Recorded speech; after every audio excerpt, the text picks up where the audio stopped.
Round one.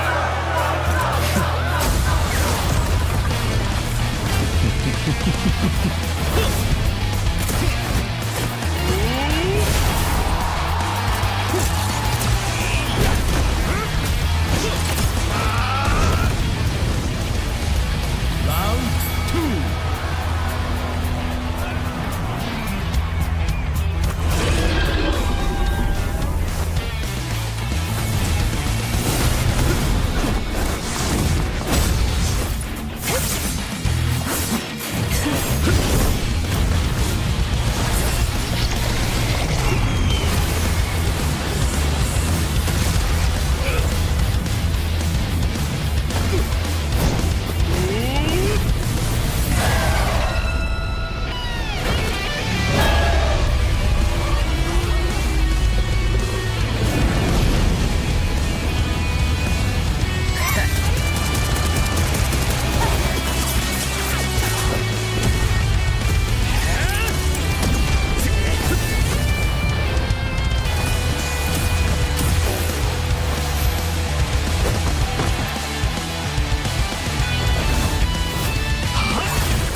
Round 2.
Round 1.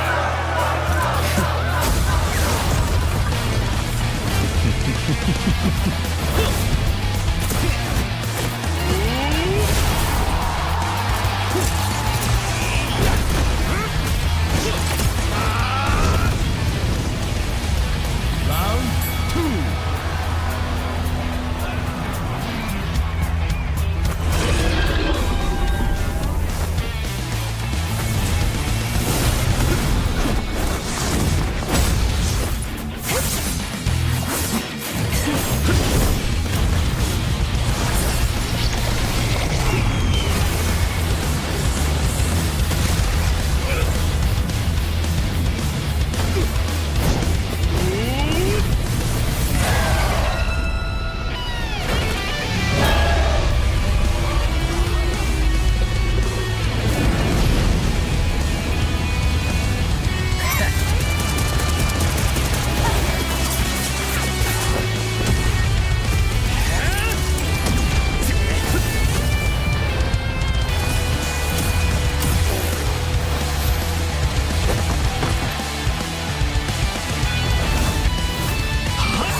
And ladies and gentlemen, welcome to the MCGG Rising Stars broadcast here, the English broadcast. We have an English broadcast. I know you guys might not be used to seeing just one caster here, but I'm Naisu. I'm joining you guys for day one of our first 2 days that we have here for the MCGG Rising Stars. It's season 3.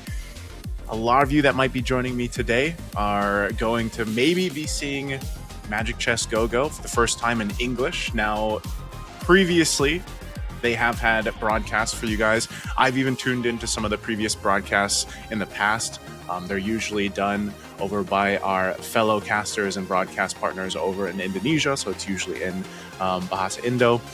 But we finally are able to bring you guys an English broadcast for this, and it is the first one. So, you know, I hope this is the the step in the right direction for us to go ahead and open this up to more of our English viewers, our international audience out there for Magic Chess Go-Go. Because, guys, this is exciting times. I mean, when we first had a look at what I want to say, like some competitive Magic Chess Go-Go, that was back in, we had the community tournaments and everything else, and that's what Rising Stars is all about. It's to open that pathway for people like you guys playing at home, getting a chance to join, being part of the Rising Stars of Magic Chess Go-Go, and eventually get to compete on a bigger stage. And so that's what a lot of our players, everyone getting involved, has been going through up to this point. This is our tournament format. So this is how things have gotten to where they are today. We had an 8-week qualifier. So this was the group stage, is what we like to call it. There was 14 that qualified for that. There was also the MCCT champion and runner-up from there. We had the semifinals. That is currently happening today. So, and then tomorrow we have the grand final. So today you guys will get to see 2 groups, 16 participants. 4 of those were invited, and there's going to be a unique commander system. So again, speaking to maybe some of our newer viewers here, unique commander, they're going to have to go ahead and play a new commander each game, because it will be a game of 5 that we go for each group, basically a best of 5 for each group.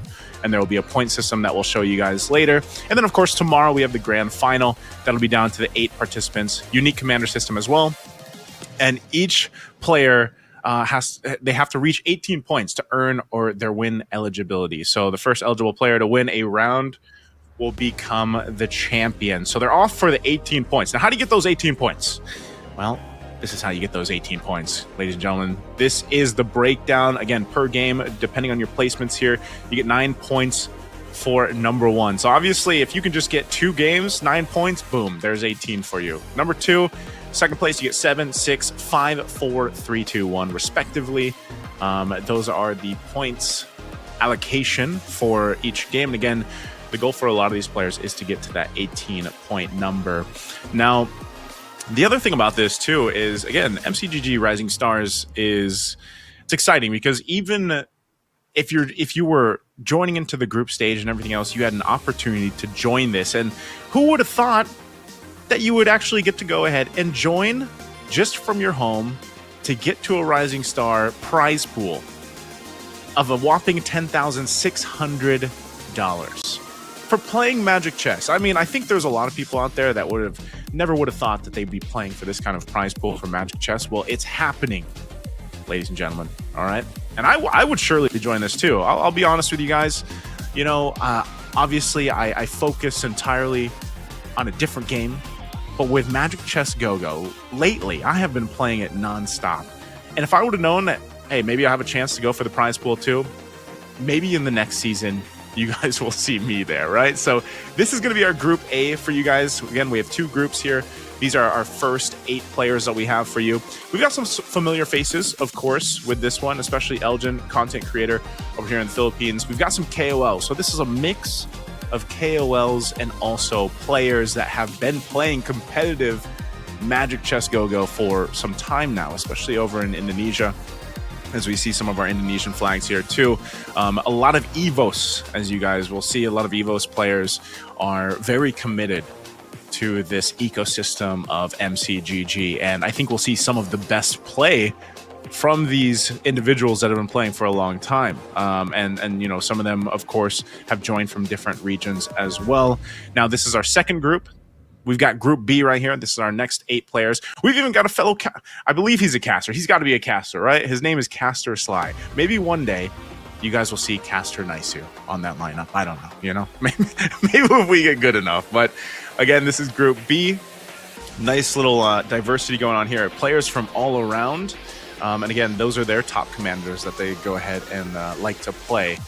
I see a whole lot of Lancelots too. I mean, why not? You pick these commanders that give you that opportunity to play with resource and strategy.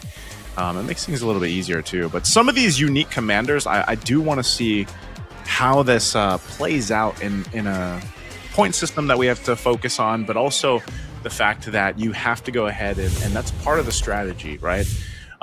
For our viewers out there that again, maybe you're seeing this for the first time. The commanders themselves, as you saw there, those top three, those commanders themselves play just a small part in your strategy in Magic Chess. Now, I know for a lot of people, when you first probably picked up Magic Chess, back when it was just a mini game within a game, you were probably like, okay, this is a pretty chill game. Like, I'll just, throw some heroes up here and there and let them go ahead and play out. But then you got to remember, you got to look at patch updates too for Magic Chess, because the meta for Magic Chess is continuously changing. And right now we are currently here. This is our patch highlight for 3.2. This is where we currently are. You can see the hero adjustments that have gone here through for the Glue, the Ruby, the Alucard. Again, very interesting things that kind of go into play with the commanders here, but also the synergies. Now, synergies are where we usually want to focus on, especially once we're in game, because it's the synergies that these players are going to be playing around. Now, obviously, just like with any game, there are some meta synergies. There's been some nerfs here, especially to Dawnbringer. Dawnbringer is still kind of like, to be honest with you guys, it's still kind of crazy. Like, Dawnbringer is still kind of crazy. So it'll be interesting to see how some of the players that have been playing for such a long time deal with Dawnbreaker, or if that's something that they really go for. Ember Lord as well was nerfed a little bit here. Aspirant still did get a little bit of a buff, and then of course you have the Star Wing there too. So interesting buffs, commander adjustments as well, and then even the new commander. The Gushin is the newest commander. Gushin is newest commander here. We'll see if he gets picked up at all in our first group for Group A.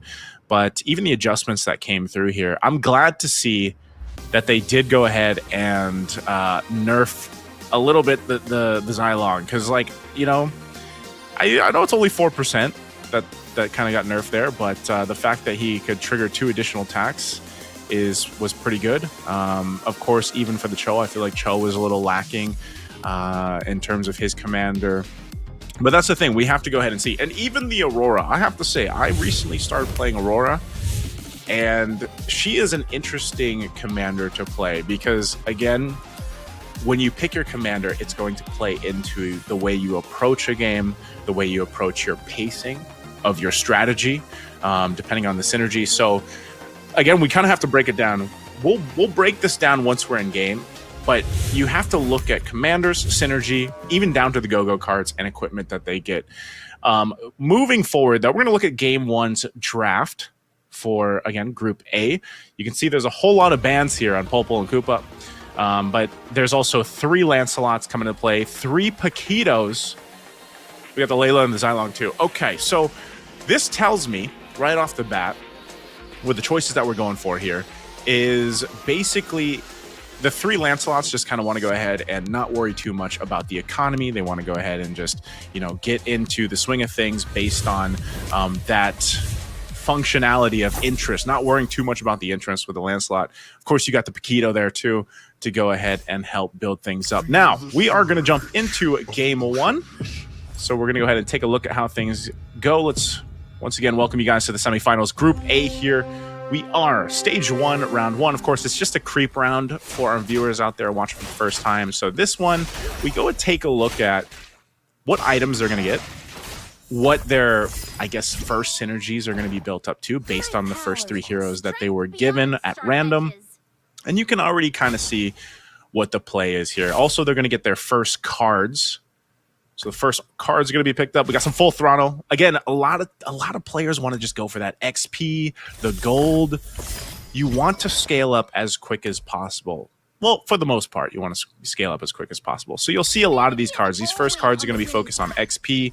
If they have them, they're reducing that XP needed to level up the commander. They're also going to be gold-based. Gold-based helps you go ahead and scale up to the way you need to. And you can already see some of the early synergies building up in this. So now we enter the first stage, first round to fight each other. And you can see right here, we're taking a look at Mog FXL. He's got 2 defenders, 2 aspirants. That's what he went with, but he's going to lose this to Doin F. Doin F has 2 Dauntless, and then what are we looking at now? Okay. We're getting a glimpse of everybody's starting synergies, basically. You can see this too, right here. Dominic got 4 synergies off the bat in his first round. So strong start already, activating 4 synergies. So he's going to have a nice little head start. You can see here too, playing around with the gold already, building in. He's got a 2-star Cyclops. He's just waiting on to build that up. What else is he going for? Switches the Baksha out. That's interesting too. He's able to get the Baksha early on. Now, for our viewers out there too, part of this, when you get these heroes and you're building these synergies, the chance of you getting a stronger hero is based on your level of your commander. So you can see the commander levels over here on the right side, the 4. Got a whole lot of level 5s. Obviously, the Lancelots are going to go ahead and mostly level up at the same pace because of the passive. So got some level 4s here, though, too. So Opu's going to lose this one. So Opu loses that. What else do we have up here? Layla. Just that little copy of hers. So far as we enter round 4, we're going to get close to the auction, and we'll talk about that shortly once we get past this next round. So this one, the auction is going to be a new thing in this season. Maybe some of you guys aren't super familiar with just yet, but as we get through this round 4 in stage 1. Okay, so he's going Dawnbringer. Like, this is the thing about this. This is what I was saying. You know, Dawnbringer is a very strong synergy. He's got 3 of 4 of the Dawnbringer already, and then he's got a little bit of the Bruiser as well to help with some of the attack speed, but this is going to be one to look out for if the Dawnbringer isn't countered. This is a strong start already, having this in that first stage. And then after this, we go to the auction. We'll see what they prioritize.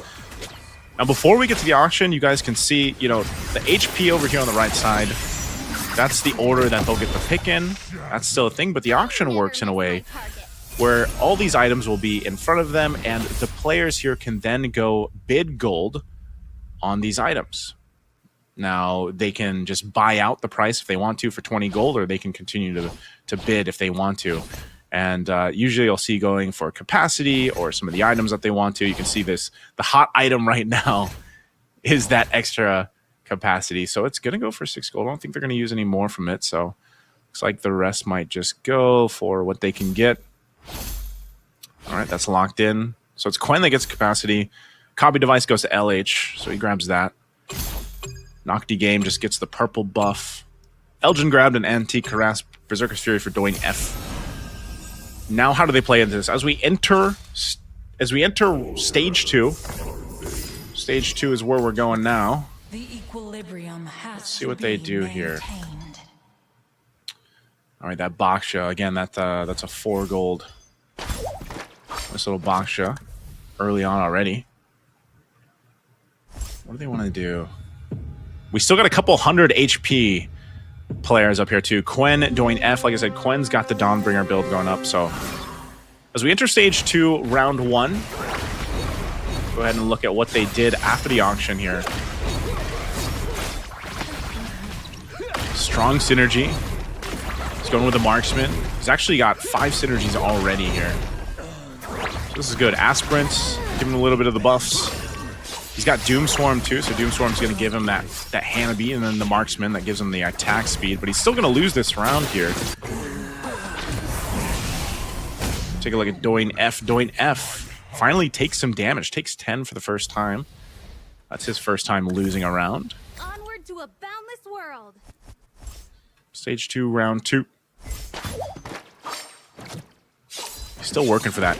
Once he gets this 6th Dawnbringer synergy unlocked, that's when it gets scary. So Quen's after that. Taking a look here. Another Dawnbringer, Dauntless. Ooh. He's also got the he's got the double here, actually. Swordsman. Plus the Shadow Weaver. This is a really good synergy if he builds it out. He might still survive this, I think. He's got the Veil firing off in the back. Good itemization, too, with the Uranus and the Lolita. Yeah, they'll actually win this. Okay. Over here. Oh, he's going to lose this one. Lots of 2-stars here. Lots of 2-stars. Doing F will take some damage. Oh, 1v1. 1v1 with the little copycat of the Layla, so it wins that. All right, we're starting to take a look at how this is going to play out. This is going to be a creep round, though, so another card's going to be picked up here. You see a lot of teams, if they can get that payday card, if they can get gold, that's really what they want to go for. So that's a great stack that you have there. XP plus the gold cards are great places to be, great places to go ahead and scale up once you start to get towards that like mid-game push here. You can see a lot of this, too. Holding on to 30 gold, 26 gold, 31 gold for Dwayne F. Still sitting around, even Elgin's still level 5. So Elgin's sitting at level 5. He's going to be the lowest level here. Dwayne F level 7, so we got multiple level 7s now. Okay. This is where we start to see they might change some things up here as we enter round 4. All right, we're in round 4. He's got the Scavenger now. Scavenger's great for gold scaling as well. So he's got the Scavenger that he's going with Doomsworn. He's got the 4 Doomsworn, so he's going to get a 2-star Hanabi to help with this. He's got the attack speed buff too from that Swordsman. Not sure if he has enough damage here, though, too. That's the lightning. Oh, okay. So already... See, that's the devastating thing I was talking about Dawnbringer earlier. Okay. Opu's going with a little more defensive lineup here. You got 4 defenders. Giving himself... Again, usually the way it works is you have the 2, 4, 6 synergy... buffs is what you get. So that one's mainly giving him hybrid defense. And then his defenders even get more defense. So his lineup's pretty tanky. This is what we need to look for, though. Quen's getting a little dangerous. He's got 4, so he's still got the 4 Dawnbringer, but now he's got 6 activated synergies. As we're about to enter round 5, you can see Evos Hamag is down to 46 HP. Now, some players, they like to go ahead and play into this strategy where they will take quite a bit of damage in the early portion of the game, and then they turn it up mid to late. So this is good. This is you seeing the... Okay, yeah, he's actually going to be able to do it. Luminexus is helping bring down some of the defense. I'm not sure if he has enough damage here because he might be able to. With the Eve in the back firing off against that. Oh no, it's not enough. Okay. I don't know if even with the Ice Crown, I think... Yeah, even with the Ice Crown, it's not enough damage. Okay. Again, that'll scale up there.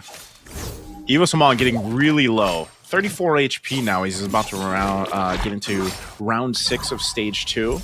So we're nearly to another Fate Box. That Fate Box might be really big for Evo Samag because he is the lowest HP right now at 34. Taking a look at Opu right now. Opu, second place, currently at 89 HP. Again, this is that defensive lineup. He might be even going with this lineup to deal with Dawnbringer later on from Quen, because Quen's sitting out undefeated, basically. 100 HP right now. So, Opu is going to be able to take out Dom here. He's got some pretty good damage. Again, he's so tanky. That's the thing that's working about his lineup. They're so tanky. His 4 defenders providing so much hybrid defense. Okay, so he's going to be fine. Good lineup there. Elgin taking some damage. Elgin's still sitting at level 6, by the way. So he's waiting. Elgin's waiting. See him smiling up there in the top left. He's waiting for this. So this is the Fate Box. We're going to see where he goes. Elgin probably wanted this to go ahead and get. What does he grab? All right, he grabs the Enchanted Talisman to help with some of his mana. That's what he goes for. Now, as we're about to get into stage 3, this is where things can turn up. Just because, again, part of the strategy here for some of the players, they wait to go ahead and get that first priority on some of these Fate Boxes. It's getting a little dicey here. So Elgin does hit level 7. He's up at that level 7 now. You've got Quen already at 9. Quen's going to 9 because, again, he wants that 6-star... He wants to get that 6 synergy Dawnbringer activated. All right. 5 swordsmen right here, almost to the 6 with a 3 scavenger. That's good. They're going to do some switching around here. Ember Lord at 4 right now for Evos Hemog. This is the guy that's potentially in danger. So with the 4 Ember Lord as his main synergy, it's getting kind of wrecked right now by the damage profile here. His Mozcop unfortunately just doesn't have enough damage, doesn't have the items he needs. He's only got a golden staff. Maybe if he gets this Mozcop to 2-star, he might be okay. But for now, he needs better items. So he's going to take 13 damage. He might only have 1 round left. For the lost souls. So even with a 4 Ember Lord, again, 4 Ember Lord's going to give him some extra HP and hybrid attack when one of the Ember Lord heroes dies. But it's unfortunate because his Mozcop just isn't strong enough. And that's a 5 gold cost hero. All right, so we go here. We might potentially see our first player dip out here. Stage 3, round 2.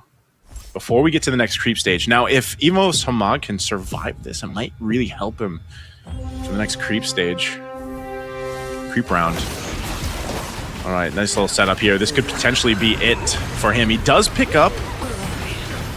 Oh, okay. Is Mozcop still trying to pump out the damage? Oh, this is too dicey. Yeah, he's getting overloaded. Whew. Unfortunately, he couldn't get the synergy he was looking for. That's our first player dipping out. You can see he felt the 2 there in player cam. Evos Hemogron FXL, first player to dip out. Nice little 1v1. A Hayabusa versus a Tigreal is probably going to win all the time.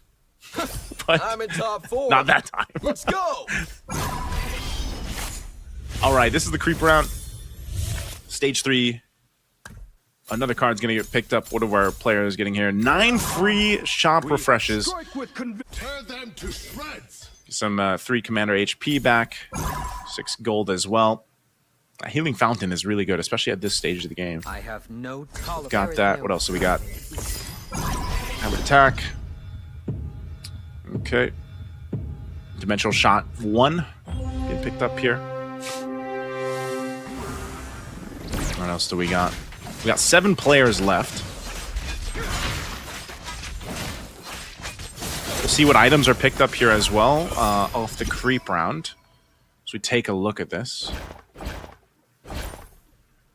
All right, some of the items going over here too. This is good. Nocti Game has the Yuzhong and the Mozcov.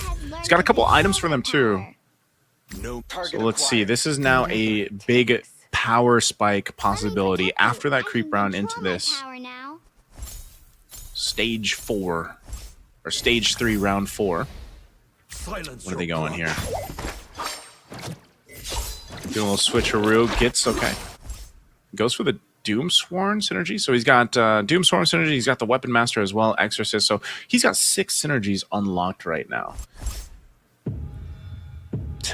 But he's only got the 2-star Aisha. Most of the items are on the Yuzhong because Yuzhong's just very strong, especially when he goes in the Black Dragon form.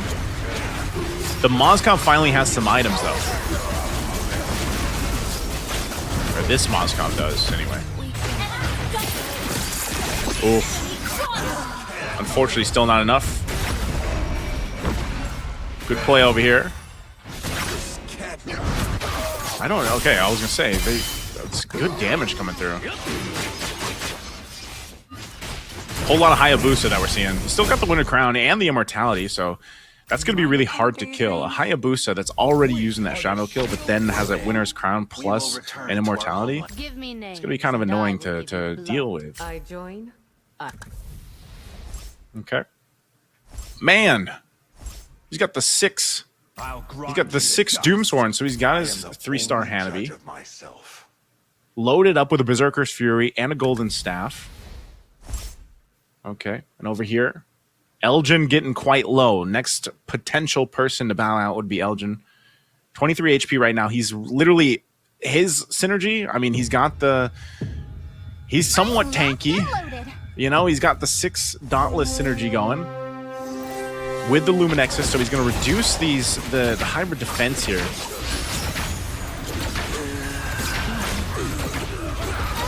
he's just not... Might not have enough damage to deal with this, but his Uranus is actually doing quite a bit of damage. As long as he takes out this Moskov, the Moskov is going untouched. The Uranus... Okay. No, that's unfortunate. The Uranus was so focused on the Yu Zhang that the Moskov goes untouched. And that's why also placement of the heroes, obviously also part of the strategy here. That Moskov and most of these, you know, marksmen or mages will be in that back line, and they're set up in a formation in a certain way as well to go ahead and protect them. So Elgin sitting on 10 HP, potentially his last round here, unless he's able to win this. Sitting at stage 3, round 6. Right after this, you've got another Fate Box round, so that might be huge to keep Elgin in the game. You can see, and Dom also picked up a shield, so he's got the 20 shield now to help him survive a little bit longer as he's sitting at 16 HP. Now, what is the move here for Elgin? We'll see if he survives this. If he's able to survive, that Fate Box is going to be big for him. So he's got a lot of shields. Over here. Opu's now got the 6-star wing. 2 Bruiser. 2 Defender. He's got a little bit of the Dawnbringer, too. He's got one of the items there. This is actually able to provide some good damage, but... Okay, he takes rid of, gets rid of some of the crucial heroes over here on this lineup. He's got to get rid of that, man. That Guardian Helm. It's just healing up that mid-star. Oh, man, he's been at 1 HP for the longest time. Okay, the mid-star is fine. Good thing he has the Guardian Helm. All right, Fate Box. We lost Elgin. Elgin lost that round, so that's 2 players that are out now. We are about to enter stage 4 here. Stage 4. This Fate Box could be big. Quen going for the Ember Lord. All right, where do they go from here? We're down to 6. Down to 6. Quen actually took a little bit of damage, huh? So he's sitting at 95. Next in jeopardy would be Dom here. What's Dom going to build? He's got multiple synergies unlocked. He's trying to get 3 stars at this point, sitting on 0 gold. So he's gotten himself 2 at level 10. Again, the Lancelots are all level 10. Paquito's sitting at 9. And then, of course, the Xylong you got at 9. He's going to go with the Ember Lord here. Resolution brings Distracted now. Okay. Oh, that might help. Picks up that synergy. Phase Warper might help him with this as he switched that in last minute, but he's still being overloaded with a Dawnbringer. Oh, good Ice Crown, though. Ice Crown keeps him up a little bit. Yu Zhang they got to deal with. He's got his own Yu Zhang, too. Good play. That was a good play, good damage. That Phase Warper, that was the 35% damage increase and giving 70% HP. So when you're dealing with facing against a Dawnbringer, for example, you know, after that 10-second marks off and those lightning bolts come out, you want to, like, overload them with damage. So that was a good... The Phase Warper might be good here, especially towards this late game now. Stage 4, round 2. Got a creep round after this. The bell tolls for you. Dom's still holding on. Okay. 6 synergy marksmen unlocked. 2 exorcist as well. Or not exorcist, Metro Zero. Metro Zero is going to be good. That Moskov is just unleashing. Finally having the items that he needs. The Golden Staff Berserker's Fury is working so good. Just look at the kills that Moskov is getting. Ooh! Big play right there. Dwayne F. I like the synergy composition he's got. If he gets that 3-star Moskov, that's going to be so deadly. All right, what are we looking at over here? Knock the Game is sitting at 5 HP too. So this is a creep round. This will be some big items for them to go ahead and pick up. We'll see what they get. Opu sitting at 9. Both in jeopardy here. He's not going to use the Blessing Shift for now. He does have a copy device. See what he tries to build out here for Evos. This LH, what's going to get for the items? Is he trying to go 3-star Natalia?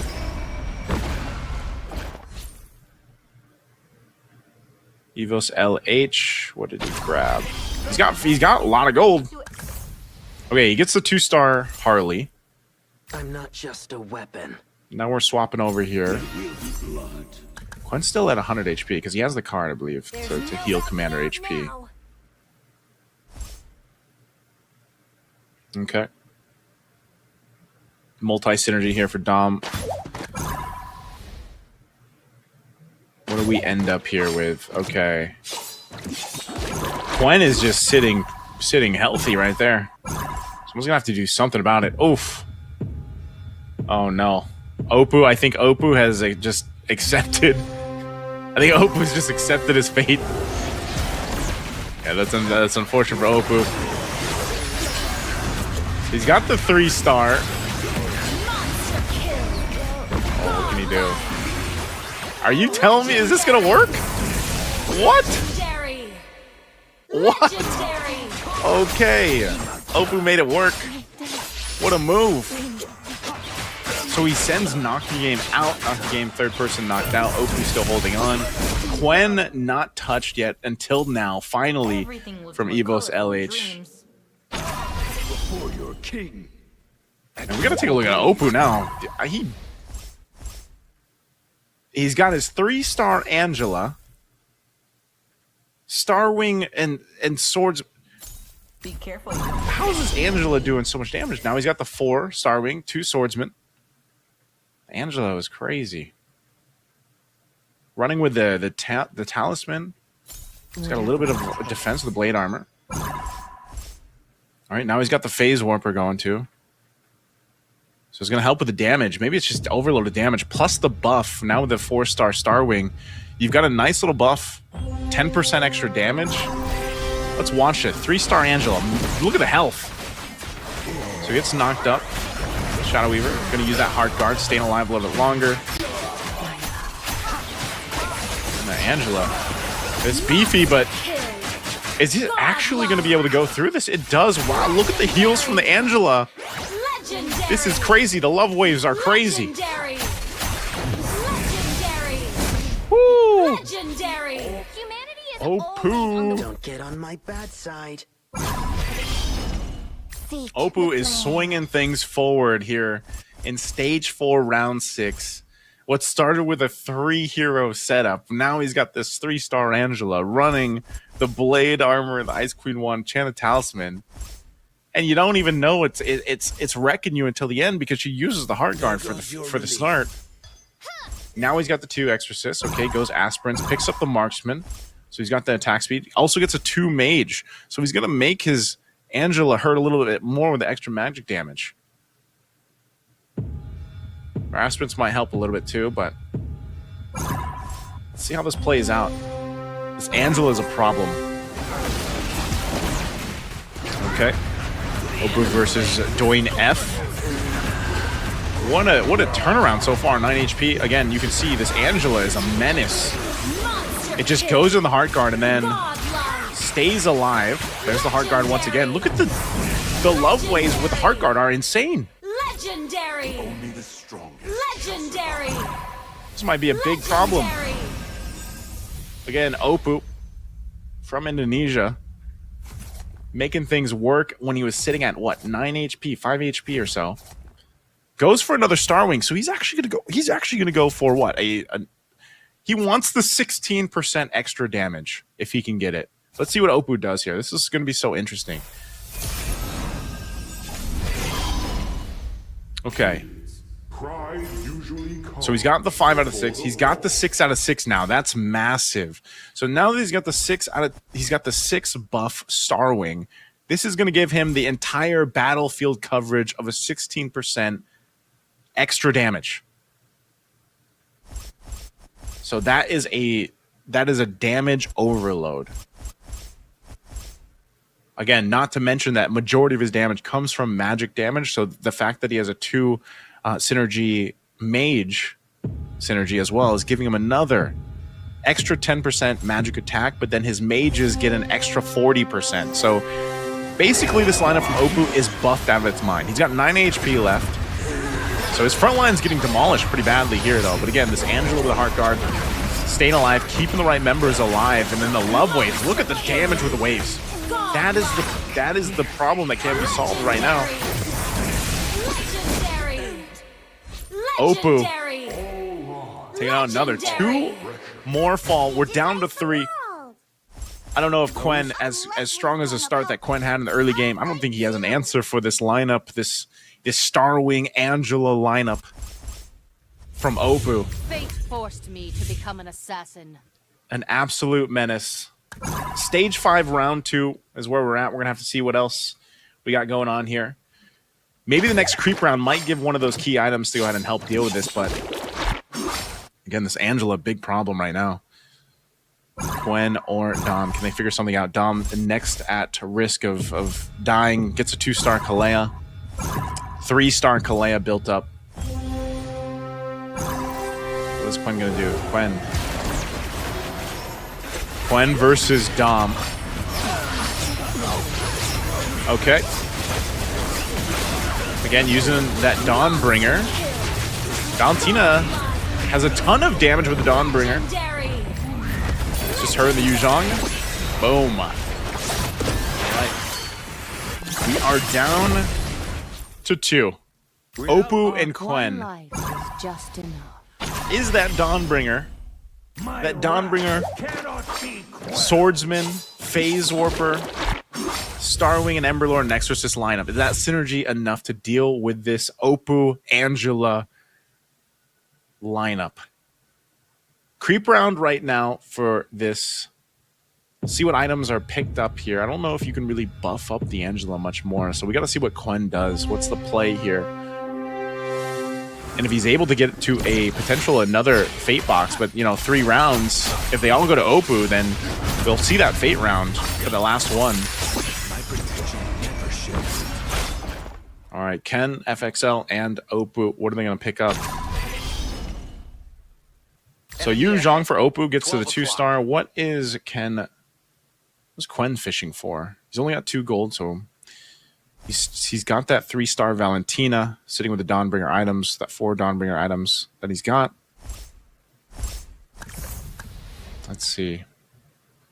Again, the Starwing lineup. And now he's got the 5. He's got the 5 mage synergy going. That's even more damage. Now his mages get 80% magic attack. All the allies get 20%. So his Angela does even more damage now. Look at the health bar on the Angela. And she starts with an automatic full mana bar. So she starts with a hard guard right off the bat. Yeah, that's just too much. That's way too much. Oppo. Even with a Valentina. Oh. Again. One life. Legendary. That heart guard and then the Guardian helmet. So that's 1 round. Who has the last laugh? Spread the magic and happiness to everyone. Strike What can with they do here? conviction. Ken facing, he's healthy. So he can take it to the Fate round, to the Fate box. Oppo now has a 6, so he's got 6 mage. He's maxed out. That's 120% buff now for the magic attack. 30% for everybody else on top of the Starwing. I think he still overloads. I think he's still going to overload Ken here. Just look at the amount of burst that he's able to do. Even with that Dawnbringer, the lightning bolts there, it's not enough. No one in this world had it. One day, we will return. You can see it too here from Ken. He's trying to think, how do I deal with this Angela? It's a problem. Might come down to just getting the right heroes here, or potentially whatever he ends up getting in the Fate box.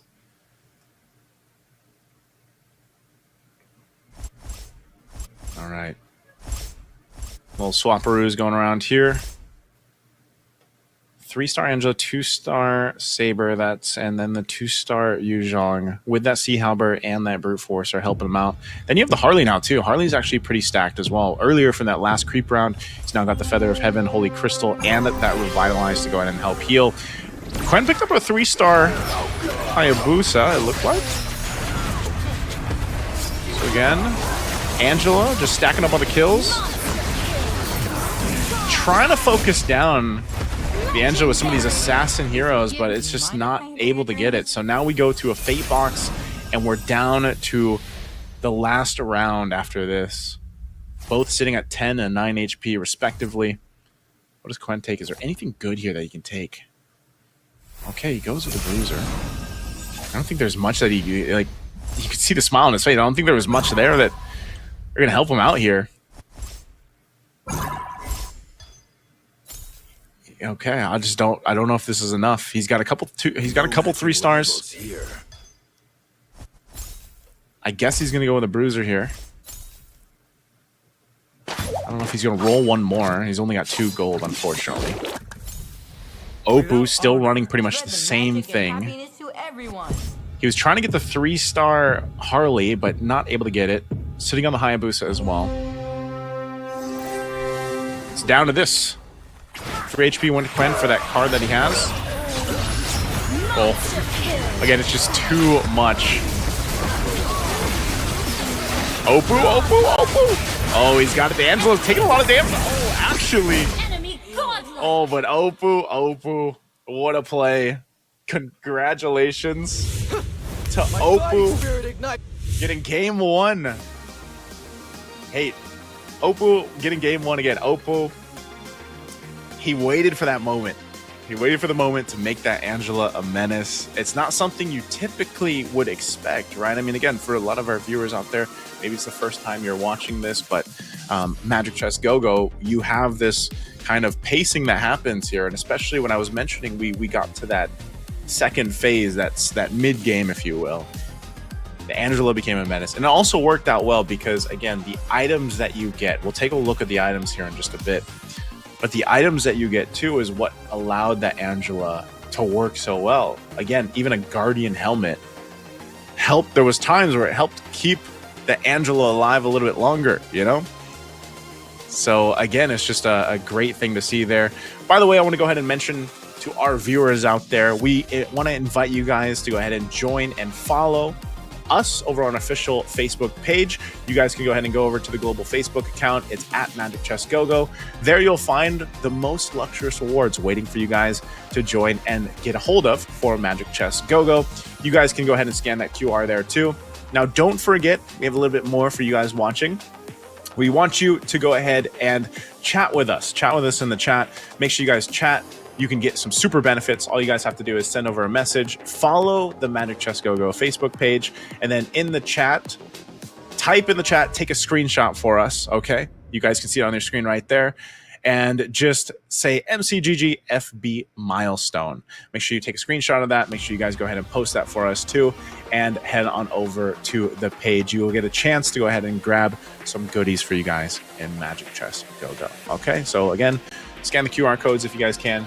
Head on over to the global Facebook page and join us there. That'll be today and tomorrow. And like we were mentioning, you know, this is only game 1. We are going to be playing a 5 games. So there's going to be 5 games. So again, it's a point-based system if you guys are just joining us. So all the finishes, again, there are 8 players. Depending on their finish in each game, they'll build up points. So in that sense, Opu being first place, he gets those 9 points. So off to a great start for him already. Again, the synergies, man. I'm talking about the items too. What I was going to point out, and we'll see it in a bit, is that Guardian Helm. You know, that Guardian Helm, not only is the Angela already able to start with a Heart Guard because you had an Enchanted Talisman and you get a full mana bar, but then when she did take some damage, you have the Guardian Helmet, which heals you per second, right?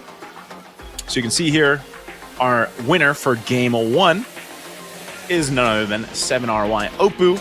He went with the Paquito. He went with the Paquito Commander. And again, the Paquito Commander, great commander. We expect to see a lot of Lancelots, a lot of Paquitos. Of course, they are going to be playing unique commanders.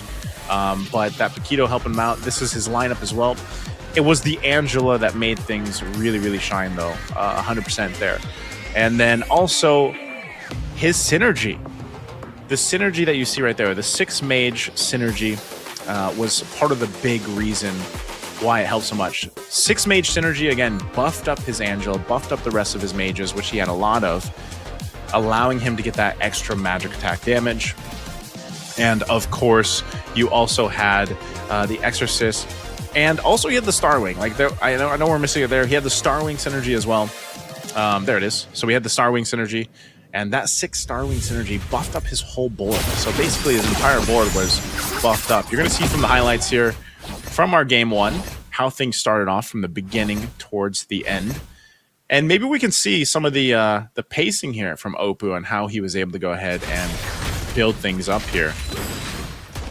Again, early game, in these first stages, these second stages, it took some time to get the strategy where he needed it to be. Again, Angela, I think a big part of it is getting those items that you needed, getting those items locked in, getting her starred up to 3 stars. There's not the aiming. The thing about Magic Chess is it's all... I mean, it's called chess for a reason, right? There's Elgin. Hello, Elgin. There's a whole ton of strategy that can go and happen here, and this is the start of Oppo. His 3-star Angela turn, which happened here in stage 4. He's already sitting at 9 HP. This is where he just turns up. Now stage 4 is quite late in a game of Magic Chess. But that's when he was sitting on 9 HP for the longest time and then just ends up taking out multiple members. So again, he had to let the lineup cook, but it did. So the pacing here, and again, this is the thing, like, I was asking the question, what would deal with this Dawnbringer synergy that we were seeing? And all that lightning that you guys see, the lightning there, that's the Dawnbringer items that come from that. And that's why, when we went through the patch notes earlier on, we mentioned that Dawnbringer did get, some fixes out there, but Dawnbringer is still very strong.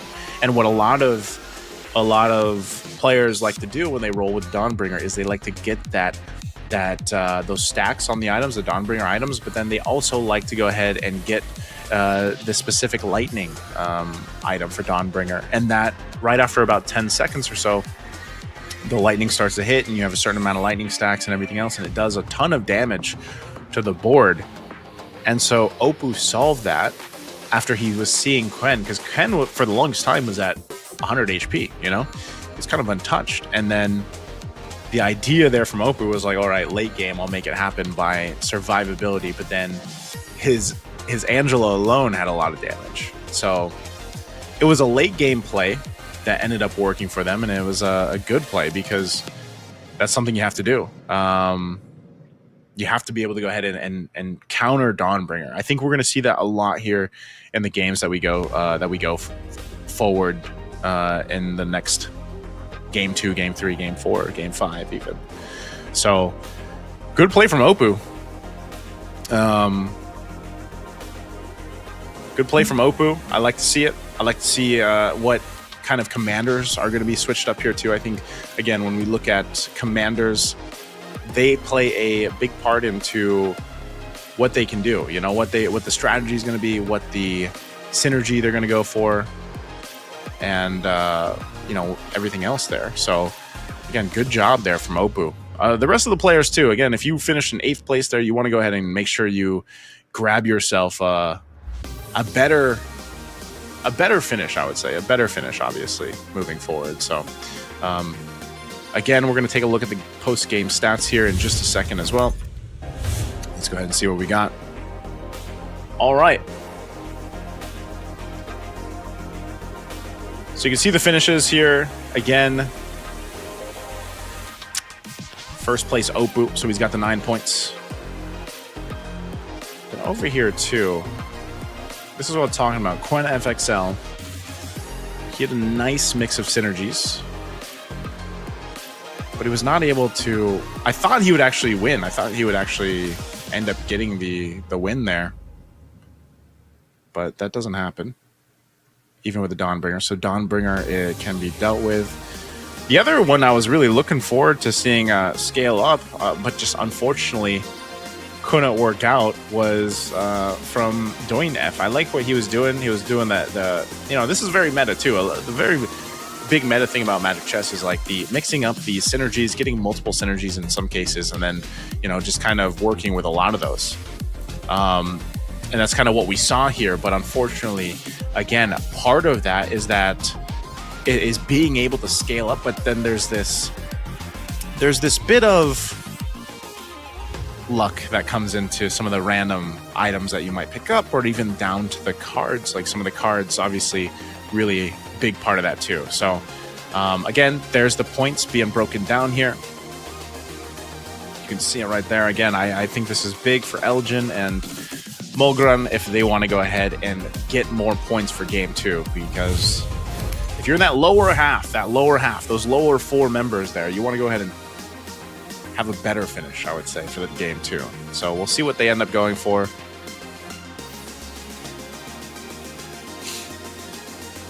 Even down to the commanders. I think if we look at the commanders too, if we really go ahead and focus on commanders, for example, since it's going to be unique commanders, by the time we get to game 5, it's going to be interesting how deep they can go, you know, how deep the strategy can go. Because again, like some of these commanders are broken up for our viewers out there, our commanders are broken up into different strategy styles. And by that, I mean, some are resource dependent, some are combat dependent, some have abilities that will go ahead and change the course of your scaling or economy. And sometimes there's even some RNG to the commanders that go there. For example, the Aurora. Maybe we get to see an Aurora. I know we went through it in the patches earlier too, that Aurora was buffed. And one of the things that she has is if you don't buy from the shop, she builds this up and then you actually get one of the items from her. So really interesting to see. That's why the unique commanders are going to be a big part of the strategy here. So let's see what they go with. Okay. So now over here, that's what we had for round 1. Like we were mentioning, we had a whole lot of Lancelots, a whole lot of Paquitos. We had one Xylong and one Layla, right? So we'll see what's changing here for round 2. So as that's the case, as we wait to see what the commanders are going to be, that's when we can see what the players are going to go for their strategy. Again, when we look at that first initial start, some of the players will make big moves if their game plan is to get that early start. But even down to the auction, you know, it's funny because there's only one auction round. There's still the fate boxes, but there's literally only one auction round. And what you'll see a lot of players do is they like to go for that capacity. They like to get that +1 capacity for their board early on because it can give a early power advantage. And that's why a lot of players, as we saw earlier from the last auction, is they'll fight for that. Again, you can bid a certain amount of gold, or you can just outright buy it for 20 gold. Now, if you're new to Magic Chess and you want to kind of learn how the pros do it, then you have to basically look at how they handle economy, right? The economy is a big part of making this Magic Chess Go-Go work. And so economy, like holding on, because for those that don't know, if you are holding on to your gold or a certain amount of gold from round to round, there's actually interest that builds up, so you get more gold. And why I was saying down to the fact too that even when you have your Magic Go-Go cards, you're going to see a lot of players prioritize XP or gold for their commanders and to scale up the way that they want to, or scale up faster. So if you guys haven't yet, I'd say try out different commanders. When I was learning to play Magic Chess Go-Go, I really wanted to learn as much as I could with different commanders. Obviously, there's commanders that are, I would say, strategy-wise, that might be a little bit easier to play, or let's say a little bit easier to manage, especially if there are newer players out there. So what I would say is pick a commander that you like playing. Maybe it's your favorite hero, right? And MLBB, for example, but pick your favorite hero and then just learn from there. But I think if you had to, there's obviously here's my biggest tip for Magic Chess Go-Go, guys. Like, if you're learning it, don't just specifically look up what's meta, you know? I think as someone who likes to go against the meta, that's what I'll tell you guys. There are meta synergies, there's meta commanders, there's meta this, meta that. You know what? Have fun. Have fun in Magic Go-Go, Magic Chess Go-Go. I think that's what Rising Stars is all about. And as we're in season 3 and as we're building up to, our first big Go 1, I think it's exciting to see what the limitations of these strategies and these synergies can be here. So if I had to recommend to you guys, and I know a lot of people that eventually over the next couple of days will be tuning into this and even eventually in Go 1, it'll be just have fun with it. Have fun. Learn the strategies that you want to learn, and try out the different commanders. There's so many commanders that you can play. So let's go ahead and look at the commanders. Speaking of the commanders, so again, unique commanders here. So you're going to be a switch up. They cannot play that same commander they played in the game 1. So we've got Nana, Popol Koopa, Amon, Xylong, Valir, Paquito, Lancelot, and a Fanny over here for Elgin. Okay. So that, and I think most of them, yeah, it looks like just about everyone is running the extra damage emblem. Alrighty, let's take a look at breeze is enough to shake the beginning starts here. Again, this first round, the creep round, they're going to go ahead and get what they can. It looks like if we take a look here, it's our early synergies. Okay. We'll see what cards are going to be brought up to in just a second here. Some of the early synergies already being built up, as you can see. They've got these. Of course, you're going to go Dawnbringer if you can.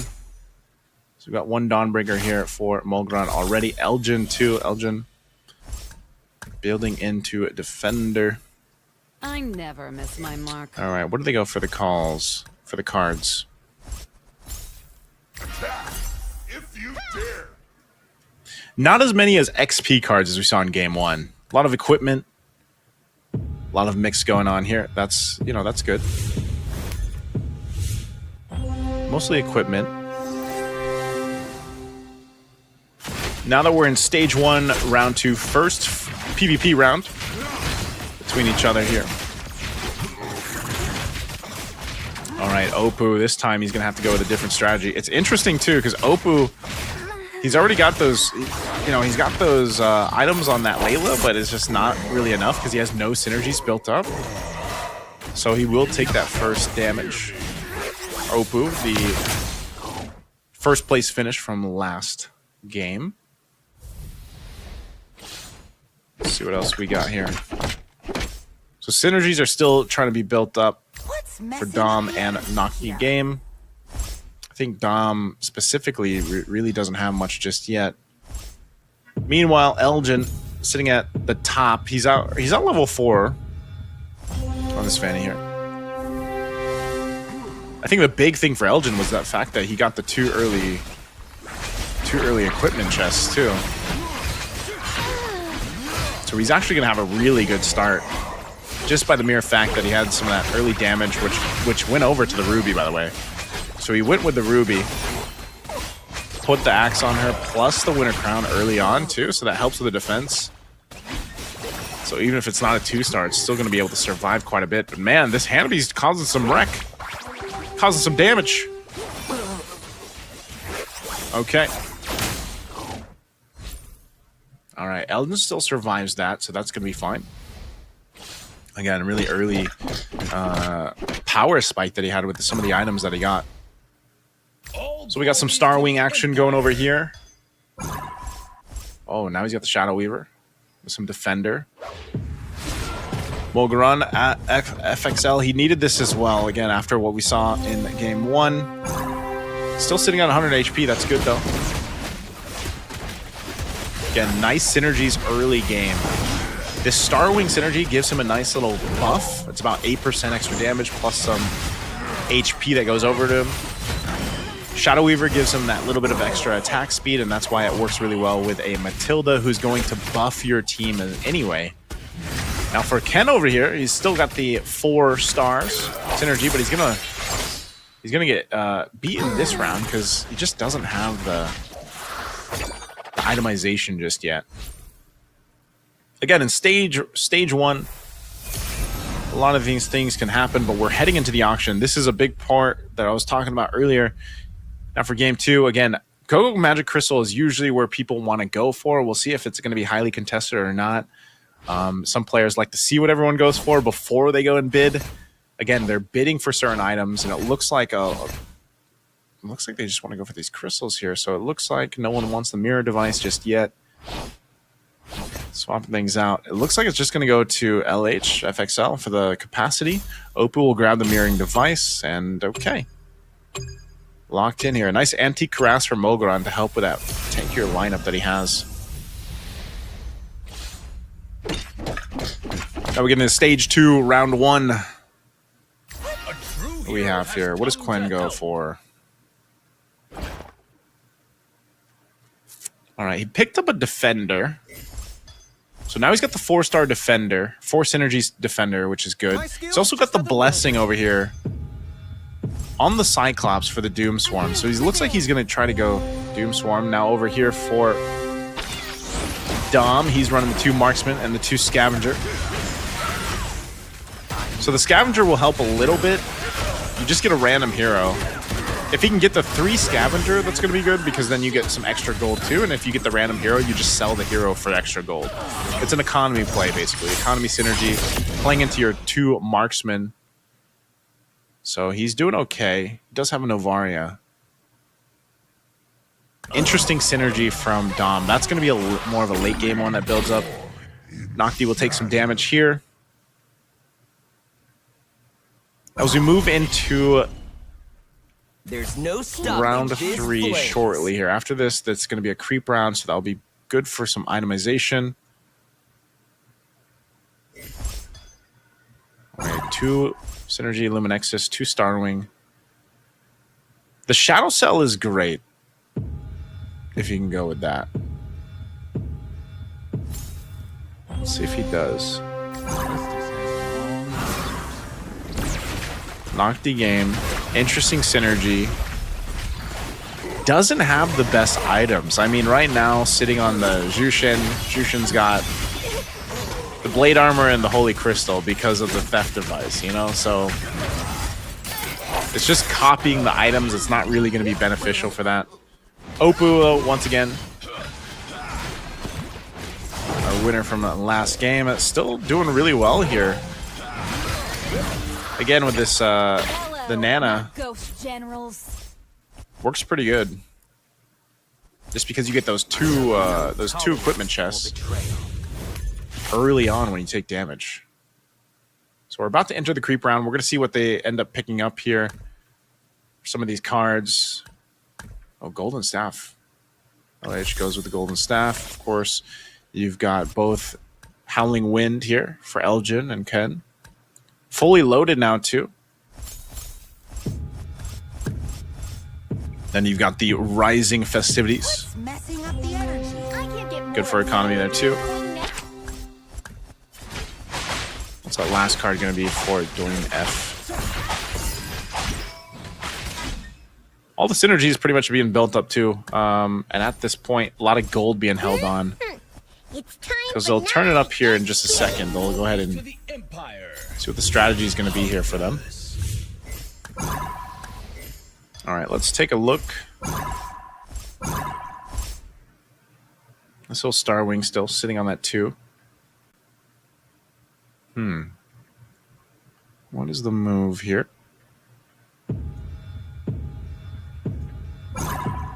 Stargazer will help with the mana too. Like, it helps build up the mana, but now you've got your Chang'e. Chang'e is actually able to do some pretty good damage, especially with this attack speed buff that comes from Shadow Weaver.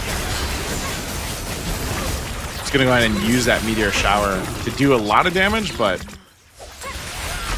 might just need to build up a little bit more. Also with the Matilda, it works really well in synergy with a Chang'e, so Good build up there from Nocti Game as he enters this phase.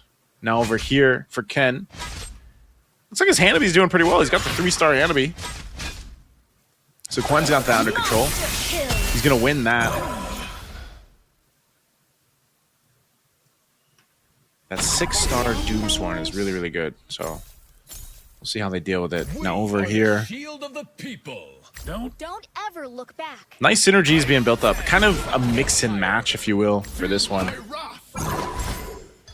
He's doing some swapping around. Okay, he's got the 3-star Scavenger now. That 3-star Scavenger, like I mentioned, is good because it's all an economy play. You continue to build up your gold reserves and get to where you need to be with this. Just because, again, you need that economy, you need that gold. And Tigreal tanking up quite a bit of damage with a Brute Force Anti-Crass and that Revitalize. Meanwhile, the majority of his damage is coming from the Martis. So the Martis, not sure if he's going to scale that up any further, but this one's not looking like he's going to win this. Cyclops not putting out enough damage. So you have that 1-star. His Tigreal's tanky though, but you know, he's just going to die. So it's tanky enough. Elgin will take that win right there, that dub. Nana has learned to control her power. Everybody relatively still around, you know, similar HP, so no one in danger just yet. Doing F is at 41, but he's going to get to a Fate round too, a Fate box round here, really close. So we'll see what he does with that. Don't be lazy, Leo. Run! This is that economy play I was mentioning. Still has room for one more hero to be put on the board. He's going to go ahead and sell, switch on out. Does activate by picking up that extra. Gets the marksman now. Now over here, we're going to swap over to Doing F. All right, Doing F. He's got his 6-star Dawnbringer. And that's the big thing. It's to get those stacks now. And that's going to build up. You know, it's really those stacks. And the item is that, you know, he's got the Skywrath Spear. Ooh. Uh-oh. Is his Midstar going to survive this? Midsitar? It's a 3-star Hanabi. Oh, nice King's Calling. Pops the Winter Crown. Does the damage. Oh, really, really good play from Doyen F to be able to survive that. Plus gives him a stack on the Spear. Spear sitting at 9 stacks. He barely survived that. That was clutch. Now we're in the Fate box. Let's see exactly what happens. Doyen F is going to go for it. Picks up Harley. LH still sitting at full HP, man. LH is untouched. He's fine. He's going to be last pick here. What's he go for? And what's left for the scraps? Is he going to go for the mana? Is he just going to go for a hero to sell? All right, picks up the mana. All right, stage 3, round 1. Let's see what happens here. Ooh, Valentina getting up to the 2-star now for Doyen F. He might switch things out. He's going to keep the Spear on the Mincetar. Maybe just survive a little bit longer and keep things stacking up. Again, you need that hero to survive to get the stacks here. He's also got the Phase Warper now. We'll take a look over here. Sitting fully stacked up. 100 HP still. A lot of 2-stars going in on this. His Belric is itemed out alongside his Amon. He's got the 4 swordsmen, so he's able to go ahead and pump out some extra damage with extra attack. Might actually lose this unless his Belric. Yeah, his Belric's not strong enough, so Dom getting a bit of a power spike there. That Chang'e still doing work. Knocked the game. Maybe not enough, because that is a beefed up Tigreal. Beefed up Tigreal. That Angela is there on the board again. From Mog. Mogron's going with an Angela build. What's the play? What's the move here for Elgin? Elgin and Mogron sitting at low HP now. The winds of battle are picking up. Let's see what he does. Gets up the 7 capacity. He's running the 5 Dauntless right now. Potentially on for the 6. He's got 2 Luminexus. A little dicey here for Elgin though, because again, even with a 5 Dauntless, you know, you're just gonna get that defense. You know, you're going to get the shield that we see right there. Not sure how his damage profile, how well his damage profile is going to be. Yu Zhang is probably going to do the majority of the damage. Ballman possibly too. So it looks like the shielding is doing pretty good. Also helps to take down some of that hybrid defense with the Luminexus. So he should win this round. Ice Crown popped here. Also helps that he has a Sea Halberd on the Ballman, but it allows Ballman dies. So Oppo wins that round. So close though for Elgin. Very close. You can see his reaction there too up in the top left. He's like, man, I thought I had that one. But now creep round. This is some clutch items could come through here at this point. Now stage 3. We'll have to take a look at what the last cards are going to be too. Got some nice things building up here though too. For the last card. Claude's Theft Device. You got 9 refresh for the shops over here. You got some healing fountains going on too. You got the Prime Selection. The last couple cards here. Again, no one eliminated just yet as we are about to go to round 4 of stage 3. Mogran is holding on though. Mogran is holding on. 14 HP. What are they going to do here? Let's take a look. Let's digitize the world. So Elgin and Mogran very low right now. We have to see what Elgin's going to do. Judge of myself. My mind is clear. All right, the issue is built up. You can't run. So this is an effort. He's swapping things around. He's got the 6 synergy marksman now, so he gets that buff with the attack speed. Also on top of that, he's got the Shade Weaver buff to go with it. Exorcist as well. So a lot of this is buffed. You get some lifesteal sprinkled in there too. Your Earthil is pretty... Your Earthil might be pretty strong. Your Mozcop only has a BOD though. So where do they build this up from? Let's see if he has enough damage profile here. The Earthil, the Claude copy device though, the theft device, gave the Berserker's Fury and the Guardian Helm. That's pretty good. So they're going to win this one. Good round right there. Good round for Elgin too. Both players who needed to win the rounds, as they're pretty low on HP. So now we've got Beyond sharp edges. very low HP here across the board for Elgin, Mongrel, and Oppo. Oppo again, game 1 winner. Now sitting at potentially the threat of being the first to be eliminated at 19 HP. We'll see what he does. Elgin, though, still, again, I'm not sure if he's going to be able to get that 6 Dauntless out. As we take a look at Oppo, what's he going to do? The moves here. Get on my bad side. He's got a lot of synergies. He's got 8 synergies unlocked currently. Swapping things around. His Eve is pretty stacked. But it's that Chang E too. Oh. Let's see what Oppo can do. Getting overloaded. I'm not sure if the Chang is going to be able to do enough. His Eve's nearly dead. Earthil is overloading. Oh, so close. Oppo. Oppo will still be alive with 5 HP though. Try to So we're getting in the danger zone. Oppo and Elgin both sitting at 5 HP. Very tough position to be in. I'm not sure if Elgin himself is going to be able to do too much with this that he has. Again, he's got 41 gold. But even for Oppo, what's Oppo going to do? Oppo's sitting over here. 5 gold. I don't think he's going to be able to star anyone else up. He's going to swap things around a little bit. Putting the Changi over on the right side. She's still got that Ice Queen wand. You know, his X-Borg might be the move here. Let's see if Oppo can survive. Oppo versus Quent. Just knocked in the air with a Shadow Weaver, but... Okay. Eve is doing pretty good. His X-Borg did quite a bit of damage too. But last minute, so he'll actually win this round. Good round for Oppo.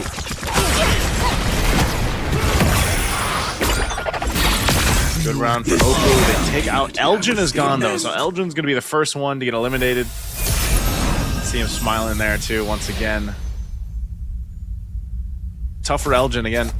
He needed the points here, so he's going to be the first one to bow out of game 2. This one's very close, though. Compared to our game 1, we're entering that next stage with a lot of people with similar HP. A lot of players here similar HP. My heart-stopping power. Yeah, next one in danger is Oppo. Oppo now with the 10. I We'll see see what through he your does. illusion. But over here, too, for Dom, he's going to go ahead and do some selling around. He's trying to get that 3-star. If he can. If you can get that 3-star, Novaria might be really beneficial. Now for Doin F, we'll take a look at him. Go back here to Oppo. Let's see how this works. Still on 1 level 9. Oh, two level 9. Still 3 level 9. Okay, what's the move? Good amount of damage. The Eve is still alive, but she's taking damage too. Might survive. Should be around. The X-Borg with the last of sanity. Oh, but that Matilda's still there too. They got to deal with that Matilda. Or that Novaria. And Novaria is doing some good damage, but he will survive. Oh, good thing with the last of sanity. Oh! It's taken out. Gwen goes down. Oppo sitting on 1 HP. Forgot. My wrath cannot be quelled. Oh no. 1 HP for Oppo. You know, for Dom. Dom's got the shield now, so he got the shield there. We're taking a look at some of the synergies that are going left here. We're down to 6. Oppo at 1 HP. Let's see what they do. Mogron has really turned things around, though, this game, too. He was quite low earlier on, but he's built up a nice synergy. Running with the multiple synergies here for himself. And we go take a look at Oppo. 1 HP. He's got to win this round. It's Oppo versus Doin F. Man, he's good. His front line's getting melted. His Irithil's still alive, though, and it's his Yuzhong as well. But the Chang'e is just unloading on the Irithil. The Irithil's going to go ahead and switch over to the Chang'e. This might be beneficial. Yep, the Yuzhong lives with a sliver. Oh! Yuzhong's still up. It's an immortality. Angela goes in. Not enough. And there you go. Only the strongest shall survive. Next one down. Okay. So Oppo survives that round. That's great for Oppo. Flame. Still very close here. Creep round that we have. Very strong for Dom, though. Again, sitting on that shield that he's got. He's going to go for some sound. Picks up a Hanzo. Gets the Scavenger. Scavenger, this is an economy play again. Let's see what items they end up getting here.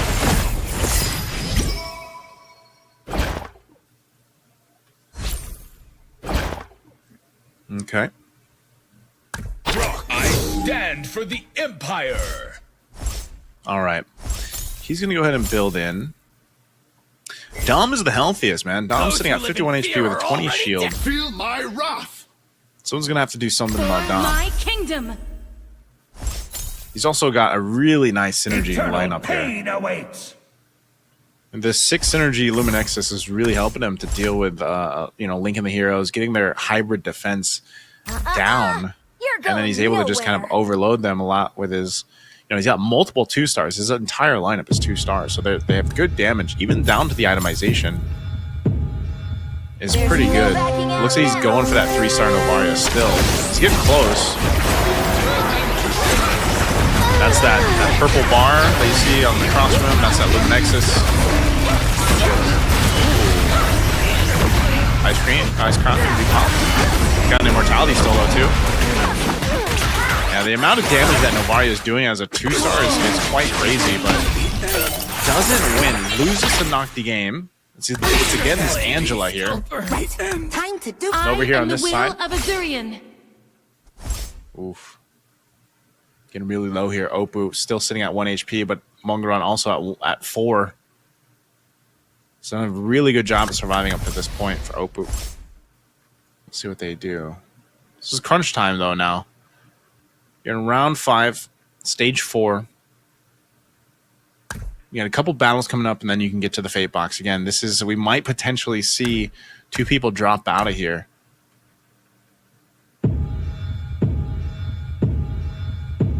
People pointing out that Dom's close to his 3-star Novaria lineup. Again, you can see it here. Pumping out a ton of damage, even with the Kalea, too. Oh. And that, sir, is the power of Dawnbringer. Now, Airthil doing some good damage.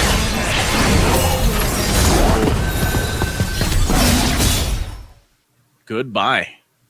Oppo out of the game. Nocti as well. We're down to 3. Down to our last 3 players. You gotta watch out for this. Doin F has the... again, we saw it earlier. Doin F has the Dawnbringer synergy. He's got good stacks on his items. Dom as well. The shield is gone now. He's got the 3-star Novaria, though. So this is what he was building into. Now he's got it. It's going to be pretty big for his damage profile. Not to mention Kalea sitting at 3 stars, too. Very tanky, Kalea. Has the blade armor. The anti-Karas really helps.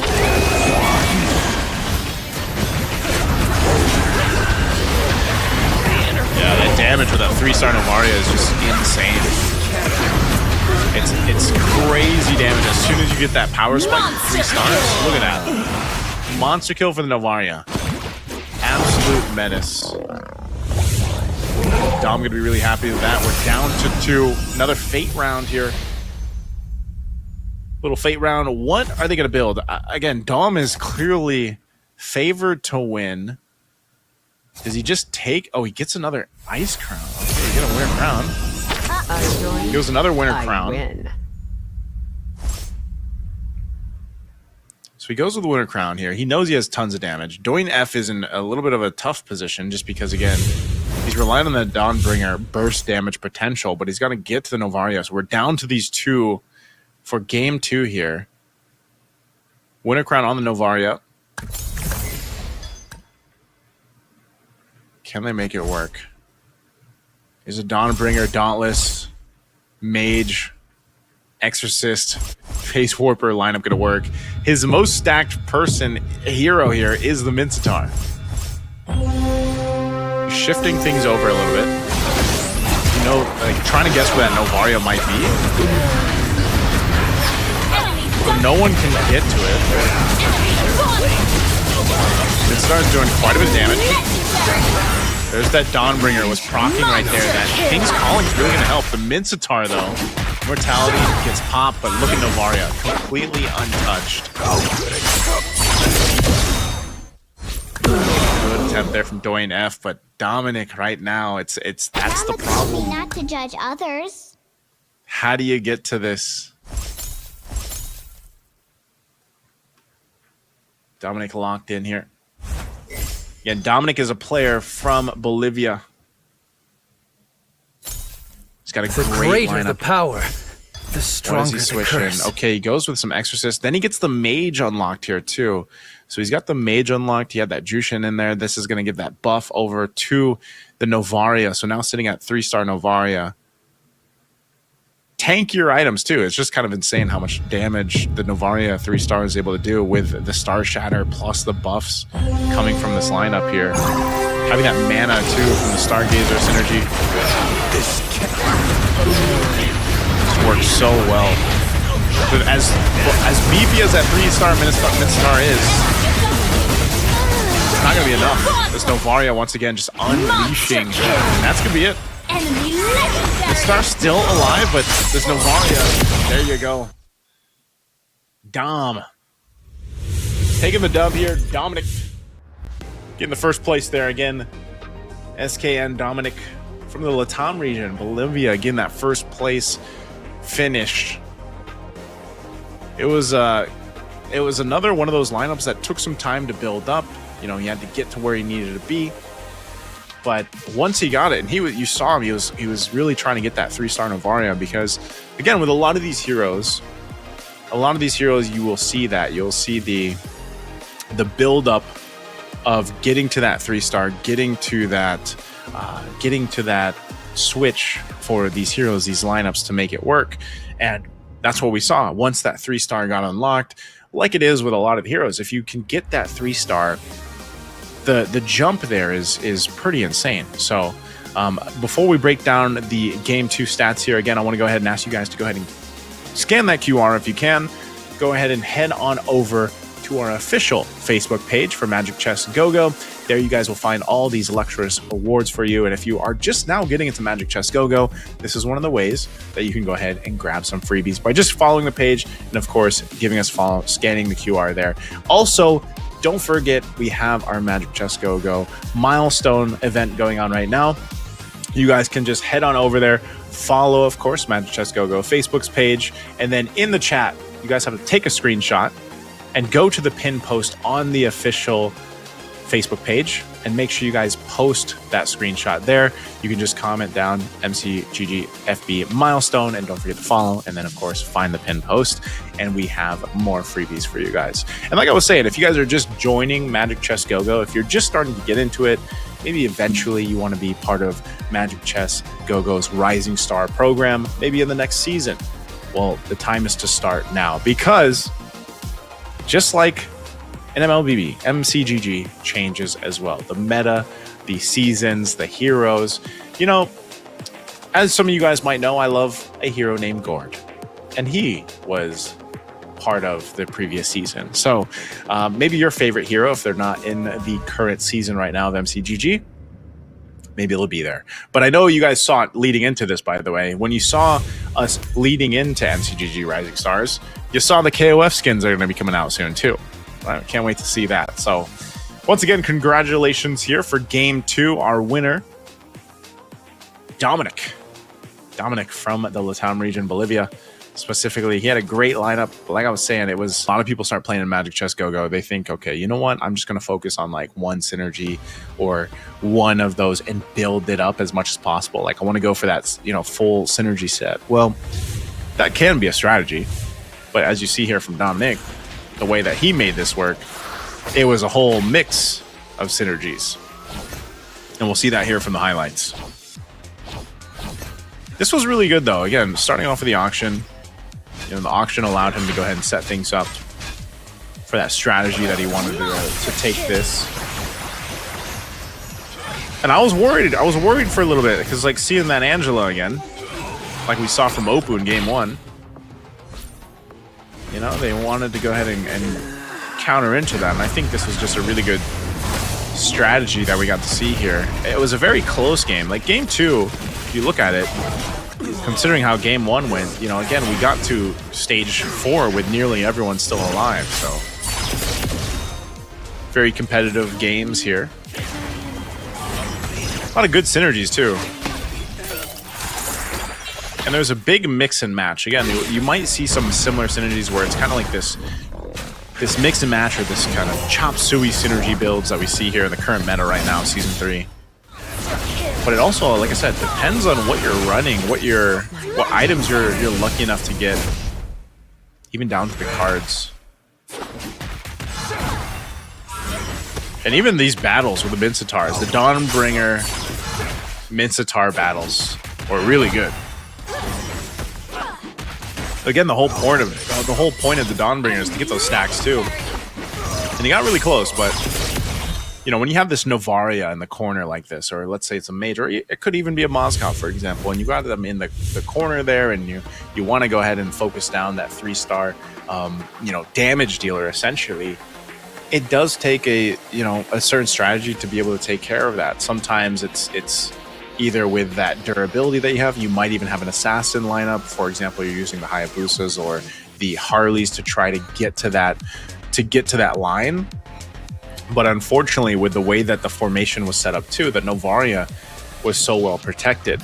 And then if you get lucky enough to get the items that you need, that can extend that durability, for the Novaria, like that Winter Crown, for example. I don't even know if the Winter Crown got procced, maybe once, but it gives you a little bit of that extra survivability.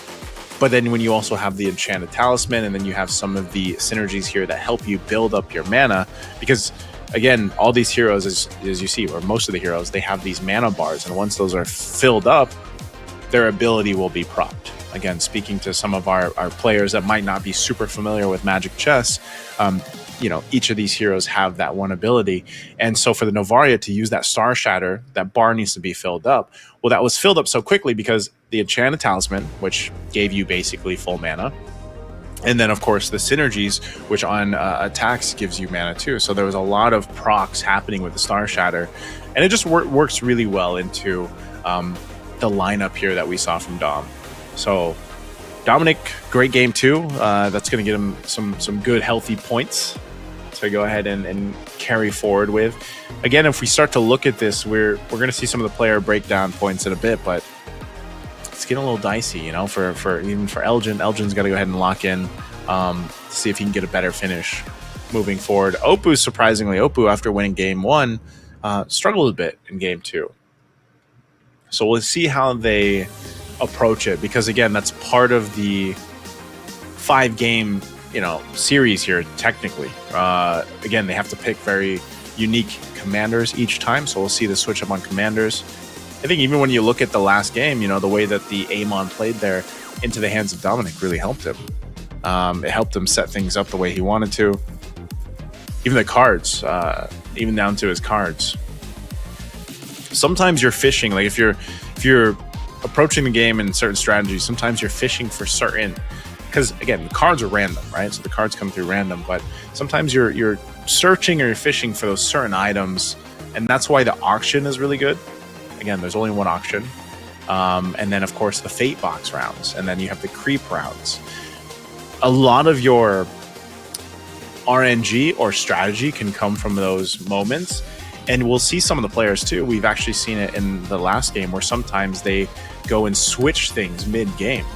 So you can go through the first stage or two with a strategy that you're given, but you might switch it on the fly, and that's why we see some of the players, they'll literally hold on to a ton of gold, and then they'll switch things out if they have to, depending on what they pick up in the Fate Box, what they pick up in the Creep rounds, and then, of course, even to an extent, their cards. So, in just a bit here, we'll be seeing what the players are going to be picking up for commanders for Game 3. It'll be interesting to see what they do. Again, some of the commanders, when you're ranking up yourself, it's just it's just fun to play your favorite commander. But in this sense, in the competitive sense, you have to have a strategy built around at least 5 commanders. At least 5 commanders. And since this is, the first time that we've had this MCGG Rising Stars that has replaced some of the community tracked tournaments that have led up to here, this is going to be really interesting to eventually, when we get to GO1, when we get to Go 1 over during the M7 here. So this is the standing update, as I was mentioning. I mentioned Elgin, great KOL, content creator over there, is sitting at 3 points, though. He's got to, hey man, we got to get some guides going here, Elgin. All right, we're gonna get some guides out for MCGG, but the bottom 4 here in the bit of a red, but they can build up a lot of 7 points that we see tied here right between the 3 players for Mogran, Nocti Gaming, and LH. And sitting at the top, man, Dominic, very close. Round 1, he got 6 points. Round 2, he got 9. So he's sitting at the 15 points. Like we mentioned leading into this, most of the players, they really want to shoot for those 18 points. So someone's going to have to stop the boys here, Dominic and even Oppo, getting close up there.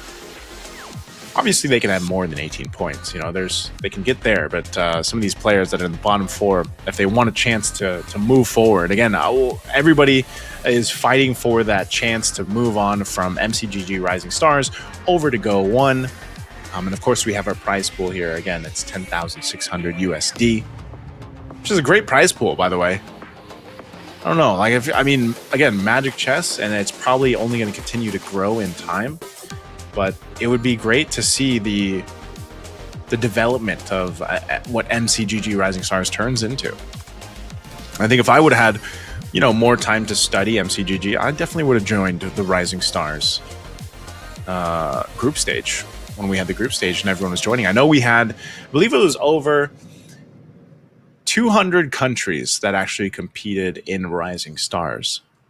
You know, so who knows what kind of players or even the KOLs and influencers that come and join for the next seasons of Rising Stars. So here we are, our unique commander list. That's what's been played already. So this is going to be Game 3's draft. This is what our players are going to be bringing to the table. Elgin running the Valier this time. We got the Popo and Koopa for LH. Nana for the doing F. Nocti Games going with Cho. We got the Paquito, Gushin, Lancelot, and the Lunox here for Opu. So again, different commanders that they haven't played in the previous 2 games. As we jump into Game 1, or Game 3. Stage 1, little creep around here to see how things get settled in. Depending what they go for too. So, you know, we'll see also what first cards are picked up. Again, those are 2 big things that are playing into strategies here.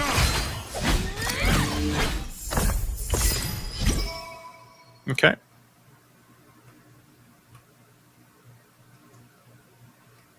Let's see what they go for. Doing F. Some of these first items being picked, our first cards being up. We got the 2 Bruisers synergies being built up here up over for Elgin and LH. Some Ember Lord, some Mage, some Starwing. Nothing too crazy, but the cards so far, a lot of the first cards are let's see. Oof. So Elgin goes with a Dawnbringer card. So we might go for some Dawnbringer. First PvP round here.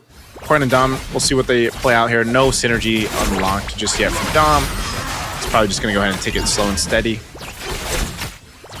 He hasn't picked a card either, so he's probably waiting to see what he ends up actually wanting to play for his lineup before he ends up picking a card. Okay. A 1v1 action.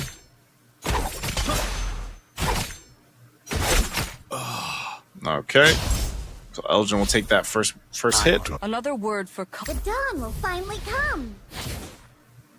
All right, Nocti Gaming. What's he gonna go for?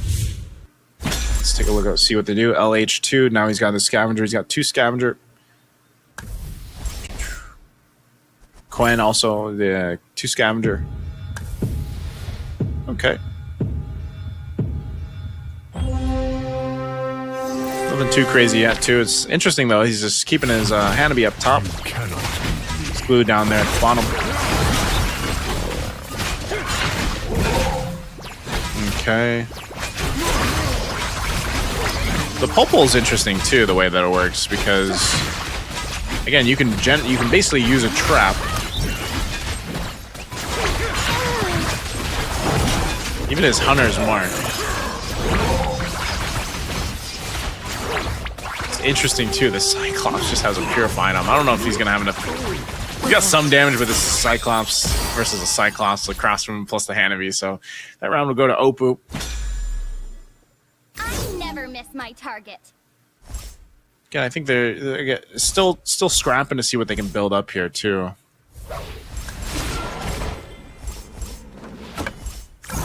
Two Defender, 2 Glooms. Last round before the auction breaks out here. Now for Mogron,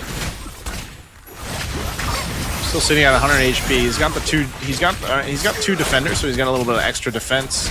He's got the Revitalize on the Atlas, so that helps heal his front line. Then he's got the Veil. The Veil 2-star here, so most likely he's gonna go ahead and try to go Dawnbringer again, maybe. He's already got the Starwing, too. He got the Starwing card. Now for LH, he'll win that round.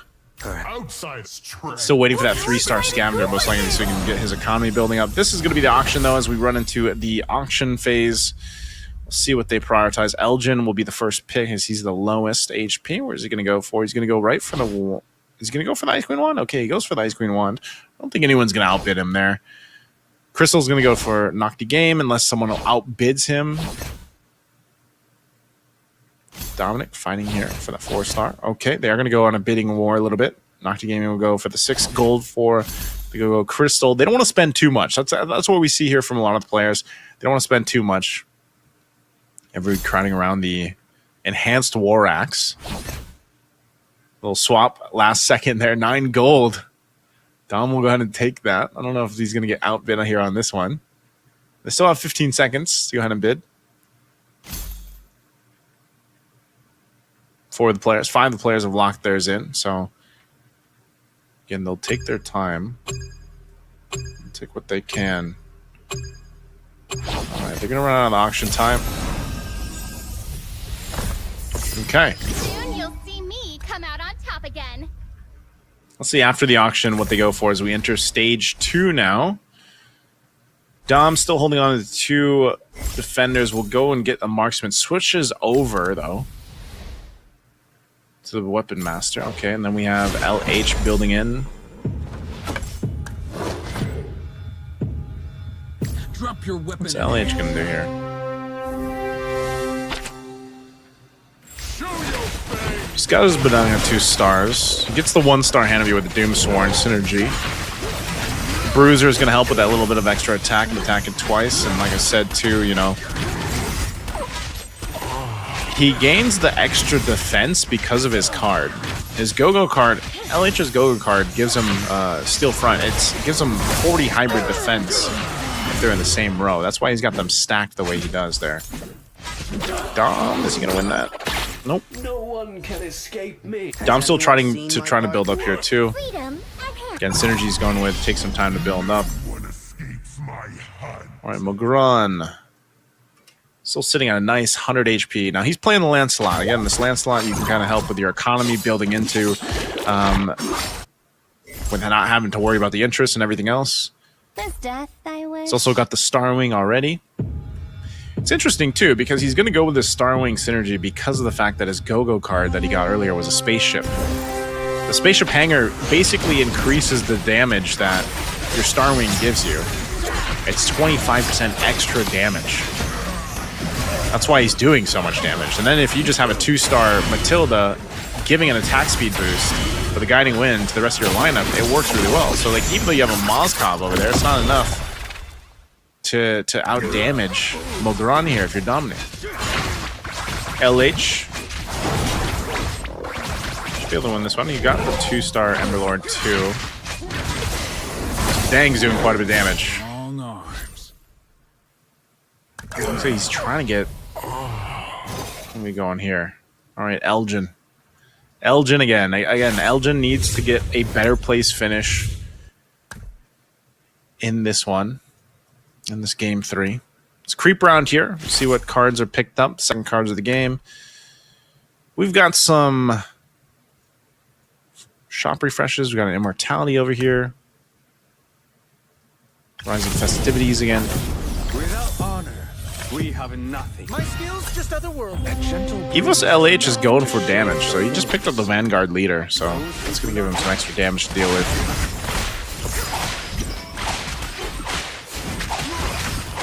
Mogran seems to be the biggest target right now, too, as he's building in this multi-synergy layer.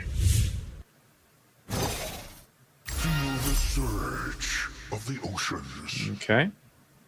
Elgin will get the 2-star Atlas. What's he going to do here? What's the play? Puts the Atlas there. Sells a Saber. Swapping things in and out.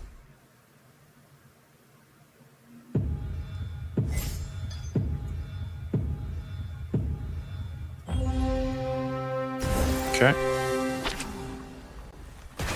It's interesting though, because he has the blessing on his Veil, so he's got the 2 mage unlocked, but he just doesn't have that much magic damage, so he's relying a lot on this Veil to do the damage with the Horn of Prosperity that he gets for the attack speed, plus the Ice Queen Wand and the Enchanted Talisman. So he's really relying on these Wind Blades from this Veil.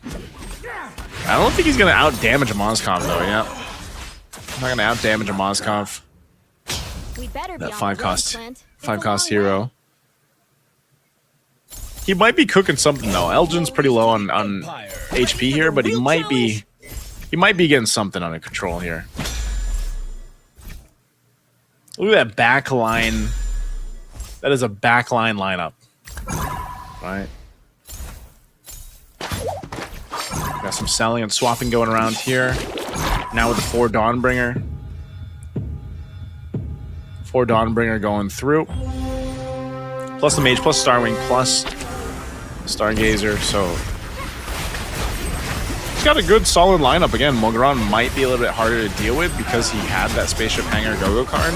Then he got the fast promotion too. Not sure which hero he picked up that was the automatic 2-star. Might have been the Jushin. Still sitting at 100 HP. Mogran. Now over here, Nocti Gaming. Oof. Little Hanabi battle. Little Hanabi. Oh, she's got the Haas Claws. Haas Claws. Haas Claws. Oh. Literally because of the Haas Claws. That was the difference maker.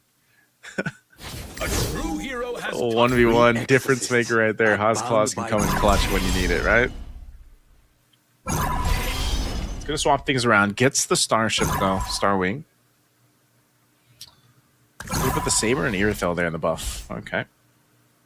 Mogran once again. Not much has changed here from Mogran. Someone's got to do some damage to him though. He might be building up too to 4 Synergy Starwing if he can. Again, why not? It's such a big buff.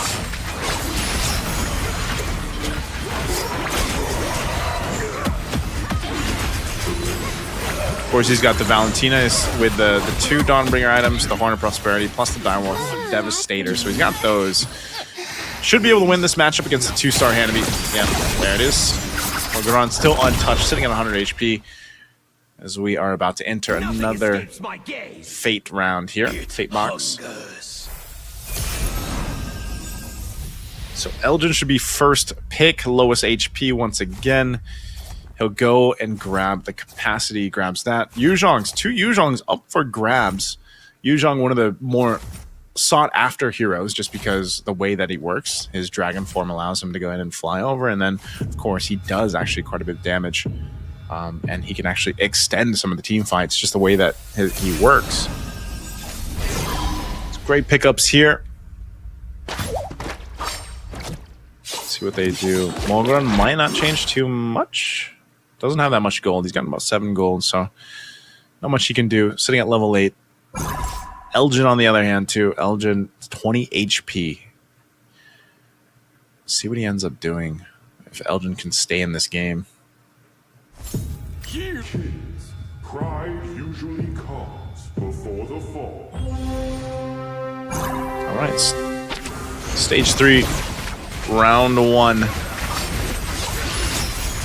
Does anybody have an answer for Mogran here? Look at this lineup.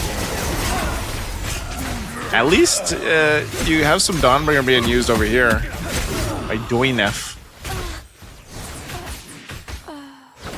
But yeah, you can't really deal with that Valentina. The Valentina is able to do so much.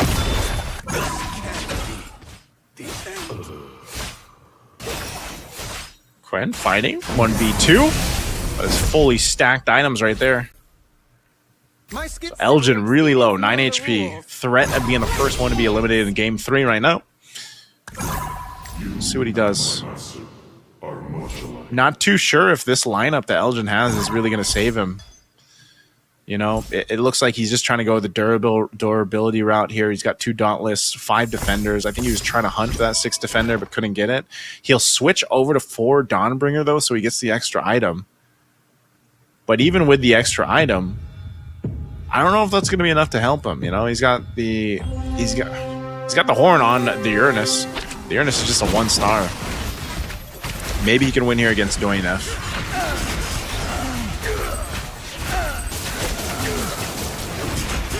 Oof. Okay. It's very close. Again, that durable lineup really helps him, but he's just kind of overloaded and doesn't have enough damage output So Elgin is going to lose to Doing F here. And he's going to bow out of this game 3. First one eliminated, Elgin. So he is not going to have the points that he wants throughout this. I'll have to watch the rest of the 7 here battle it out as they head on to the creep round. They pick up their last go-go cards here. We'll see what everybody's picking up. Quen goes and gets the Healing Fountain. Again, Healing Fountain is great. A lot of them will go and opt for this so they can heal up through these last couple rounds. Oppo also got a Healing Fountain. Let's see. Okay. Dorian F sitting on a lot of gold, by the way. 58 gold.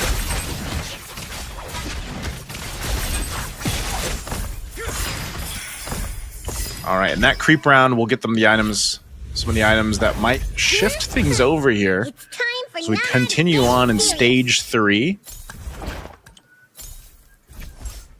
Now this specifically,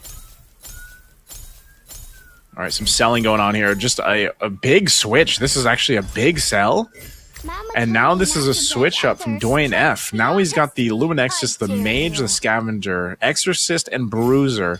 He went through almost an entire swap. Again, with 46 gold, that type of economy, you can do this. For my kingdom. So he switched things over. What else is he gonna do? Amon is like a pseudo tank right now. Sitting with a Brute Force, an Anti-Cuirass, and a Winter Crown. He's got a Novari for the damage, but the Luminexus, the 6 synergy Luminexus, actually is gonna bring down the hybrid defense here from Dom.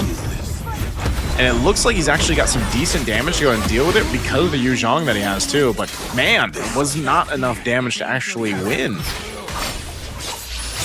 Unfortunate little 1v1 here. Valentina versus the Saber. Oh, the Saber, 1 HP left. Time to fight, Tokoyo. Rocks. Big move over there. Protection from the rain. We're seeing some shifting happening here in towards the end of stage 3. Lots of synergies here from Dom, though. It's not too often that you see the 6 Weapon Master, but he's got it. And interesting the way that he's lined this up, too, because of the way it is. I mean, look at this, right? He's got the blessing even on the Granger. His Mozkov is well protected. If he can scale up this Mozkov, he's got good items for it, too. He's got the Axe, the BOD, the Haas Claws. It's all really good to work with this. See how he does. Mozkov doing the majority of the damage. You can see that every time he throws out that SOD, that Spirit of Destruction, it just pierces through. So as soon as that Mozkov turns into a 2-star, 3-star, that's going to be really deadly. So Dom in a good position, 4 win streak. You can see that power spike started to happen there too. We'll take a look over here. LH getting really low. Now he was LH sitting at 16 HP, Quen at 24. Behold my wrath. See what they do, Nocti Gaming. Fate forced me. Whatever it takes. He's got the 10 out of 10. What's he going to scale up to? He's got a little bit of more gold. He's level 9 right now. Gets the 2-star X-Borg. Building into that. He's even got the Saber, 2-star Saber. A little defensive build going on here, even with a Revitalize. So again, this, he can build into this. He's got a lot of gold go-go cards to help him get the lineup that he wants to for Knock the Game. Switching things around a little bit here with that Starwing buff. Let's see how this plays out. That Metro Zero plus a Scavenger. He's got a multi-synergy lineup. Okay. Looks like he's going to be a fine on this. Again, this is so much synergy there. Mogoran, 1v1, Harley versus a Saber. Nope, the Saber's gonna kill you. LH hanging on, by the way. LH hanging on with a sliver of health, and we're gonna go to a Fate Box round. And with a Fate Box round, again, Quen, look at this. First pick, he goes for the capacity. All right, Oppo's going over here to capacity too. There's 2 capacities up there at this point. LH will go up top to get the Swordsmith, or the Swordsman. Okay, Guardian Helm 2 for Nocti Gaming. Actually, for Nocti Gaming's lineup, that Guardian Helm, it's going to be really good.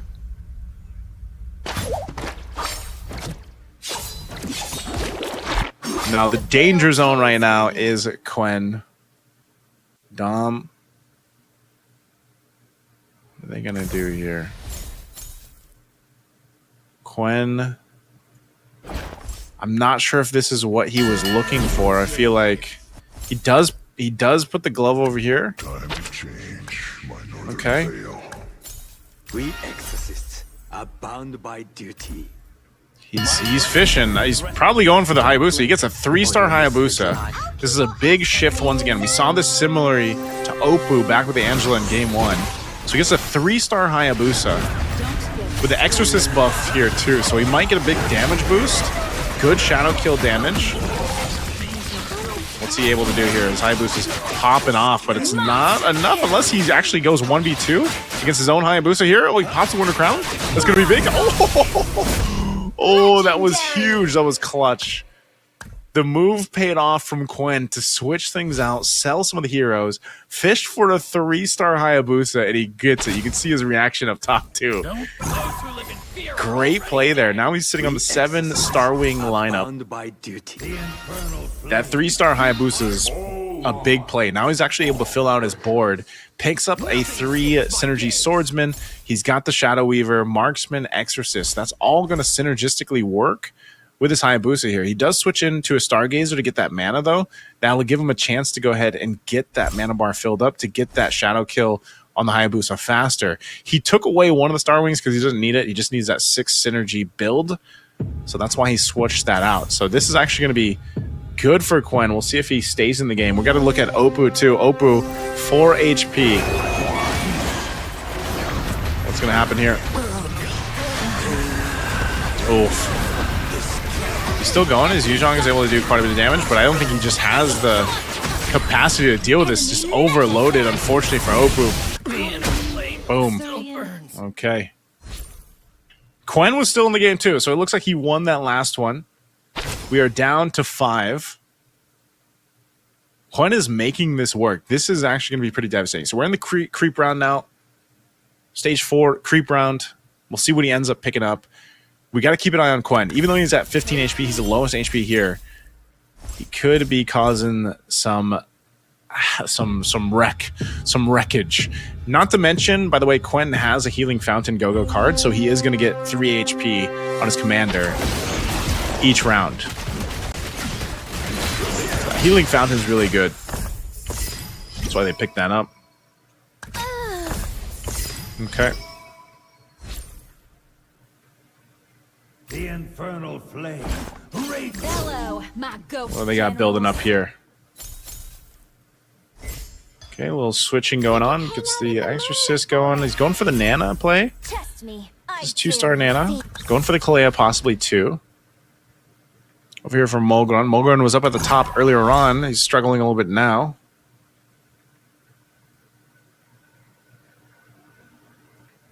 Getting very close here to potentially the next person being eliminated out. Again, in stage 4 is where things start to turn for a lot of the players. You'll see them potentially either sell out their whole or half their board and go for something else, but we'll see what Nocti Game does here. He's got a 3-star Phoveus. That is super tanky alongside the Martis 3-star. The Hayabusa is causing some wreckage, though. Oh, can the 3-star Phoveus deal with this? He's going to go ahead and try to go for the Saber. Oh, again, that Hayabusa, just so much damage. Discipline and focus. Enemy ahead. 12 o'clock. Okay, very low. Nocti Gaming at 4 HP. We potentially lose 2 players this round. Quen, like I said, is built back up to himself, 21 HP.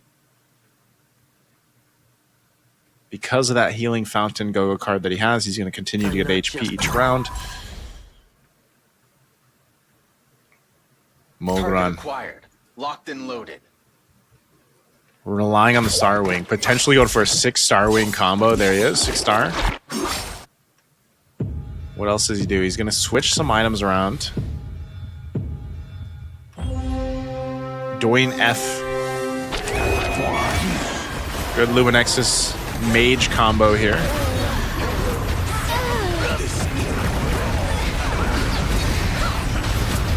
Good damage. Good survivability. The Nana's still pumping out damage in the back. Very beefy Phoveus and Martis to deal with, though. Should be okay. Angela will use the Heart Guard, keeping that Kalea alive. Good tanky Kalea combination here. Now, can they burn through this Phoveus with that kind of shielding? With a Revitalize, the Heart Guard will help. They do have the healing reduction too, so they'll get it. Boom. I think if they didn't have the Angela or potentially the Kalea there, that would have been the Phoveus just unleashing. So down to 4 here. Down to 4. A 3-star Kalea.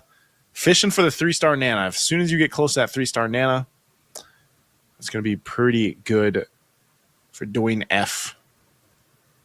Quen made his way back up to 2nd place based off HP. 3-star Irithyll locked in for Dom, though. My mercy. Dom's got the 3-star Irithyll now.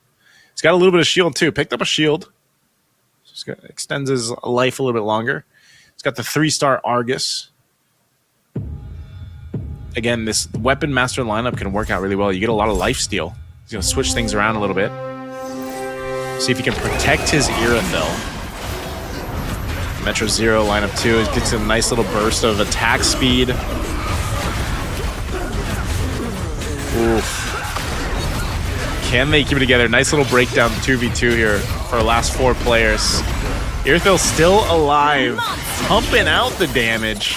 Dom stays in it, takes out Nocti Gaming. Nocti Game is out.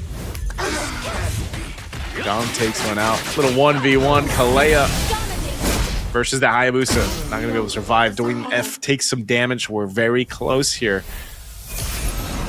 Another Fate Box, potentially last one of the game. Is the last one in the game. Let's see what they go for. Capacity, Luminexus, doing F, going Luminexus. Quen, what's he want out of this remaining choice? He's going to go for the defense. He's going to grab an Oracle.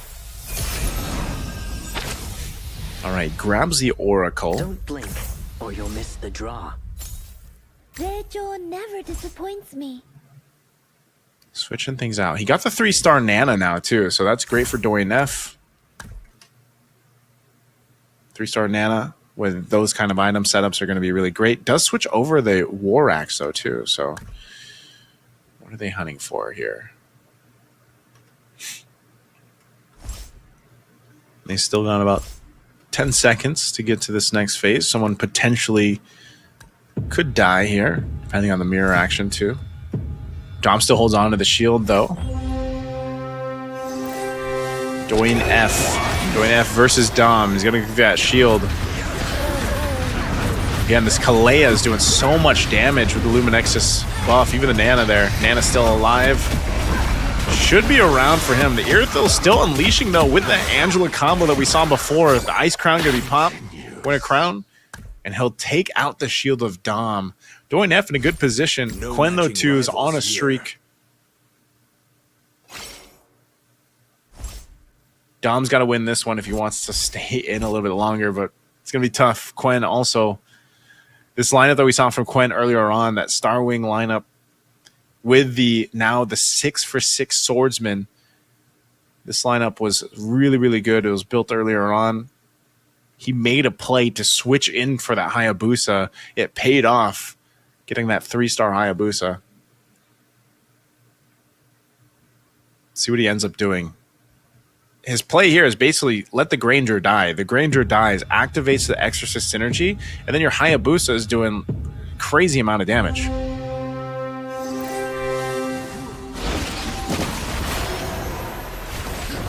So we'll see it in action here. The Granger's going to die. There, Hayabusa's buffed up. He's going to get the Shadow Kill off. Pumps out a ton of damage.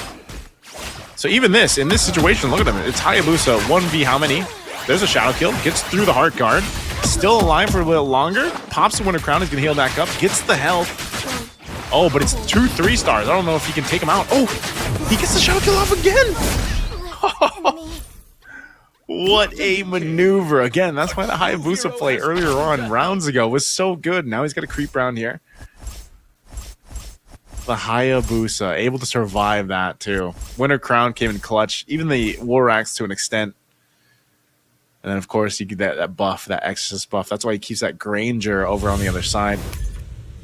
We'll see what items are coming into play here. We're down to the 2. Dwayne F has 1 HP, Quen with 33. It's going to be really hard for Dwayne F to beat Quen. And we'll see if he gets lucky with an item catch here. But even so, dealing with this Hayabusa is going to be tough.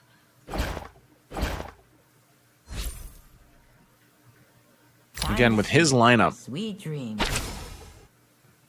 this is mostly a Luminexus Mage lineup versus this Hayabusa lineup that is built off Starwing and Exorcist. So, Mission see what he does. He's going to do some switching around. He's got some Exorcists of his own. Go Starwing for the buff if he can. But might not be enough. He's gold starved. He doesn't really have the gold that he needs. Whereas on the other side, Quen's in a much better position. There will be blood. Again, building into this. Where does he go from here? Quen should get this one. 1 HP on Dwayne F.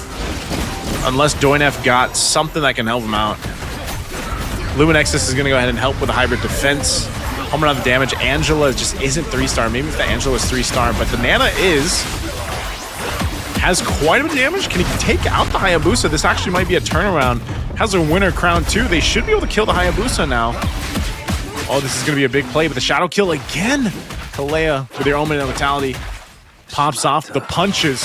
But again, the Hayabusa comes up. Shadow Kill to be used, and it was a little bit too difficult, but a good try, good attempt. Azurian. Dwayne F wins it with the Kalea, man. Quen, though. Does death, I wish? Dwayne F made that work. Just barely. It was a mix of the Kalea and a mix of making it work with the Nana. Switching some things around here. So you'll notice the Granger swapped over to the other side. He's got a couple more 2-stars now for Quen. He knows that part of the problem against this was that Kalea Nana combo. And over on the other side, Dwayne F put the immortality now on the Nana. He's got a beefier Kalea. He's going to get copycat Melina, though. Stops the Kalea for a little bit. Dwayne F, though. Just counting on the Nana. Gets the hard guard. Oh. He might be able to make this happen again. Oh, good damage. But there's a Winter Crown. Winter Crown plus the immortality from the... That's good play by Dwayne F. Shadow Kill again.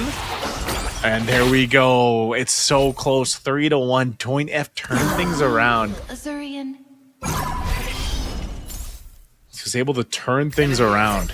12 o'clock. All right. I think Quen is surprised himself. So surprised he's stuck there looking at what can he do? What can he do to not lose his first place finish? Dwayne F sitting on 1 HP again. A similar strat. The move here.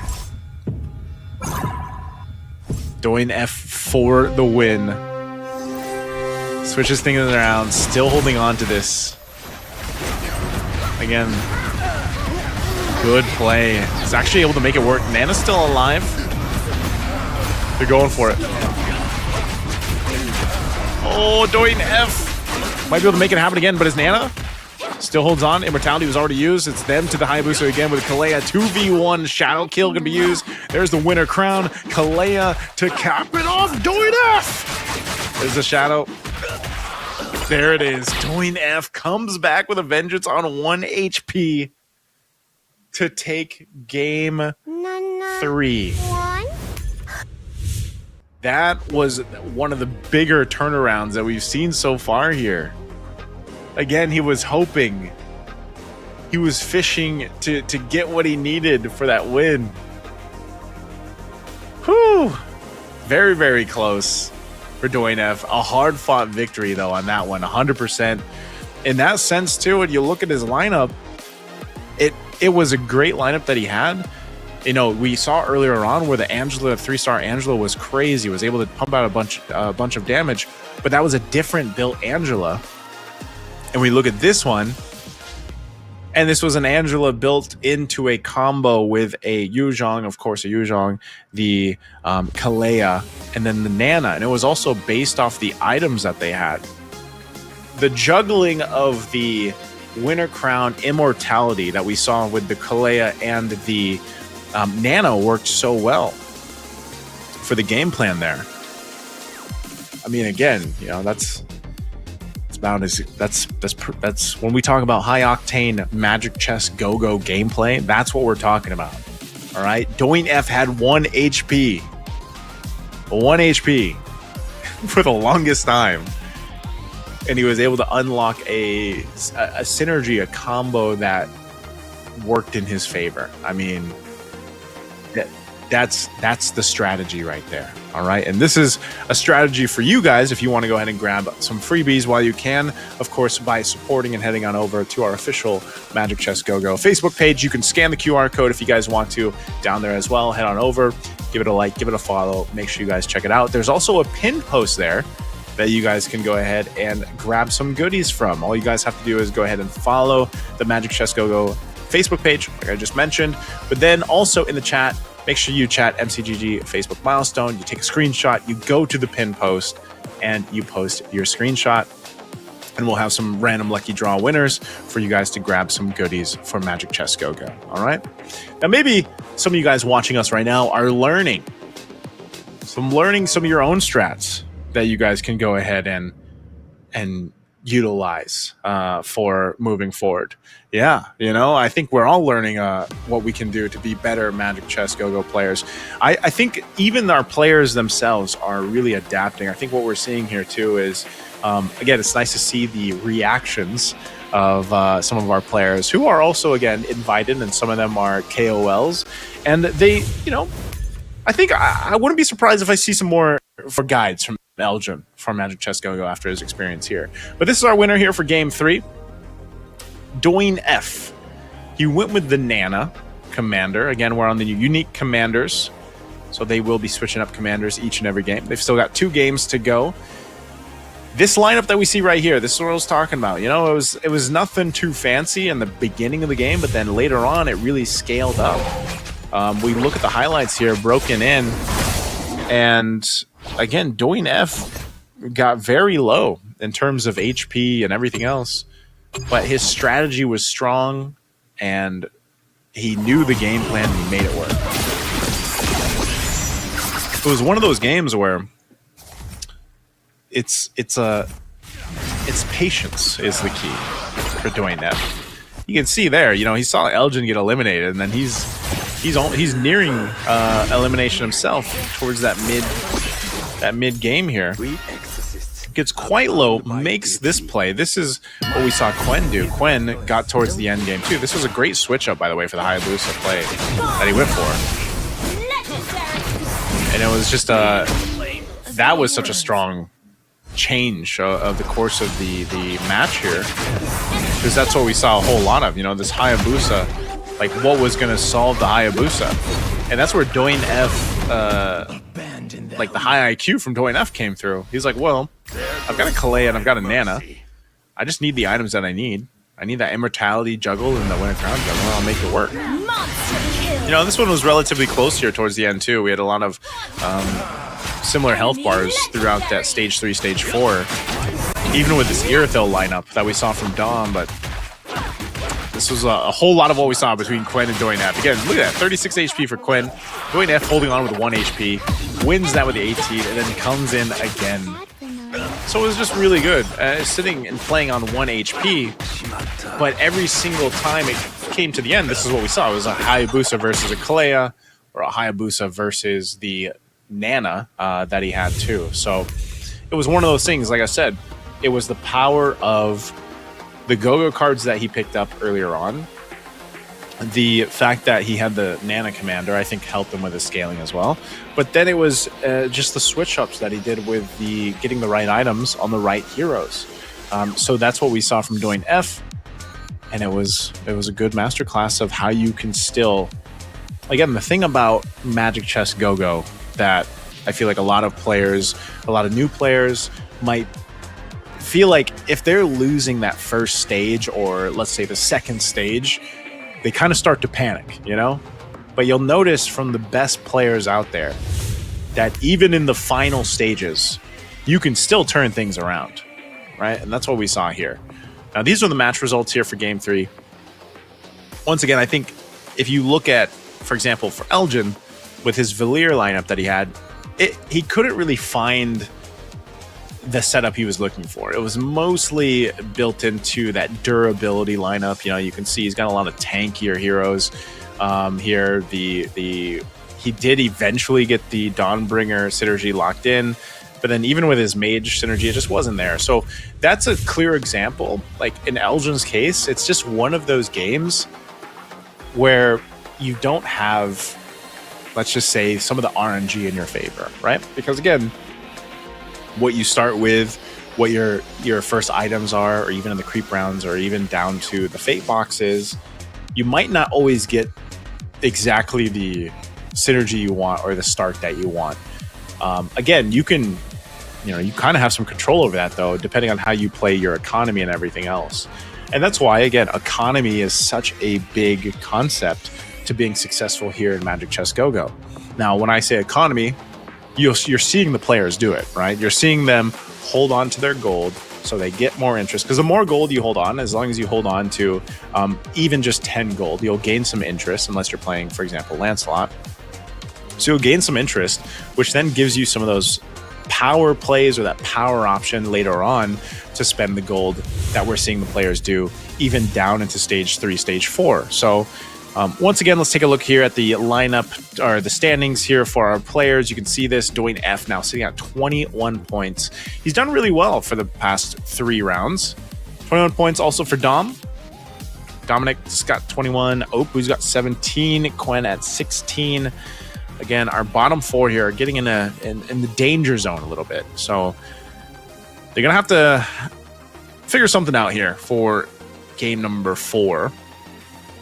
Even for Holmgren, I'm surprised, because Mogran, like, he had a good start even in game 3. Like, he had a strong start, but that's just how fast things can change. Things can change very quickly, depending on, again, how you build up those first few stages. And there is a strategy, by the way. There is a strategy where you can go ahead and, let's say you take some damage early on so that you get that first pick. Now, it's funny because now with the introduction of auction, and there's only that one auction in that first stage, you can because before, if it was a fate box, you would just purposely take damage so you could be the first person to choose on the fate box. Well, auction changes that now, so it's like, even if you purposely take damage to be the first person to go pick in the auction, you can still get outbid. You know what I mean? So, like, it kind of changed that dynamic where it's like, all right, well, do you want to take that damage to your first pick? Because if I wanted to, I can just go pick what I want to, So, again, this is the unique commanders. That's what they've picked so far. This is going to be the commanders going into game 4 for our commanders for our players here. So, Guinevere, Valier, Amon, Paquito, Lunox, Cho, Nana, and Popo and Koopa. Again, these are very strong commanders that are picked up quite a bit in the competitive scene, all serving different purposes here. Like you guys have seen right now, Lancelot popped up a whole lot in the first game, and you also see a lot of Paquitos. The Nana here and there, Popo and Koopa as well, because of the whole trap skill that he has and getting an additional hero and working from there. So let's go ahead and see what happens here as we get situated for the start of game 4. My mission is to protect lives. Okay. So what they do again in stage 1, round 1, it's just a creep round. That's where we see what everyone gets set up with. Also, some of the first cards that'll come up. So some people got lucky already and they have an early synergy to start off with. Some of the first items too being picked up. I have no tolerance for betrayal. Got a pretty big switch up here from McGrun. He's going to go for this. He's got a couple Cyclopses there. Put them on the board, and some of the first cards coming in through too. Right. Time to do my job. Oof. Good starts to some of these. Frontier Blitz. Bounty Hunt. The Bounty Hunt's going to be really good for McGrun. It's 1 gold each, 30% possibility. He's starting off too. Okay, McGron's going to go ahead and start off with this synergy, the Defender and the Doomsworn. So he's going to get that 1-star Hannity. And he actually went and put the Revitalize on too, so... Interesting to start here. Paired up with a Cyclops, who was already at a Winter Crown, plus a Holy Crystal. Very strong start from McGron. Okay. Those... Whoever's crossing me, they better be careful. It's time for Nana to get serious. Still building up. He actually got the 2-star Aldous before we switched over here. Elgin now. Elgin. Like I said, Elgin's gonna have a better start. He's got to have game 4. Like, this has to be Elgin's game.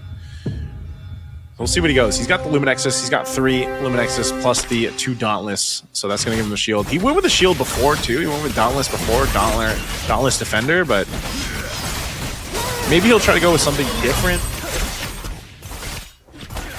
He should win this round. Yeah, with his 2-star CC. Yeah, so he'll get that round. Good round for Elgin. Over here for Dom. Dom's still doing a thing. He's got the Weapon Master plus the Luminexus himself. He'll win that round against Opoo. And we'll have one more fighting round here before that auction. And usually at the auction is when we see things start to shift already. A lot of 2-stars here, though. 2 stars for Dom. We'll see what he ends up building with this. He's also working on that Layla. I'm here for Opoo. Again, Opoo, our first game winner.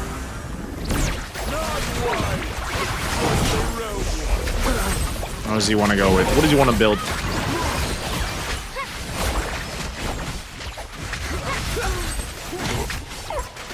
Should be able to do this. I mean, he's got a couple 2-stars here, the Alice and the Lolita, but they're going to kill really slowly, so they actually might die because of the Cyclops alone in the backside. Holding on to a Holy Crystal already is a lot of early game damage from Mogran.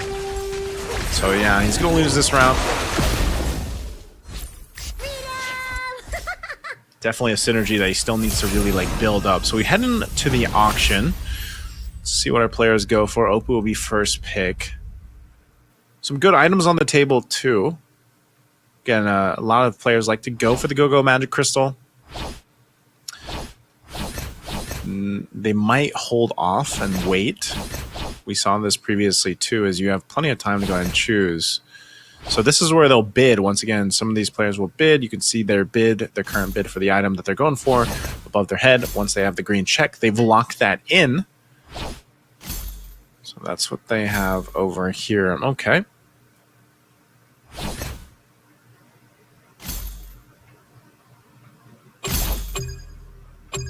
Okay. Auction amount over. Outside failure. I never miss my target. All right, this is where we see some of the shifting happen. Sky in a safer world. Doing F, holding on to the Dawnbringer. I think he's going to go for the full. He's got a lot of 2-stars there that he hasn't deployed just yet. I want to see where he ends up putting those. We're going to have a couple Dawnbringer lineups, though, for this one. Game 4, it looks like. Even over here for Knock the Game.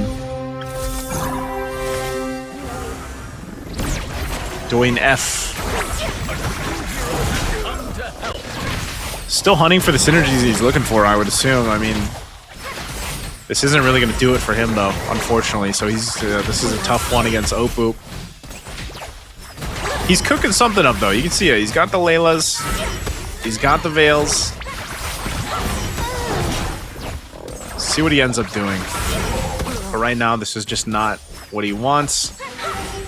His Novario will go down here. He does do some damage, but The greater the power.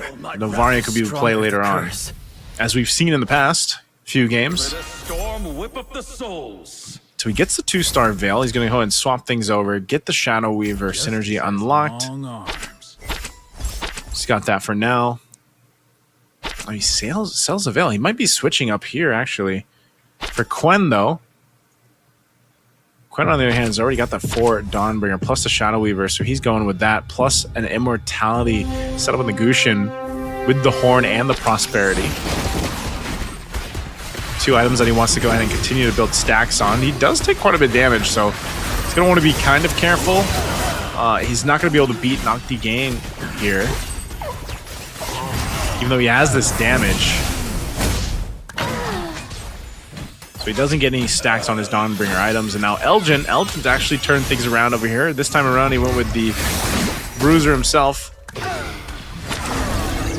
Luminexus. Hamgron still winning. Soon you'll see me come out on top again. Elgin's sitting at first, though. That's going to be good for him. Like I said, he needs to win this. And we have this next round up. Creep round for our next stage. Stage 2, round 3. We're going to get these second cards locked in. You've got already some glittering jewel cards coming in, so they're going to have an easier time to go ahead and refresh the shop. They'll get a free refresh. We got a couple jump the guns as well. So they'll get some XP for the commanders. A whole lot of glittering jewels. A whole lot of cards drawn here. So there's going to get a lot of shop refreshes, and they'll hold on to the gold too that they have. Humanity is always on the winning side. It's time for Nana to get serious. Okay. So we got to keep in mind those refreshes that 3 players have. That's Quen, Hamgron, and Nocti Game. Let me protect you.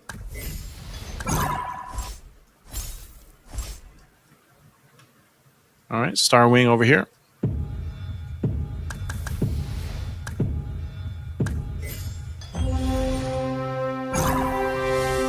Nocti Game, what's going to go for? It's very interesting that he's going to go with that Doomsworn. So he's got the 2-star Hanabi. Still building up on those stacks too for Dawnbringer items if he can. Immortality Gold popped up for here, but the Saber still does quite a bit of damage even as a 1-star. Might be able to take out this Earthil. Oh, that's tough for Nocti Game. That Immortality helps so much. Wait, yeah. I would say this game 4 so far, very close across the board. No one clearly winning. A lot of these lineups, a lot of these synergies that they're having, the compositions are types that need to be built up here. All right, what do we have here? Some swapping going around. Mage. Got a few 2-stars. Once again, relying on that Novaria. Novaria does quite a bit of damage, even as a 2-star. Oppo. Got a 6 synergy lineup going. Relying on that Starwing. Some of that extra damage, plus the attack speed here coming through too. Dealing with this Dawnbringer though. From Nocti, he's actually going to be able to go through it. Just not enough stacks yet on these Dawnbringer items. And the damage for the Nana. Elgin going through. He's got a Lolita, 2-star Lolita. Coming down with a hammer. Not enough.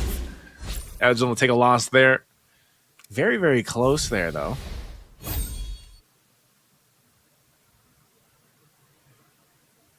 Okay, next one. Stage 2 round. The greater the power, 6. the stronger the curse.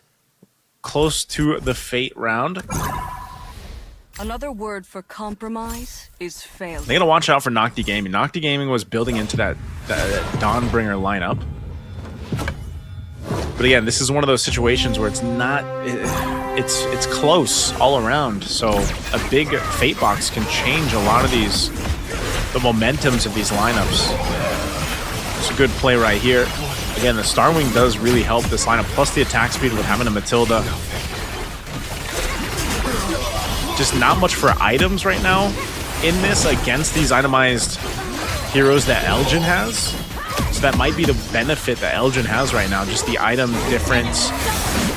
3 2-stars right here too. So he'll go ahead and win that round. Now we head to the fate box. See what they end up picking here. There's some pretty good choices. The Valentina's there. Dawnbringer, 2 Dawnbringer heroes are on the board. Nocti Games definitely goes for that one. He wants that Valentina. He's probably going to switch the Dawnbringer items over to the Valentina as well. No one taking the Mincetar, it looks like. Okay, Quen finally takes it. Elgin's just going to go grab the DHS. He'll take the Demon Hunter Sword. Yields to me.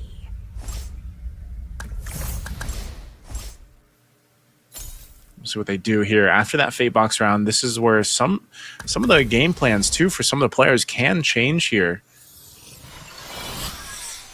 depending on what they grab. Elgin again in that position where he's sitting here, you know, he's thinking what to build.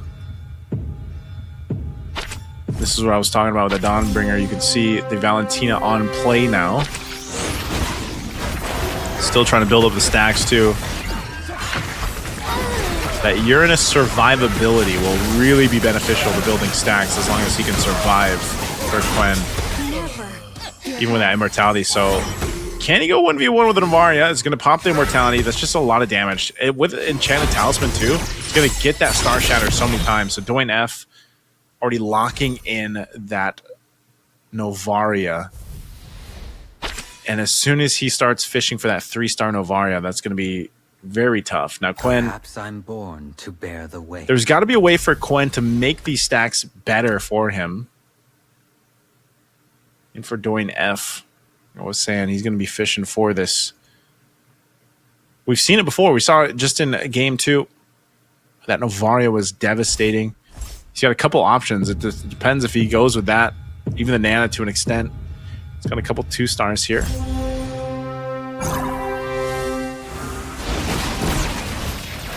See what he does against LH. The Novaria paired in with the Luminexus synergy is just so good. It's so strong, especially Star Shatter. If you're able to Star Shatter right away because you have an Enchanted Talisman, it's really good. Some good damage from this Natalia. Is she going to be able to 1v2? She still has an immortality. That Star Shatter will pop it. She's going to be able to kill it. Good play, good maneuver from LH. And Natalia coming out clutch. See Halberd really helping there too with the items. So we're back in the creep round here, stage 3 creep round. There goes your See what they pick up for the last cards too. This is a big play. It looks like we're gonna get the gold cards coming in through too. So good choices here. Oof.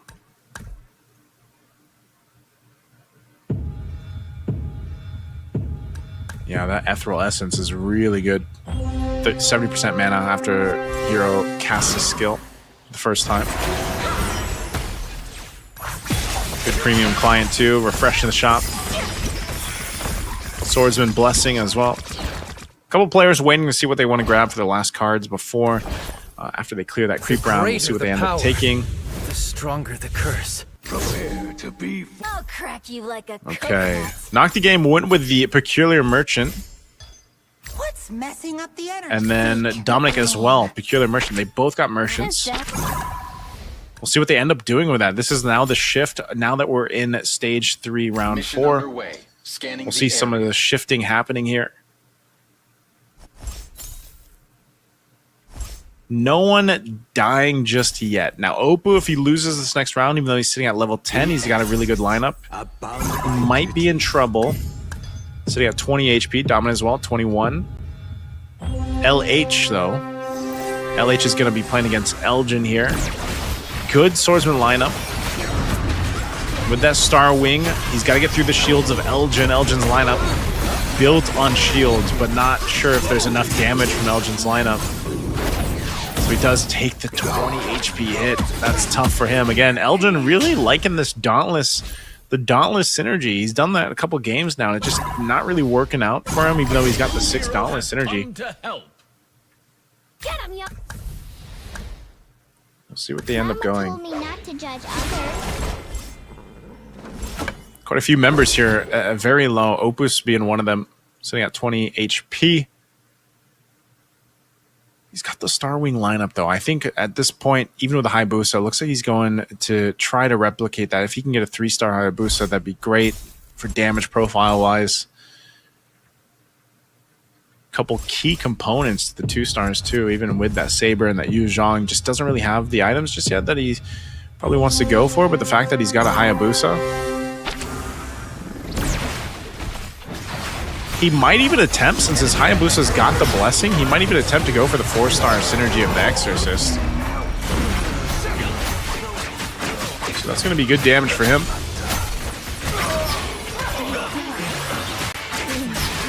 Oh. All right. Hope we're still good. Elgin once again finding himself at the verge of death.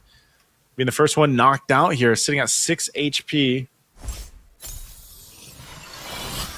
And with 18 gold, I don't think there's much that he can do with this. Again, Luminexus Dauntless, and even just down to the items that he has, aren't really going to help him win this. I mean, his Kalea running with the damage items, you know, the BOD, DHS, and the Winter Crown, it might work in some cases. You can see that being targeted at Doyen F with almost a 3-star Novaria. Players are pointing that out. Elgin, potentially last chance here. Ton of shields. But against Doyen F's lineup, this Novaria Nana lineup, can he survive it? The problem is, again, you're so tanky, but you just don't have any damage. So Elgin going to be the first player to bow out. Game 4, really tough for him. Needed something with more damage on his lineup, so Elgin will be first. Opu's going to go ahead and pick up the Enchanted Talisman. Capacity for LH. Warax for Dom. Ember Lord for Quen. Oh, man. Doyen F just got exactly what he wanted. Doyen F just got exactly what he wanted. Test me. He's so close to a 3-star Novaria.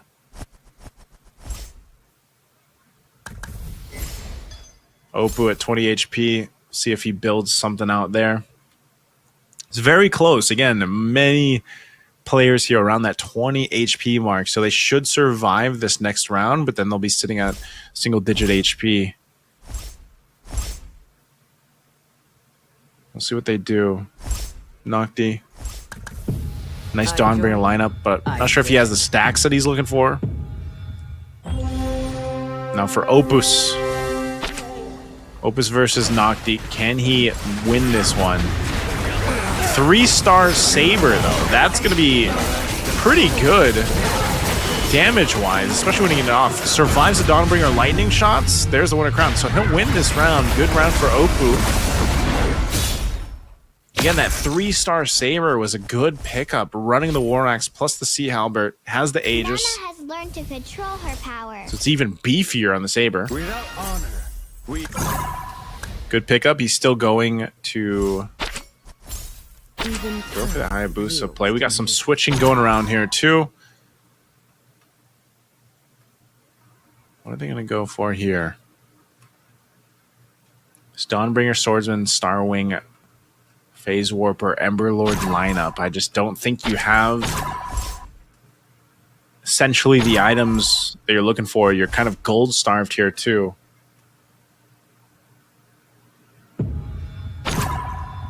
See what Quen does. Swapping the Starwing around, swapping some heroes around the last second.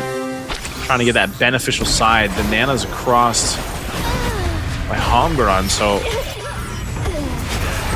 he does have that Valentina, which should be able to get that Dawnbringer lightning off. There it is. Has an Immortality too. Get pushed. And that's tough.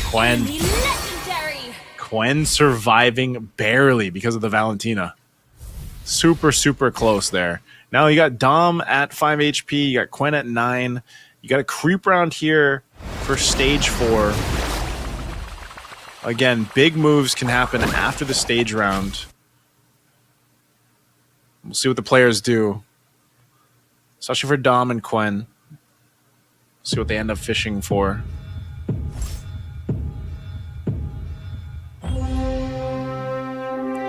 going for that Nana.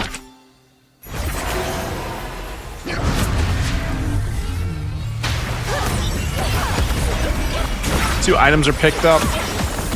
So it's locked in. Very close. Again, even the top side, 24, 23, 20 HP for top 3 right now as we get ready to enter stage 4, round 4. You can see that right there. Some big star ups across the board happening. 2-star for the X board, Kalea, Yuzhong. We have some swapping going on here. I think even for Doin F, he was hoping to get more damage on the Novaria, but he's got the Claude's theft device anyway. Let's see what he does.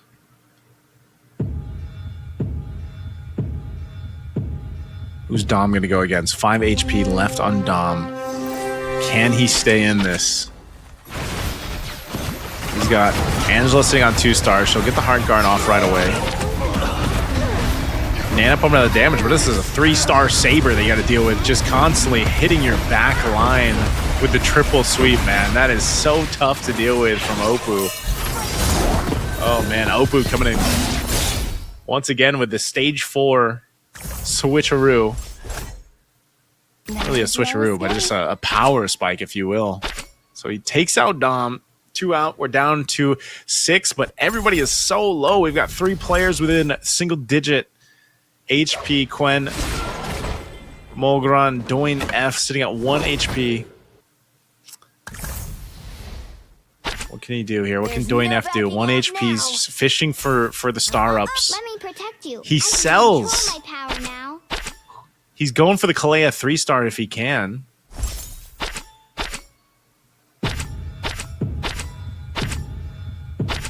He's refreshing that shop. Mama told me not to judge others. I don't think he got the 3-star he was looking for, unfortunately.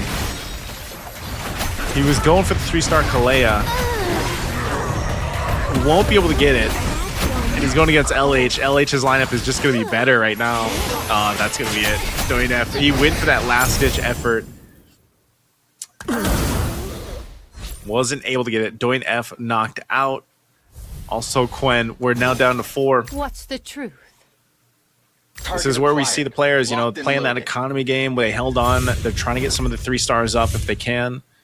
You got some happening here, too, for across the board. Right now, though, there isn't a clear leader just yet. Even though you have LH sitting at 23 HP, this is still very close. There is no good and evil. Mogura on the next one at risk of being eliminated. Potentially Nocti game, too. Without honor, we have nothing. Okay. Little switch of the blessing here. Or the 3-star, actually. Not the switch of the blessing, but the 3-star Hayabusa. This is what Oppo was fishing for. He's got a... Oh, can he actually make this work? He's got very good 3-stars for this. Shadow kill is going to be good. Yep. Gran, unfortunately. That was such a clutch 3-star. That again, we see this a lot in stage 4 towards the end here. We're almost doing the next Fate box as we come into it. And you see how close the health bars are here for that first place again. Trying to get those 9 points. I don't think LH really... Maybe he just doesn't... Maybe he's just going to take a random one. Okay, no, he's going to go for the X-Borg. No matching rivals here. So the biggest threat right now is actually Oppo with his like multiple 3-stars that he has. Fate forced me to become an assassin. And even so, it's that Hayabusa. His Hayabusa is a tank Hayabusa with an Oracle and a Blade Armor. Essentially, and even an Aegis, just to basically survive. And be a nuisance with the shadow kill. I mean, that's basically what's going to happen here. 4-star Exorcist too. So the play is for him to just get that buff. A 4-star, the 4 synergy with the Exorcist is a big increase. You can see it right there. I mean, look how much damage even the Yu Zhong is able to do. It's a 3-star Yu Zhong. It's not even just the Hayabusa. The Hayabusa is like a distraction now. And Zhong is just pumping out damage left and right. So there you go. We got the big Again, one. it just Tonight happened we so face quickly Kuma. where Oppo makes it work with a lineup that looked similar to what we saw previously, where it was like this 3-star Hayabusa that just turned things around. But if you guys have been watching from game to game, one of the biggest differences here was the itemization. The itemization on the Hayabusa that we saw dominate before was very damage heavy, and then this one, towards the end, it switched where it was like, okay, this is like a tank Busa. You can do that in Magic Chess Go-Go, okay? Don't do that in your ranked games over in MLBB. But in Magic Chess Go-Go, you can go ahead and build a tank Busa if you want to. And that's what we saw there. So it was a tank Hayabusa, an Oracle, an Aegis, and then a Blade Armor. Part of the idea there was to just go ahead and shadow kill and pump out damage while being untargetable. And the way that works so well is because Yu Zhong basically does the same thing, right? When he turns into Black Dragon form, he still takes some damage, but like it's that little window of what Yu Zhong's able to do. Not only that, but Yu Zhong is such a, if you look at all the lineups that we've seen from a lot of our players so far now for 4 games, or even in your own rank games, if you look at a lot of the competitive ladders out there, Yu Zhong is one of those heroes that is just, it fits a lot of synergies, it fits a lot of lineups because of what it provides to the lineup, what it provides to the pacing of a game. And so when you have that, plus a Hayabusa, it works really well. And the Saber. The Saber was like the start of that lineup where it was a 3-star early Saber that ended up working really well. So just a really good lineup that had an idea that started from the earlier stages until the end that we saw there to get the dub. So again, I want you guys to get the dub, so make sure you guys go ahead and check out and follow our official Facebook page. You can scan the QR there if that's easier for you guys. Head on over to the official Facebook page, Magic Chess Go-Go. And also, don't forget, we got some freebies and goodies for you guys as well. All you have to do is go ahead, of course, like the page, head over there. Make sure you guys type this in the chat, and then screenshot MCGG FB milestone. Head on over to the pinned page, or the pinned post on the page on Facebook. Make sure you guys post it there, and we'll have a draw for some goodies for you guys. So hopefully you guys can get some goodies to go ahead and start your own journeys within Magic Chess Go-Go. I would like some goodies, you know? I should do that. Can I multitask? I should do that. Let me go ahead and try to multitask. So, but yeah, you guys should go ahead and join us while you can. We are down to one last game for this group, by the way. If you guys missed our opening earlier today, we have 2 groups that will be battling out. There's 5 games going on, so we just finished game 4, and we'll be having one more game. I'm not saying this out of bias because he's from the Philippines, but Elgin, I watched all your guides, man. And I'm hoping that Elgin can have a better finish, because I think he's done 7 or 8 now for the past 4 games. But our winners are just too darn good. I mean, Oppo here, our winner for game 4, went with the Popol and Koopa Commander. This is exactly what I was talking about with his lineup, though, guys.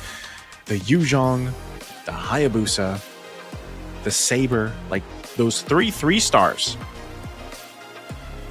Very tough to deal with. Not only that, but even down to the fact that, we see a switch go on where it's like, in some cases you might see it different. Like, depending on the items that Oppo got, it could have been different where his Hayabusa was the damage dealer, or he decided to play it in that way. But nonetheless, his lineup made it work.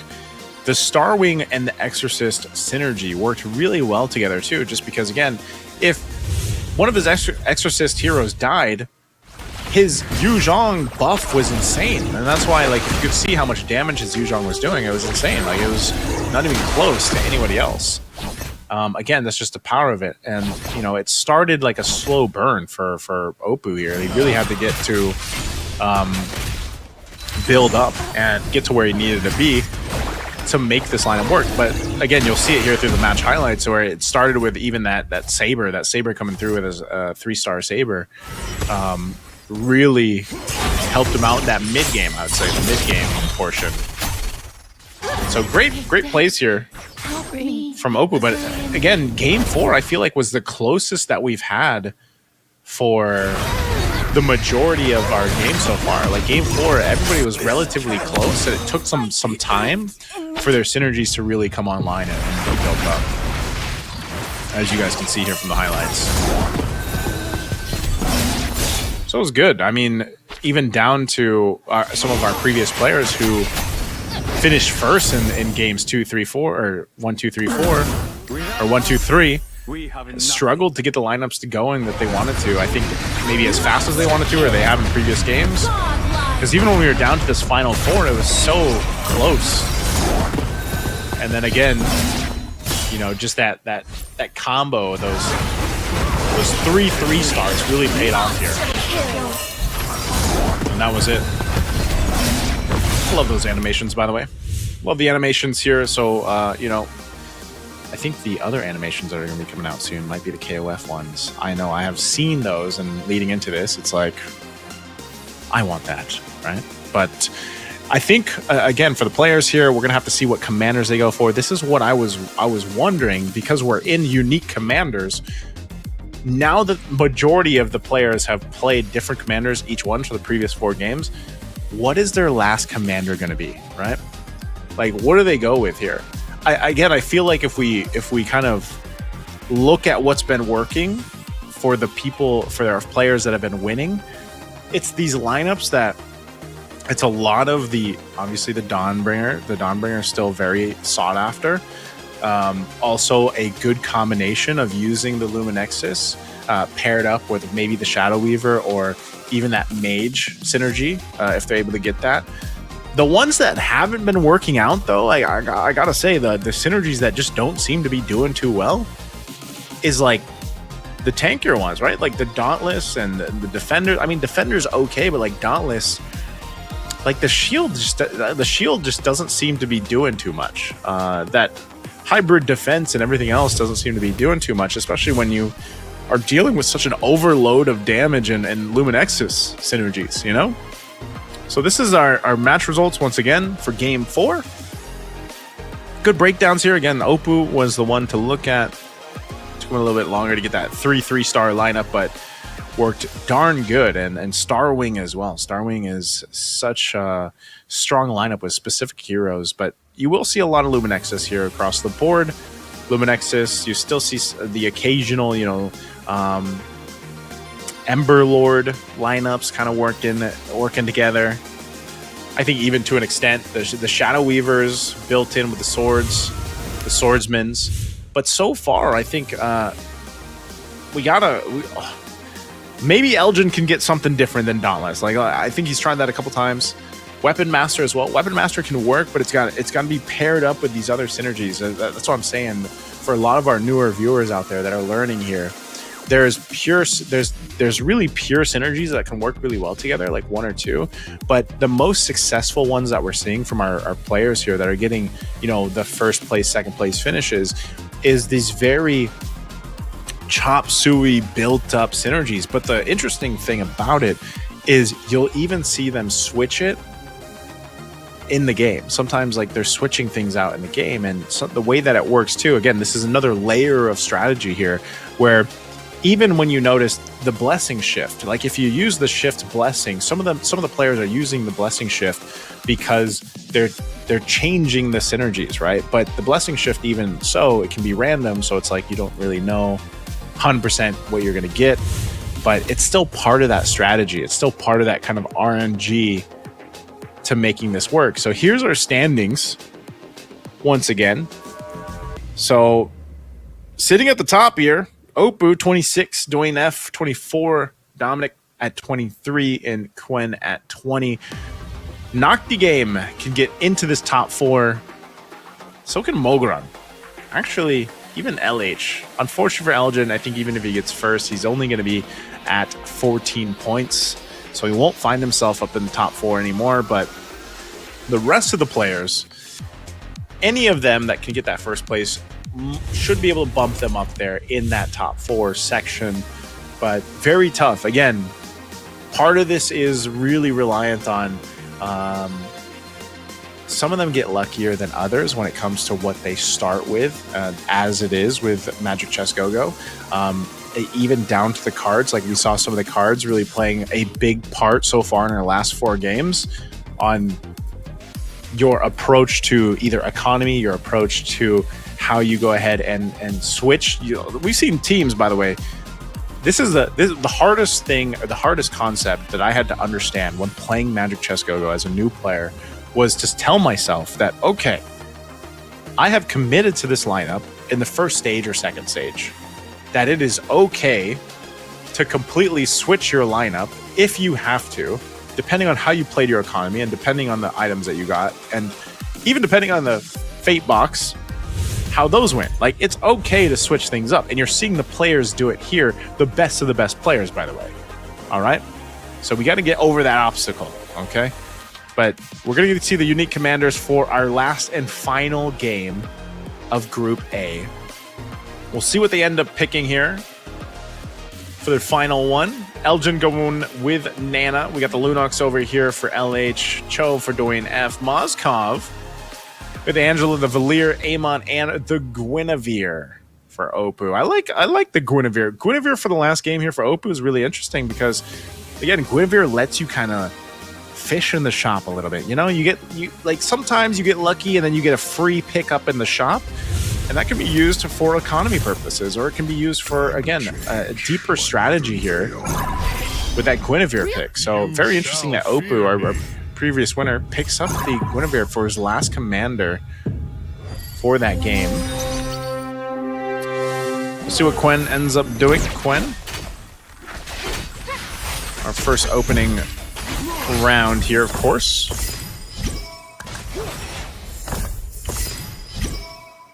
Let's see what they end up picking out for their first cards too. We got some early synergies already building up. Let's see what they go for. Okay, gold cards. We got the gold cards for the first card draw.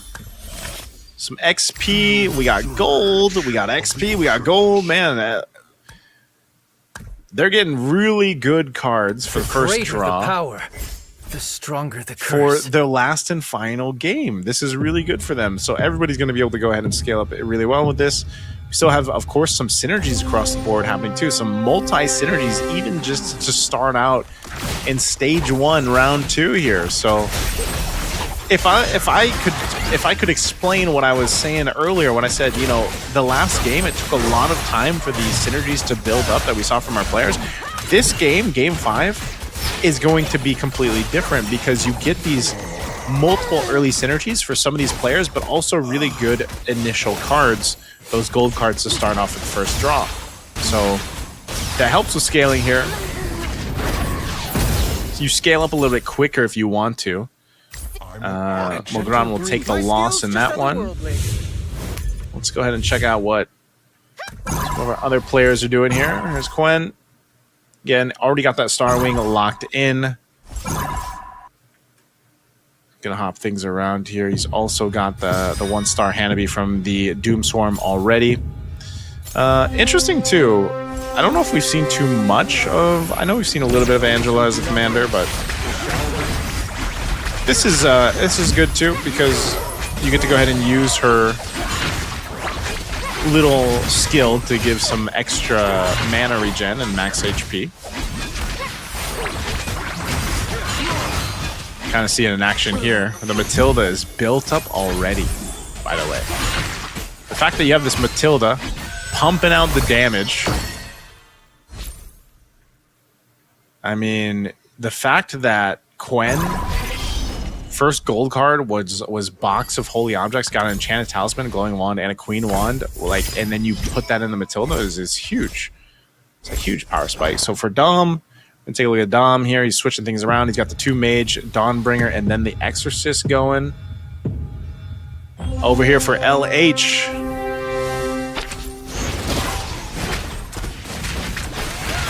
this is what we've seen a little bit of. We haven't seen too much of the Bruiser. A little bit here and there, but Bruiser, Doomsworn, and the Dawnbringer, of course. And that piece of Dawnbringer equipment not going to be utilized too well on an Aldis, so it looks like LH is going to lose this one. I don't think Cyclops is going to be able to 2v1.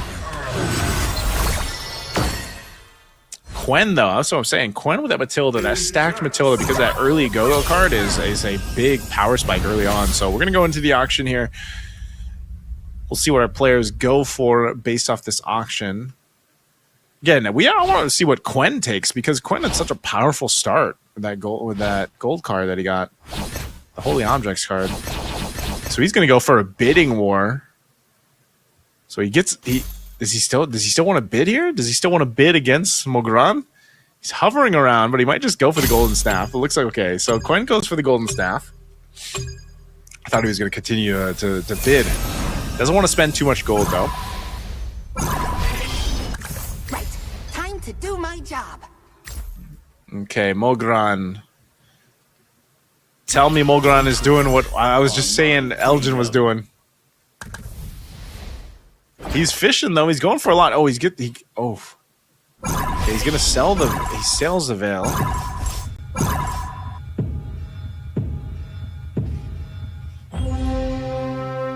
What does Nocti game go for? Starwing, Dawnbringer, Shadow Weaver. She's got the attack speed to go ahead and help him.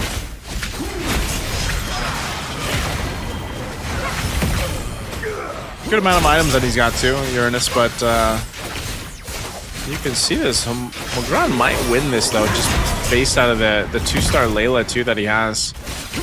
The rest of this lineup. Mogran's lineup, because it's a synergy between the Aspirants, the Marksman, Defender, and Dauntless.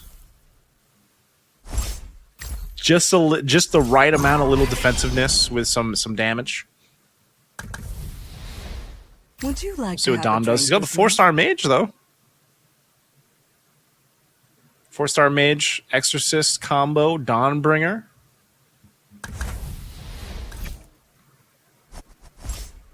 Good potential here. Now for Oppo. Again, Oppo, what's he going to go with?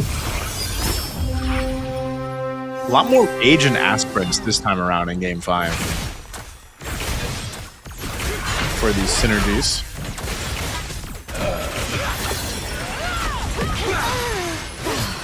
Man, that export does so much damage when he comes in with a Last Immortality. That's just good burst. Good amount of burst. Everyone's really amazing. Oppo But I won't quite low lose. already. We go into a creep round though here of stage 2. With invincibility. Sitting on that maximum interest. Most of our players here though pick up their second cards now. They are going to be okay. These are some good cards too. Dominic picks up the Blood Claw, so he's got that. Counteraction over here. Rogue Mercenary from Nocti. Luminexus Badge. Get a name on as well, okay. Of course, some more Glittering Jewels. These free refreshers on the shop really help with the economy that you're going to go ahead and try to build up. Failure is not an option. Try to outrun my bullets. Test me. I dare you. Okay, Oppo, what does he want to do? He's still got quite a bit here. He's got a lot of gold as well. Now over on this other side for Quen. Very interesting lineup. It's still that Matilda that was really built in early on for him. Now for Elgin. Elgin doing better this game 5. Looks like he might try to go for that Dawnbringer, so it's not going to be that Dauntless lineup that he's been going for. He might have been blessed by the RNG. Big hit from Dom, though. That's unfortunate because Dom already has the spear.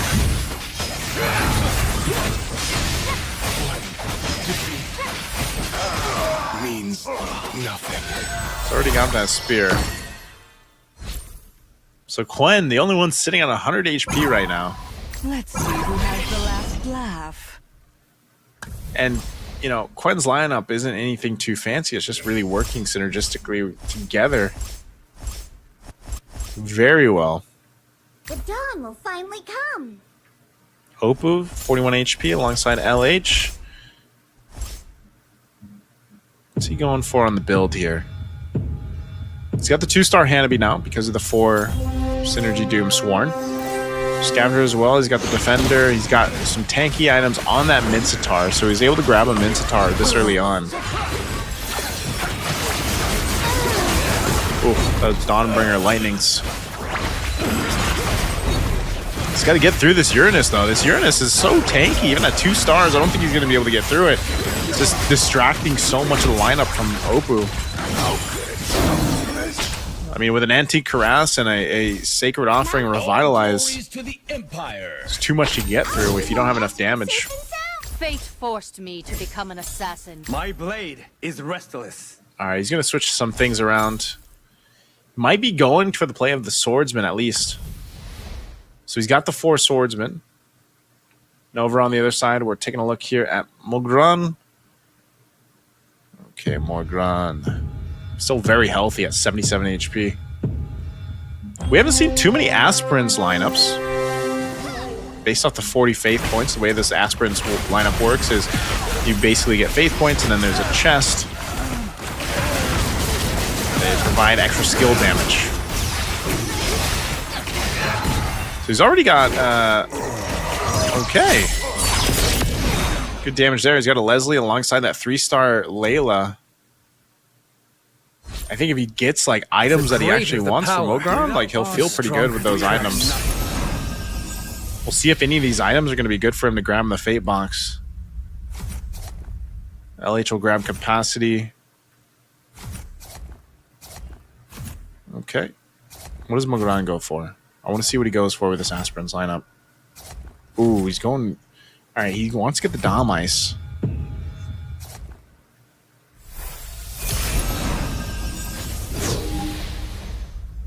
Okay. Mogran got the Dom Ice. He's now got a 3-star Atlas. 3-star Layla. He switched things up just a little bit. He's now got the 2 for 2 Metro Zero, which gives him basically that hybrid attack with each synergy activated. He's going for the 8 synergies too. We'll have to keep an eye on Mogran. Alright, what do we have here? This is the Luminexus lineup. Into that Novaria again. Good damage. Didn't have Yuzhong there. It really helps, but this 2-star Tigreal and the Nana, they should be able to clear that out. Nana's going to be low, but oh. I'll tell you what, that Molina Blitz. Too good. Too good, too good. So LH is our first at risk here. 8 HP. Potentially his last one. Ready for the real challenge? See, there's no backing out now. Feel my wrath.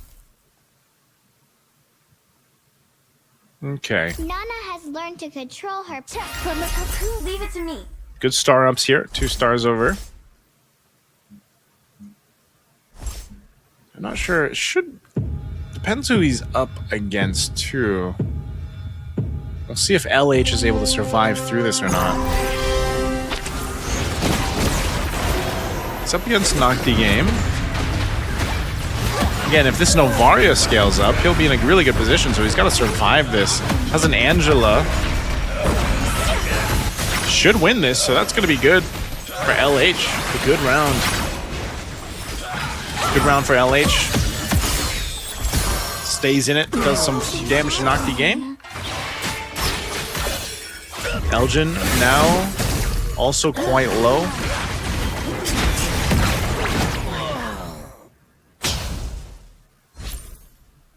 Okay. You're just another target to me. Creep round. Creep round here, stage 3.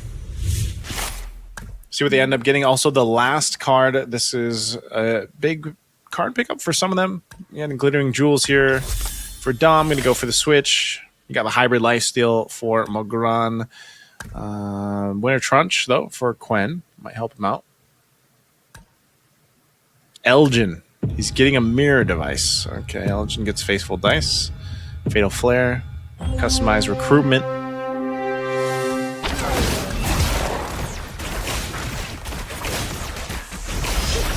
So will definitely help some of them out. Not some of the cards weren't the best, but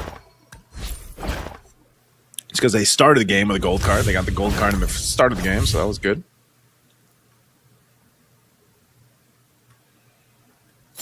Okay. Still rolling with this. This is where you also have to look. You have to see again 8 HP for LH. Got that Star Wing. That 6-star wing is a common synergy that we see so much of so far. So Oppo will go ahead and take that. Again, this buffs your entire board. Nice little damage buff. Quen over here. He's got that Nana, the 3-star over there too. Very interesting build that Quen's going for, but let's take a look at this. LH. And he survived this. The 6/6 mage, he has quite a bit of damage because of that. Illuminexus plus the mage. 6/6 gives 120% magic attack. That's why he was able to go ahead and burst down so many members there. Good combo, good combo. As good as X-Borg is, he's not going to be able to 1v5 or 1v4. The greater the power, the stronger the curse.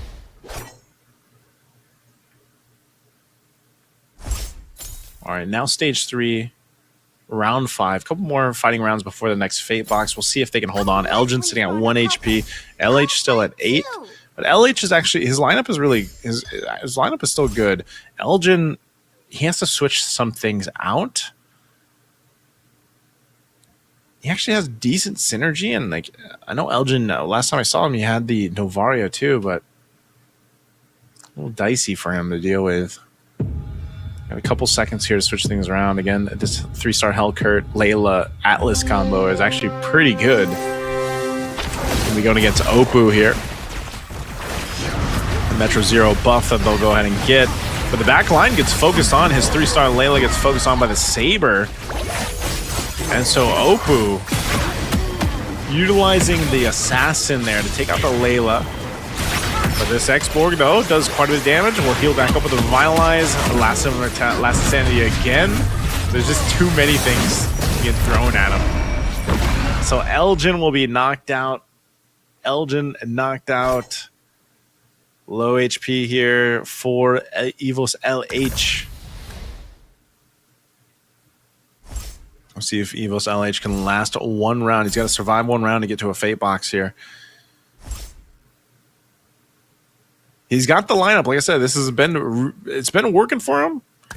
You know, he's utilizing the 6/6 mage, the Luminexus synergies.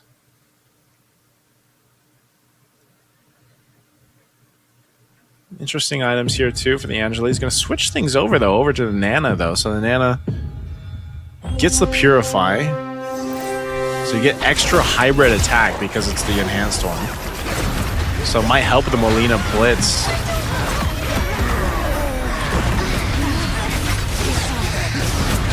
Doing quite a bit of damage, but still, it's this X-Borg, this Last Insanity, even with the Luminexus reduction of defense, they should win it. There's the Winter Crown. There's the Last Insanity. Okay, that's a good round for LH. Good round for LH. It was a good switch up to put that Purify over on the Nana. So he's going to get himself to the Fate round here.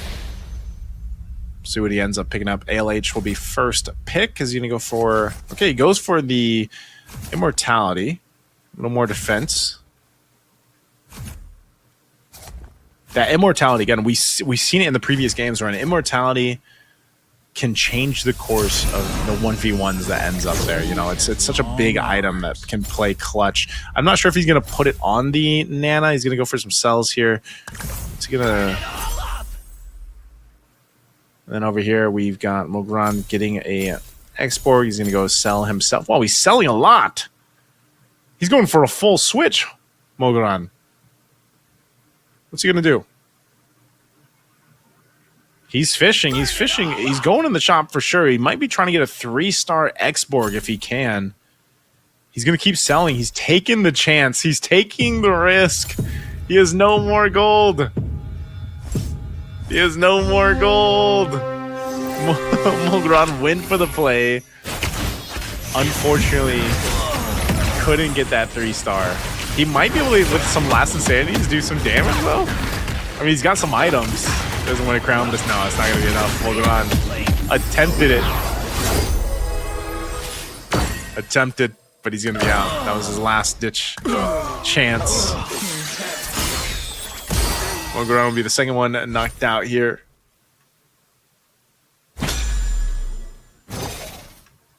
Okay. Digitize the world. Down to 6. LH still sitting at 8 HP, by the way. Opus as well. Opu at 25. Leading into the Starwing. Opu has loved this Starwing synergy, man. He's loved it. He doesn't even have any 3-stars yet, but he's building it. Again, he's doing that thing like we saw previously. He's going for the Hayabusa. He's got two of them unplayed. He's got a 2-star on the field.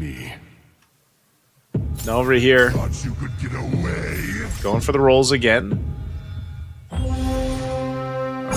knock the game. It's going to be able to do with this one.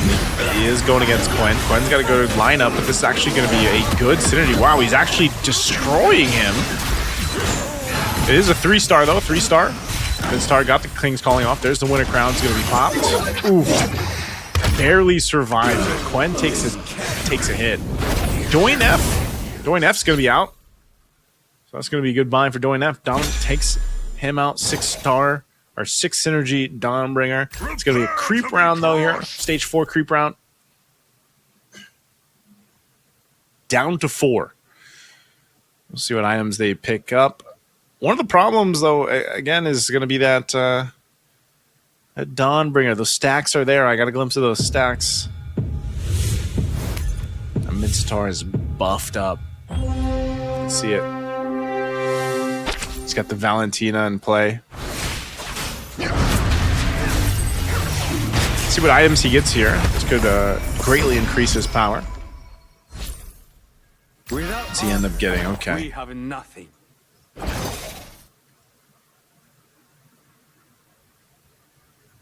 Okay, he's got a... Discipline and What's the move here, Opu? Hope they won't be too time to sleep. Sweet dreams. Switching some things around. He's going fishing, trying to get those 3-stars. He's going to sell, so he goes and sells. He's going for the Hayabusa again. Sells the Hayabusa. He's rolling. Now he's going to be out of gold. Swap side in. We can hang out in the moonlit forest. There is no He's really going for it. I mean, he's shuffled around a lot here. Man, whoa. He got the... just barely got the 3-star saber. What a move from Opu, but is it going to be enough? A 3-star saber, I don't think can deal with Nocti Games lineup unless... Still alive for now. He's got to win a crown. Plus the blade armor. He's actually able to do quite a bit. And with a hard guard. Oh my goodness, the payoff for Opu. Woo! All right, Opu. I mean, think about that. Down to the last second, he was able to get the 3-star saber.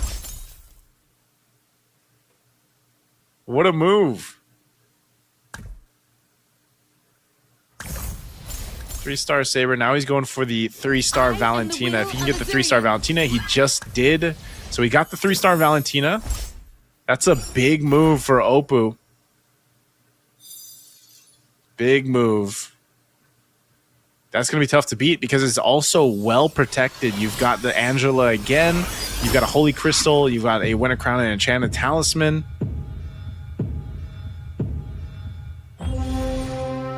Plus, you get a 30% damage based off the Go-Go card he has, Forbidden Power. So he takes a little bit of damage, but he gets a huge damage increase. So his back line is just wrecking. And that's fine. Quen's going to take that damage. Oppo takes that. Quen sitting at 1 HP. That's going to be really hard to beat Oppo. Because he was able to clutch out that 3-star Saber and then to clutch out 3-star Valentina.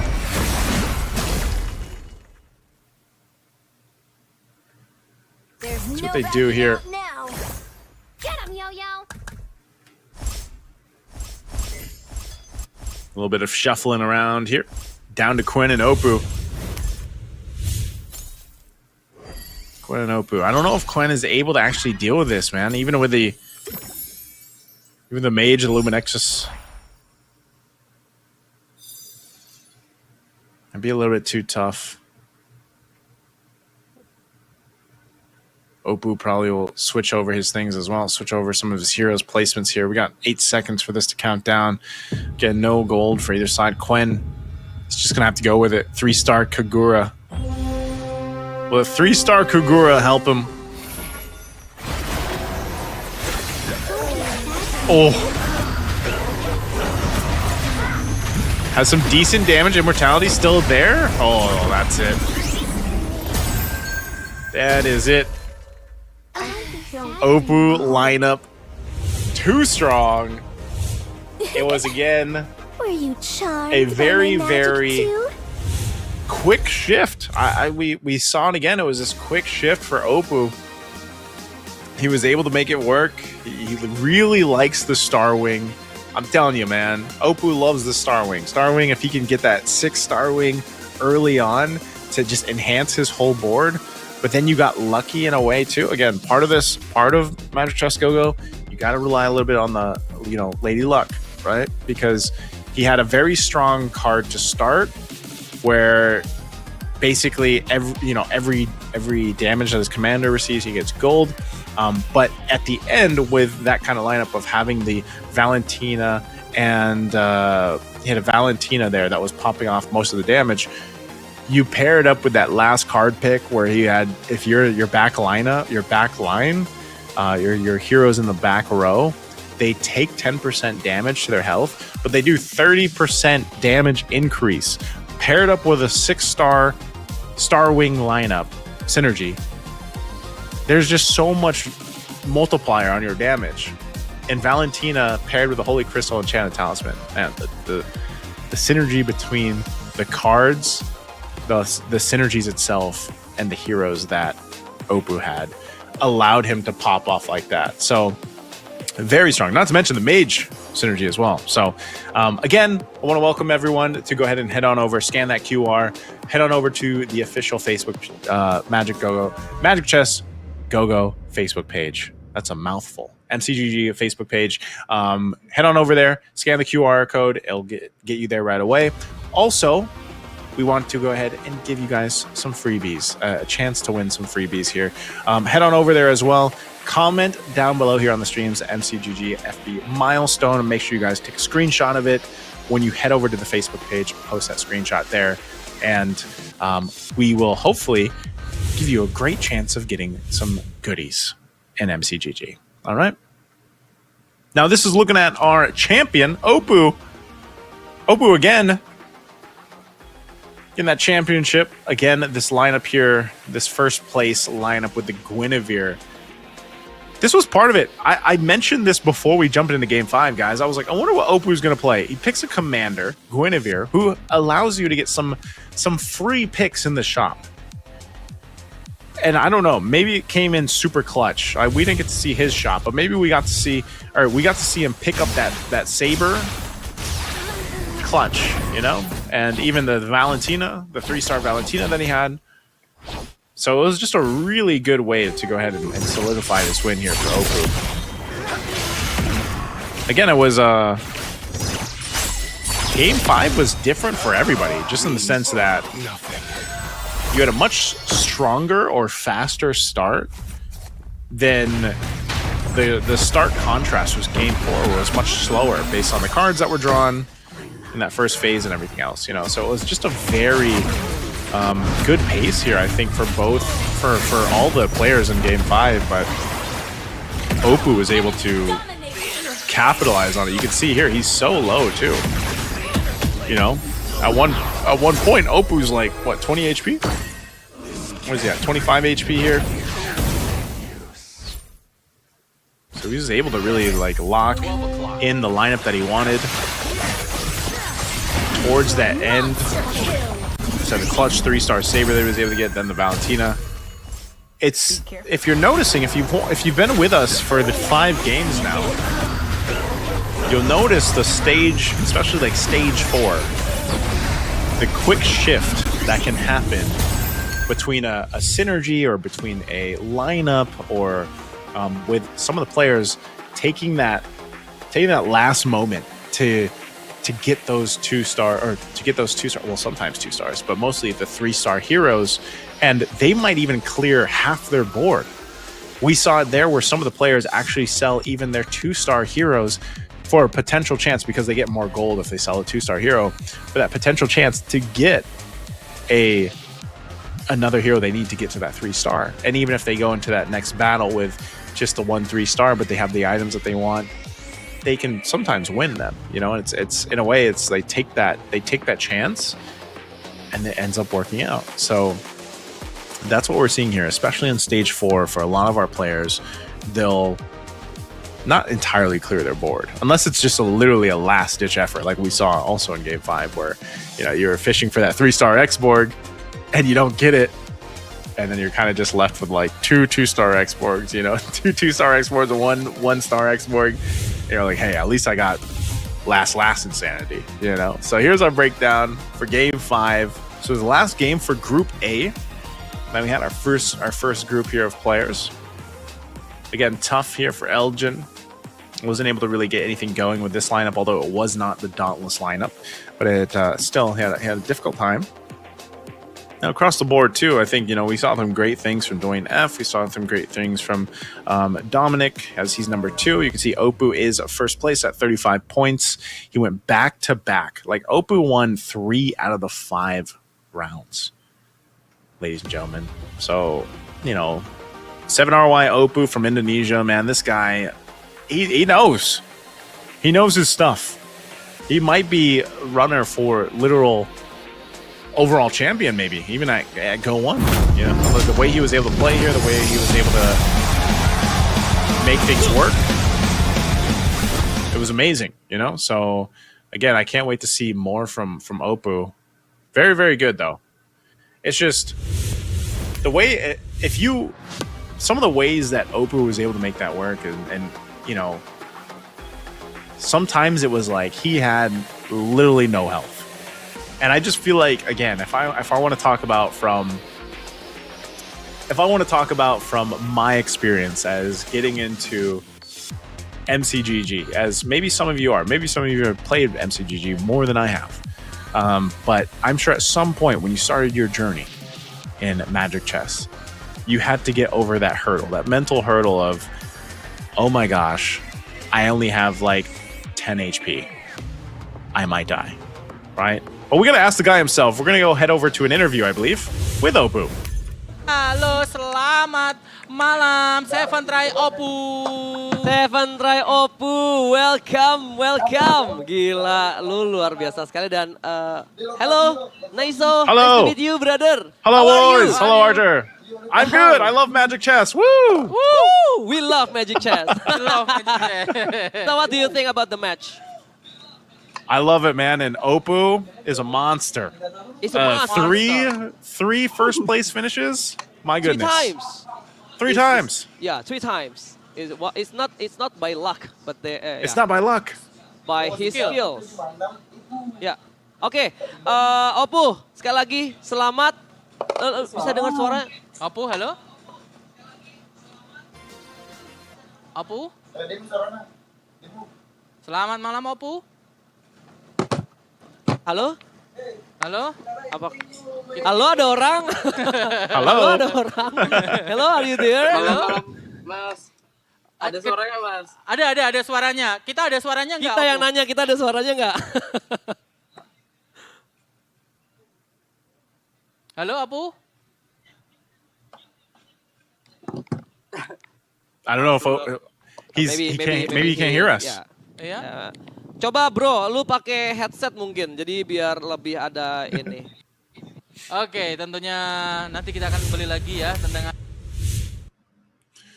All right, well, maybe we'll get a chance to talk to Oppo, but you know, I was ready. I was ready to speak. I was ready to speak to him in Bahasa Indo. I was ready, you know? I was going to rely on Archer and Sipuk there to help hopefully translate. But yeah, you know, they said to themselves, Archer and them said to themselves, like, hey, it's not luck. Oppo is just that good. And I think we saw it. Like, I hope you guys got to watch at least more than just the last game. Because I feel like Game 5 was really cool to see how Oppo approached that and won it and everything. But he was able to replicate, like, first place finishes 3 times out of the 5. I think that is a very big kind of showcase of just how good he is, and how even a game like Magic Chess, or let's say, you know, you have these variables of randomness, RNG, technically, because you know you that's how the game is. You can still go into it with a very strategic mindset, and you're capable of winning and beating some of the odds here. That's what I was saying. Before we were going to go head over to the interview, I was saying that, you know, one of the hardest parts about being maybe a new player for our new players out there, if you're just watching, is being able to get over that mental hurdle of, okay, I didn't have the best start in stage 1 or 2, you know, and I'm just trying to hold on here. But then stage 3 and 4 come on, and you say, hey, I can win this. Like, I can turn around. I think Oppo demonstrated that at least twice, where he was relatively low in HP, and then, you know, he ends up, like I said, clearing half his board, getting what he needs, but still having that game plan in mind on how you wanted to go ahead and approach that game. So which again is dependent on, you know, some of the cards that he had and some of the items that he had. So really good to see Oppo make that happen. So I hope you guys enjoyed Group A for us here for MCGG Rising Stars. We still have one more group. We have a whole another group of players, hopeful players to scale up here. We're going to be taking a break though before we go to our next group. So sit tight. We'll be back after the break.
And welcome back, ladies and gentlemen. Here I am, Naisu, and if you're just joining us, it is MCGG Rising Stars. It's Season 3, and we're here for the second half of our semifinals today that you guys are joining us and watching us. Our Rising Stars making their way, possibly, to the next stage of Go 1.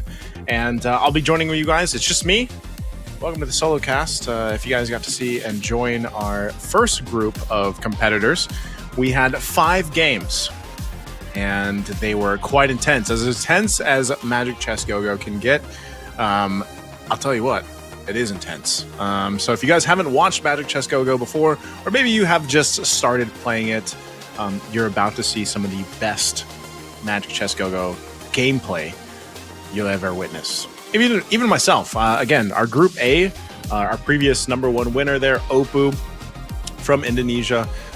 Amazing strategy that it was able to go ahead and showcase and put on display for a lot of us. Again, I think it's interesting because I feel like if you haven't watched Magic Chess ever, which was me not too long ago, again, Magic Chess Go-Go to me was a very relaxing game, something that, you do casually. But then I found out that there is actually some competitions going for Magic Chess Go-Go, and I was like, tell me all about it.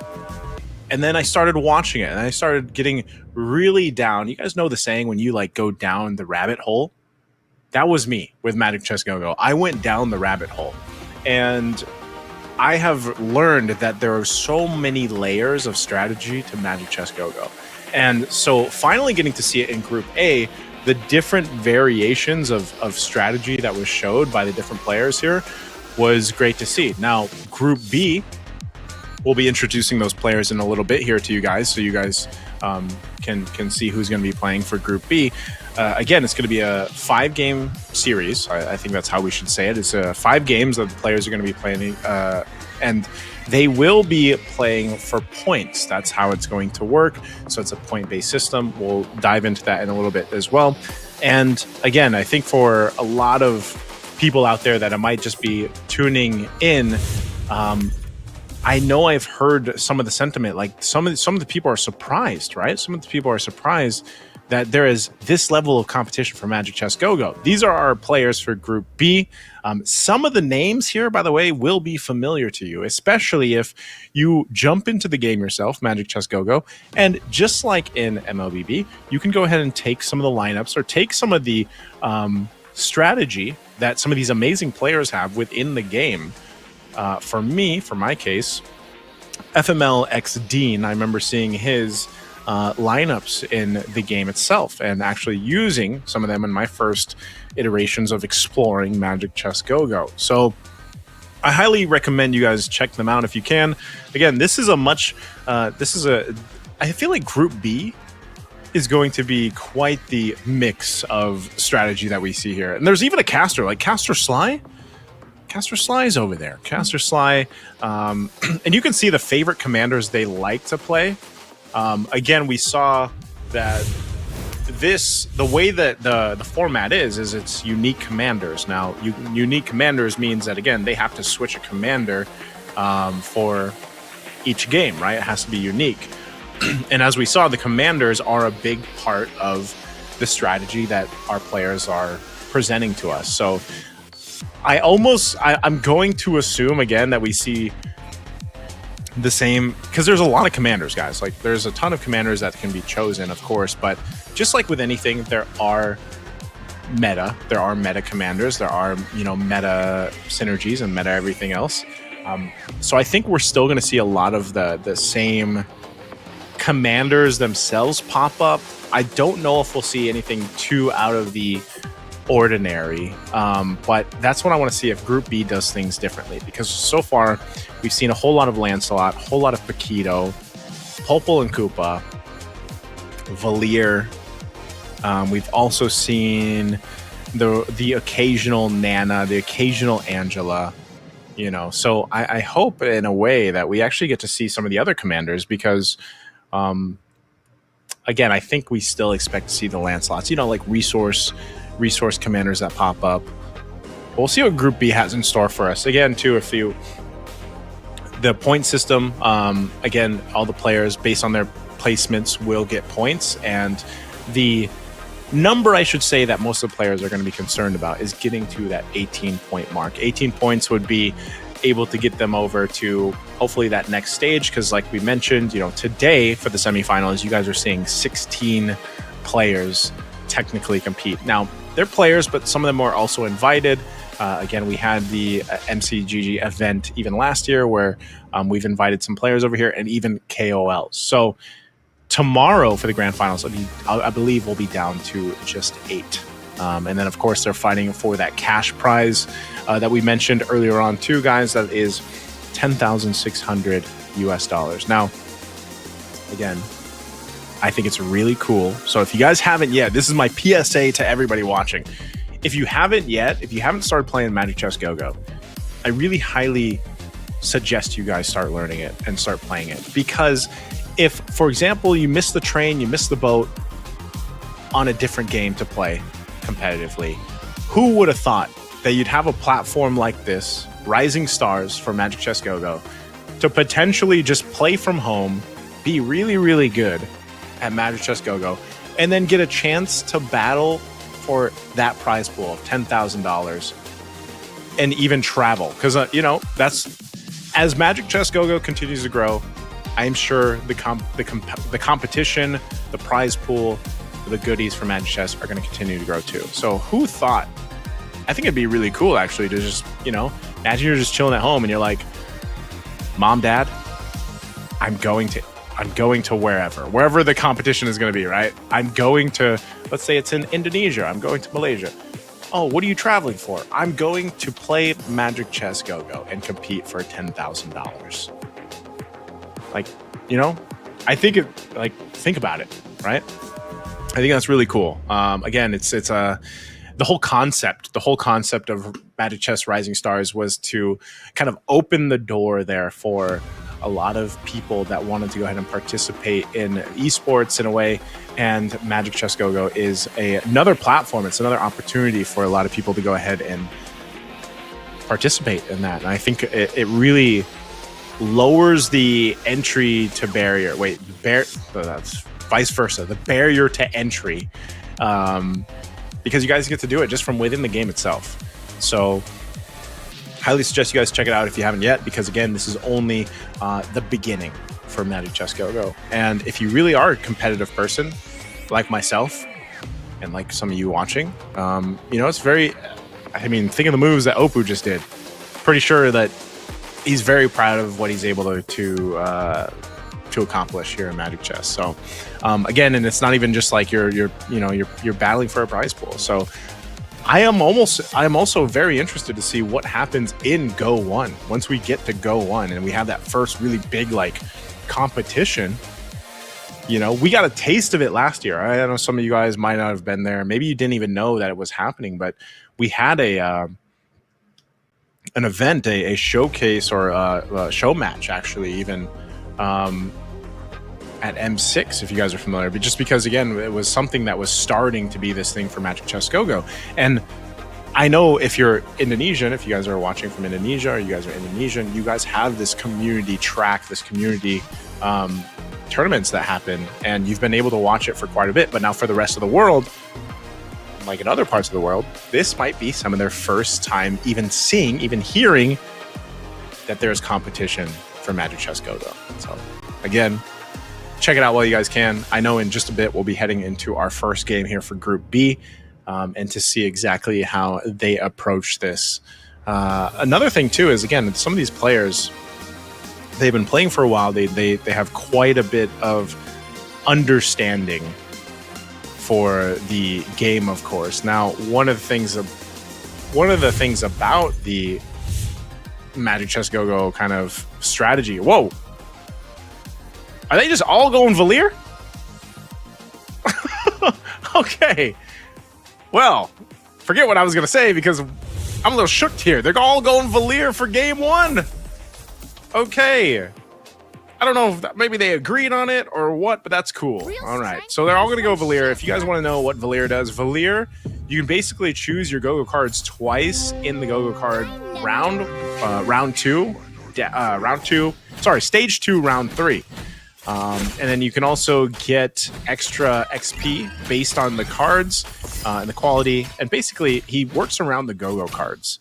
So if you guys remember what I was saying earlier, in Group A, these Go-Go cards do have a big effect on your opening strategy and even later on in the game. So this is really interesting because we didn't see this in Group A. Everybody's going to go Valir, so it means he's not going to be picked up for the rest of these 5 games. So the first card's coming out, though. You can see this here, too.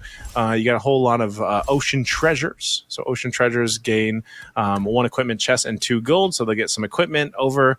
There's also some unlimited expansions. They get 3 gold every time they upgrade their commanders. Get a little bit of hybrid life still here, too, and also the excellent recruitment that Willow got was obtain 3 2-gold heroes. So early synergies being built up. We're seeing Caster Sly here. He's got a 2-star Lolita already. So he's got Dauntless and then 2 Luminexus. Good little early start here for our players, plus the fact that, well, they build into this. Again, we might see even something different. Again, in our last group, we saw a whole lot of Starwing, Luminexus, Dawnbringer, of course.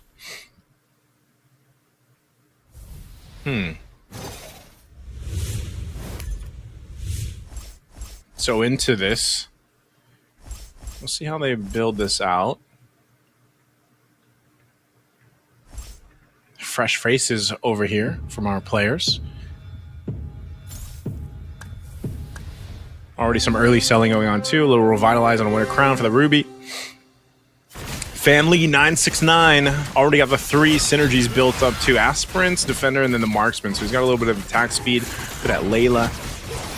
Now even in Group A, we saw a little bit of a 3-star Layla. What a 3-star Layla can do and can't do.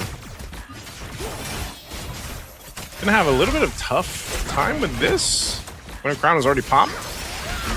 Revitalize 2, use 2. So that Balmond Eudora combo is gonna take Family 969 down. Eudora's on point right there. Another word for compromise is failure. A gentle breeze is enough to shift. Oof. Dauntless Defender. We've seen this before. We've seen this before, and it didn't work too well for Elgin in the last one. But Dauntless Defender and then the Doomsworn is actually okay. You will get yourself that 1-star Hanabi. So he's got the 1-star Hanabi because of the Doomsworn combo. FML XD, and like I said, he's you got to keep an eye on him. He might be one of the contenders out of this Group B. It's funny because when you think about it, when you think about the Doomsworn synergy and how, you know, two synergy, it just gives you a 1-star Hanabi. It's not that big of a deal, but early on, a 1-star Hanabi to help benefit that lineup is actually pretty good. Especially if you get early itemization to help her, and then, you know, it's so funny seeing all these Valiers, by the way. So comical. All right, who's going where? Who's who? All right. So we already got the claim here. Family 969. Again, the capacity, this Go-Go Crystal, is usually the most sought after. But most players don't want to spend all their gold either. So you see it's 12 for Family 969. He's willing to go ahead and part way with 12 gold for that capacity, the Go-Go Crystal. So he'll grab that. These other two Valiers, they were just running around. So everybody will lock in. You got some good itemization though too. The Feather of Heaven there. You got the copy there. What else did they grab? Copy device here for MFML Dean. We got three players already at 100 health though, so that's gonna be fine. Okay. Sen ZT, he's got multiple synergies going.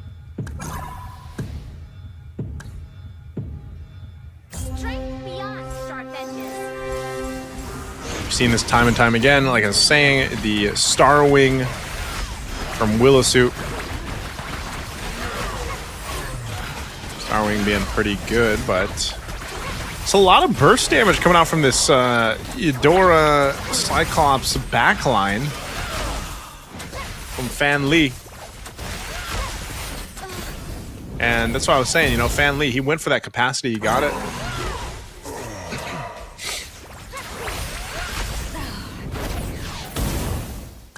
Alright, Caster Slide taking some damage.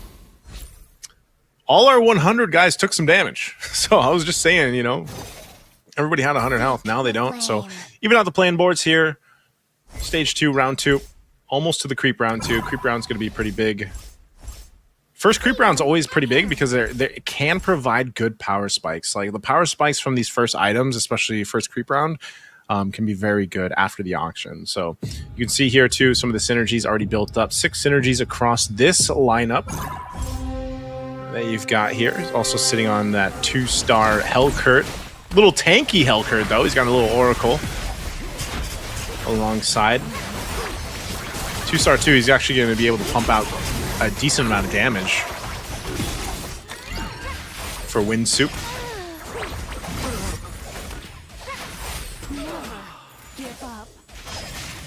Nice little mix-up. Again, if you are looking to do, you know, something stronger in the early game, the early stages, doing some of these chop suey synergies. When I say chop suey, it's, you know, a lot of these 2 synergy builds work really well for these early stages. And then once you kind of have more of a grasp on the items that you get, especially the cards and everything else, then you can solidify those stages. This is interesting though, because now we got a gold card for our second card for our players. So we got a lot of we got parties opening for Willowsuit. He went to the capacity in 3 gold. We got some XP, which is going to be great too. Technological revolutions. We got novel equipment, the vault upgrade. So increasing the interest limit, get 18 gold. The box of holy objects too for Japara is great. Fully armed. What's that last card? What's Caster Sly waiting for? We got to see what Caster Sly picks up. This blaze. See if he picks up a card. He's probably going to go ahead and wait for that.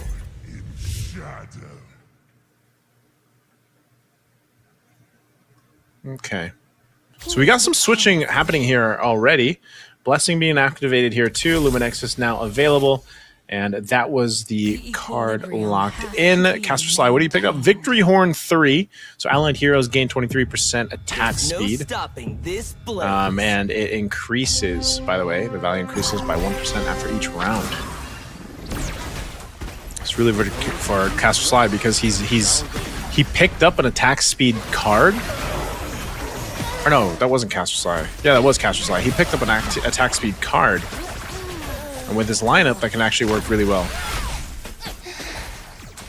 especially if he's able to get these stacks with the Shadow Cell. If he's able to get them, it's going to be pretty deadly. Now over here, FML Dean. A little Winter Crown there, but a little bit too much. A gentle breeze.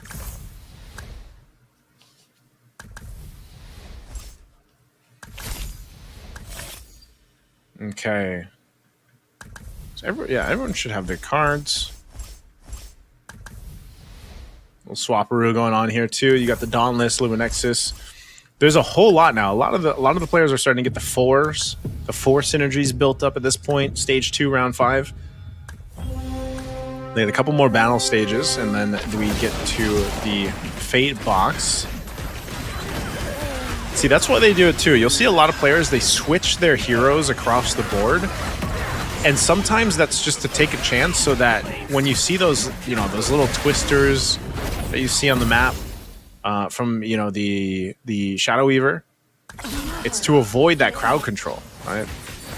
You don't want to be knocked into the air, so sometimes, depending on how they approach it, they'll go ahead and swap things around.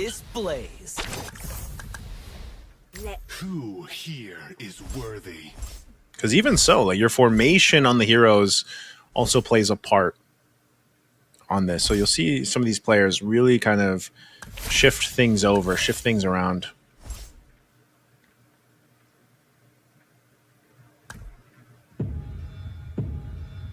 Okay. He's got a couple 2-stars. He's got the Blessing over here on the Ruby. Good bunch of synergy. I think that maybe the most aspirant synergy that we've seen so far, even in Group 1, was maybe for a 6-for-6.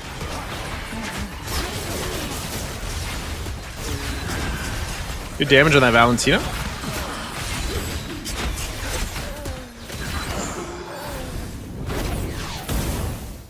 Japar taking some damage. 5 win streak for Dofi. Okay.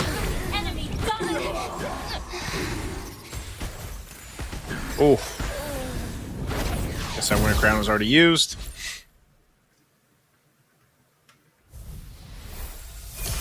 All right. Fate box. This is where things, as I always say, once that Fate box is here, you can see, depending on the items. Oh, Japar going right for that Star Wing. We know exactly where that's going. This is where some of the shifts can happen. We got to take a look at Japar here in a second.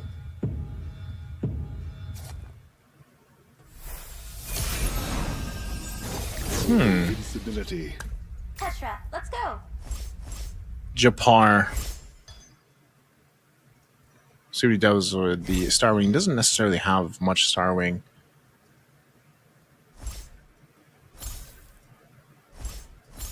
$969. He's still building up. Man, he's already got the 6 Mage, 3 Scavenger, so he's got some extra gold. He's going to get the random heroes also to help with the economy. He's sitting on 37 gold, too. That's the thing. So, Family 969 is in a really good position once we get into this now, like, mid-phase. It's going to be good for him.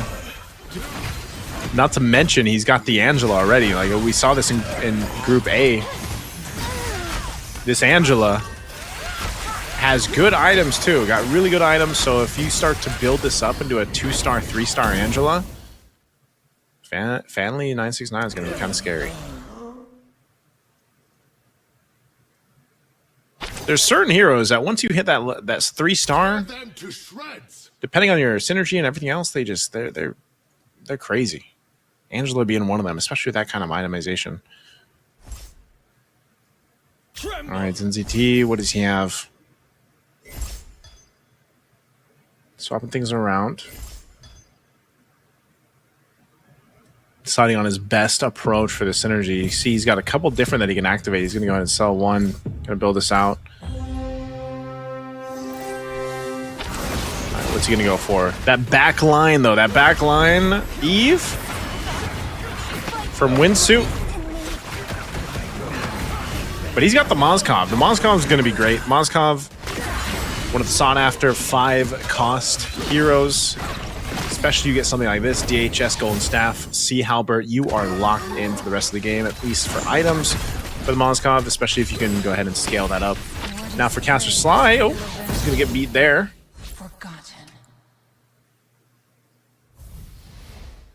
He's just another target to me. All right, we got the creep round. Stage 3, round 3 creep round. A lot of the players already have really good items for their synergies. So this will just go ahead and help them even more here. Third card's being picked up too. This is good. The healing fountain, man. We've seen this so much too. It can actually save you. That healing fountain, that extra 3 HP that you get after each round that we're seeing here. Really good. Can actually keep you into the game. And again, some of this too, if you can't get that first place, you go for a higher finish for the points, right? You want those points is what you're after here. So a little bit of extra HP each round can keep you in the game. Now after that, let's see. This is now usually the time you start to see some of these 5-cost heroes come into play. When I say 5-cost heroes, they cost 5 gold to bring to the table, and these are your X-Borgs, your Mozkovs, your Yuzhongs, Angelas. They're your heroes that just they cost a lot of gold because their stats are really good, and when you star them up, they're even better. You get the right synergies for them and the items even better. A single 5-cost hero can actually do so much. Like this Yuzhong. Again, Yuzhong, one of the heroes that players really like to grab. Fan Lee's loving it, by the way. Look at him. Fan Lee 969. He's feeling pretty good.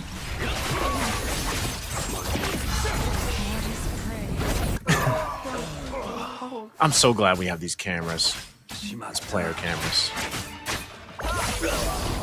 Seen this before? Okay. You don't see too much Harley, but when the Harley does come to play, like, it's for very specific lineups. Still works out really well for some of the teams here. For some of the players. Dean's getting quite a low, but he's got a lot of gold, man. He's got 43 gold. He's got a mirror device too. I'm not sure who he's going to try to 3-star first, but this is one of those strategies where you'll see him go for it.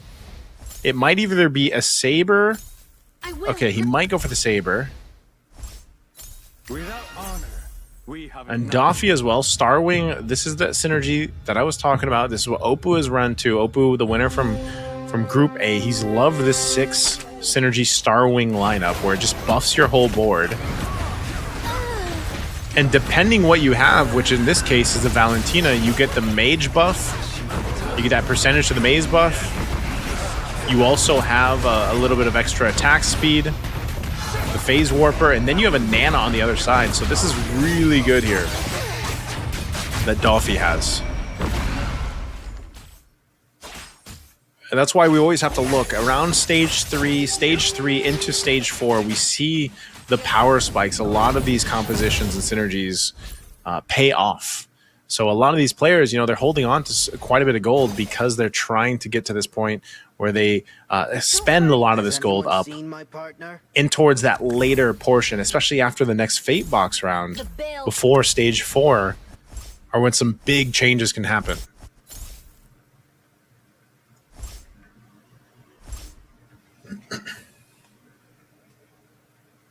See what they end up doing. 6 mage is really good. The mage Luminexus synergy is very strong. And that's the common thing we see there. You can already see, I pointed this out earlier, the Angela with the Novaria. Now over here, you got more of a mix. This is more of a Chop Suey synergy build that you have going. Whole lot of 2 synergies built off, 2-star synergies built up. Sometimes it can work really good for you, but also it's also item dependent. You can see here you lose this because a lot of this you also just don't have the items you need for it to be successful yet. So maybe towards the later portion you're able to go ahead and get that for what you need here. A lot of the players are using the Chang'e though. Chang'e is actually a very good hero. We're gonna head over to the Fate Box here before we get into the next stage. See what they go for. FML Dean goes for capacity. Willow taking the weapons there. Another capacity for Caster Sly. Japar will take Starwing. Is he actually going to go for more Starwing here? If he goes for Starwing, it also gives some flexibility. Again, if you take one of these synergies, it gives you a flexibility to change things on your board. So you don't have to necessarily keep those certain heroes on. You can just kind of use that to build out even a different lineup. Strength beyond sharp edges. Okay, let's see what he does with this.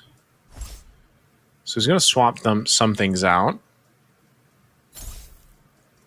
Daffy as well. Daffy and Japar both have this kind of Starwing strategy going. Those who do not rest shall reign. He's going to be up against Winsu.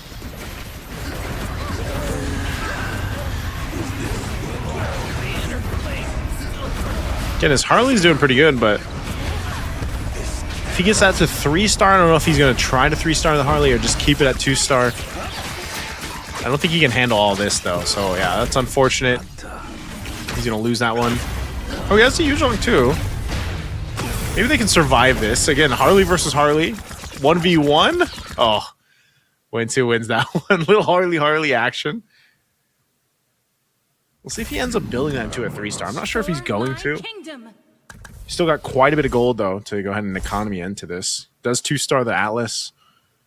Gets another Saber. Might be going for either possibly a Saber play since he's already got the 2-star Saber. Some switching going on here, too.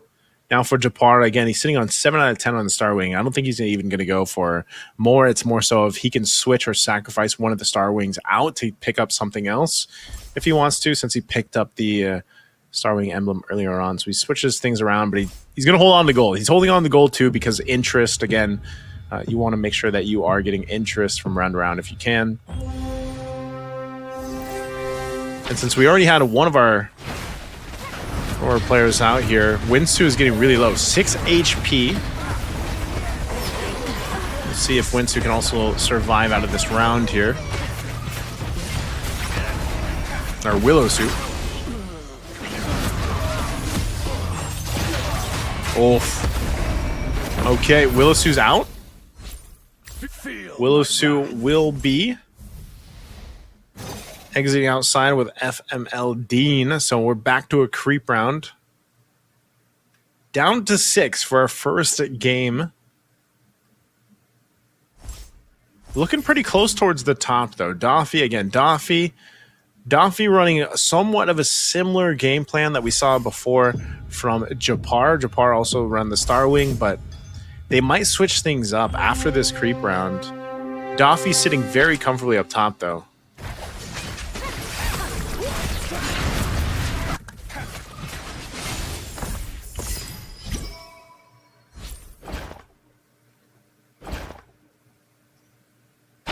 That is what is left of the 5-cost heroes. This one I'm mentioning earlier. Whatever it takes. There's no... Be careful you don't get... There are countless planes. There goes your relief. Let's see what they go for. It's always around this time, that stage 4, round 4. The sought after 4-cost, 5-cost heroes.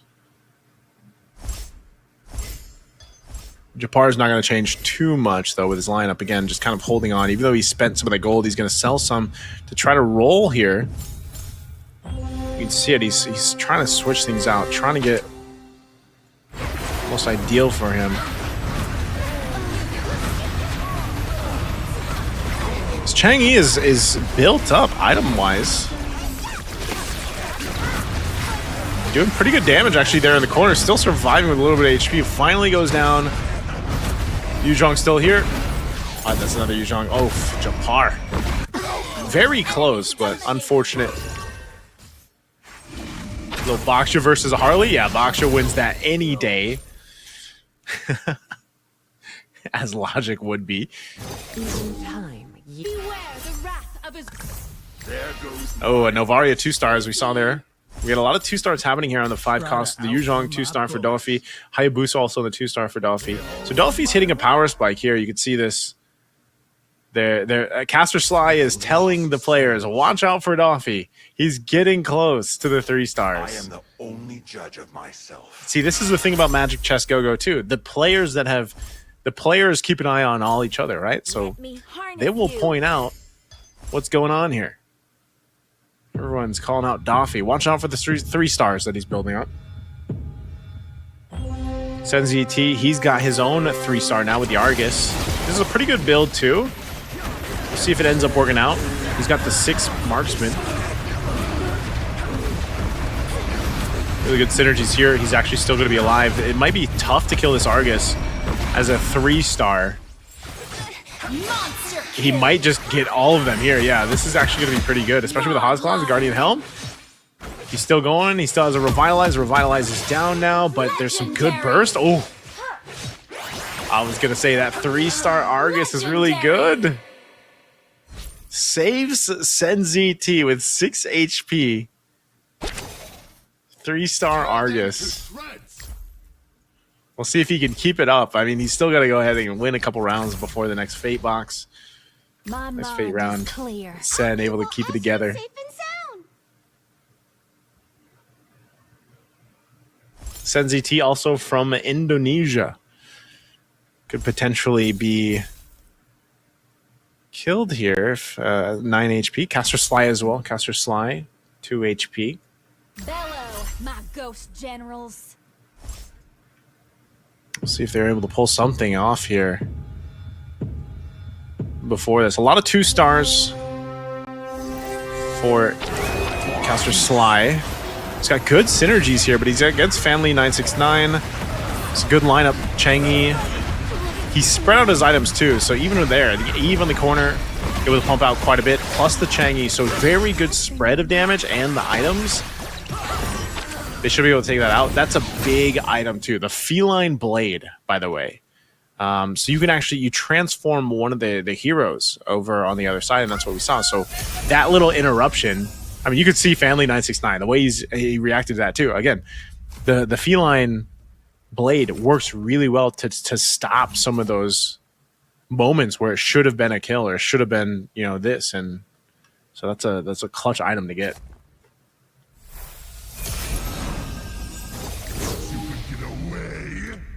So we are down to 3 for game 1. Caster Sly with 2 HP.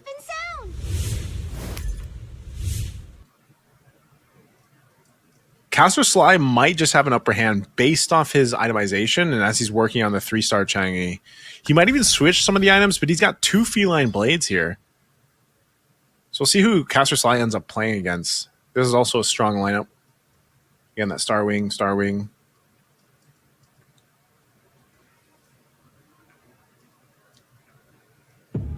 I just have a hunch. Caster Sly, if he goes up against, is he going to go... let's see who he goes up against. Okay, Dolphy, Star Wing lineup.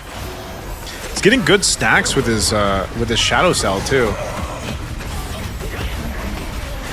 Again, that Feline Blade. Does he end up getting the Saber here? The Saber is wrecking though. Oh, it's a no-go, sir. Caster Sly is going to be out. That 3-star Saber again. 3-star Saber, 3-star Hayabusa, 3-star. There's a whole lot of 3 stars here. Only this 3-star Valentina. Dolphy, very comfortable in the lead. Unfortunately for Winsu as he has a Star Wing lineup too, he has no 3 stars. So this is just going to be one of those situations where, unfortunately, he's kind of outgunned, outstatted.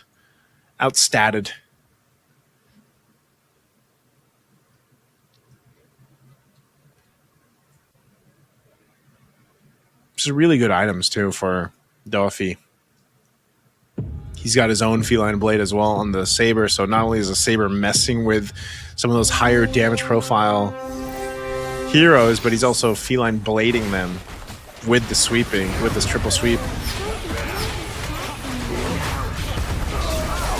Oh. Dolphy. Again, those multiple 3 stars are going to give you that upper hand, so Good try from Winsu as he's going to get second place. Dofi, though, will get that first place. Good start there. Again, Dofi getting that first place. Dofi is a player from, looks like Uzbekistan, actually, from the EECA region. So great game one there.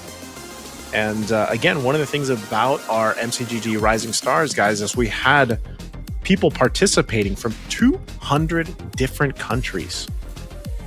We had some new regions involved in it. And, you know, imagine that, 200, is that right? 200, is there 200 countries? Or is it 200 participants? I might be saying the wrong thing. I might be saying 200 people from different countries is probably the right thing. You know what? I gotta Google that. How many countries are there in the world?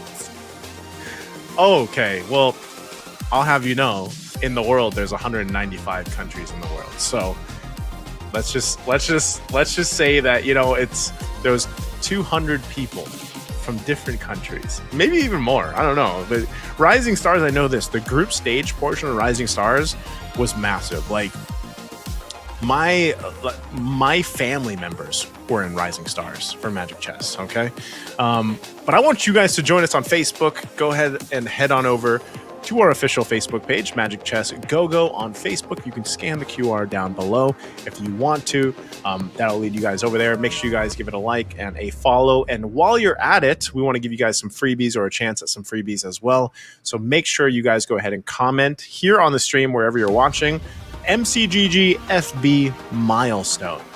Go ahead and make sure you type that, chat that, screenshot that, head on over to the Facebook page that you just liked and followed, and then make sure you find the pinned post there and post your screenshot, okay? And some of you guys will have an opportunity or a chance to get some goodies for your Magic Chess journey, all right? I know I'd love some because I'll tell you what, I want to 3-star my commanders. Yes, if you guys didn't know, if you have played Magic Chess Go-Go, there are commanders, of course, within the game, and you can go ahead and rank your commanders up as well to get to those 3 stars.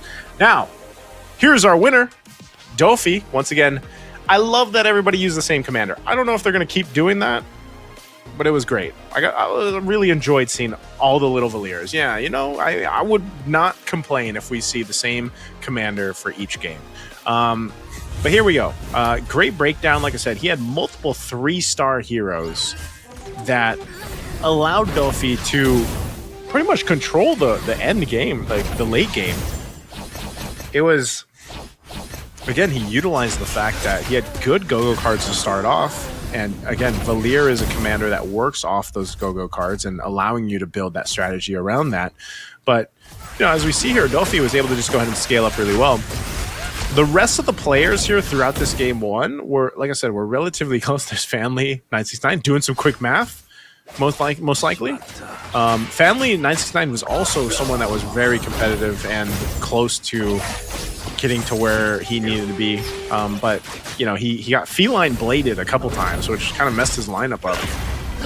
But, again, a very good showing here. Dofi controlling much of the early to mid and late game with this kind of lineup. It's interesting, too, just because of the fact that, again, these 3-star heroes can change these fights so much. Like, that jump of value that you get when you go 3-star is quite intense for a lot of the heroes. Like we've seen so far today with Angela and, you know, the Sabers now. The Hayabusas, you know.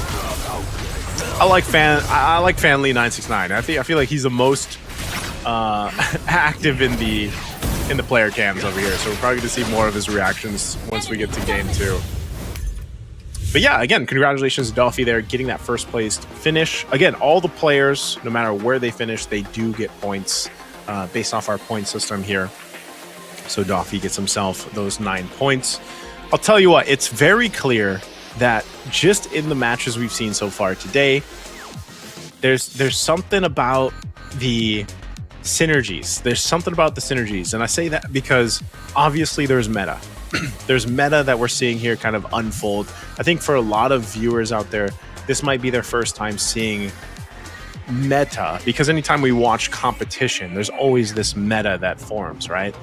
And in a way, for Magic Chess's meta, there is this meta which is dependent on a couple things, you know, commanders, go-go cards, items, and everything else. But the synergies are very fun to see how they kind of unfold over the start of like stage 1 all the way to stage 4.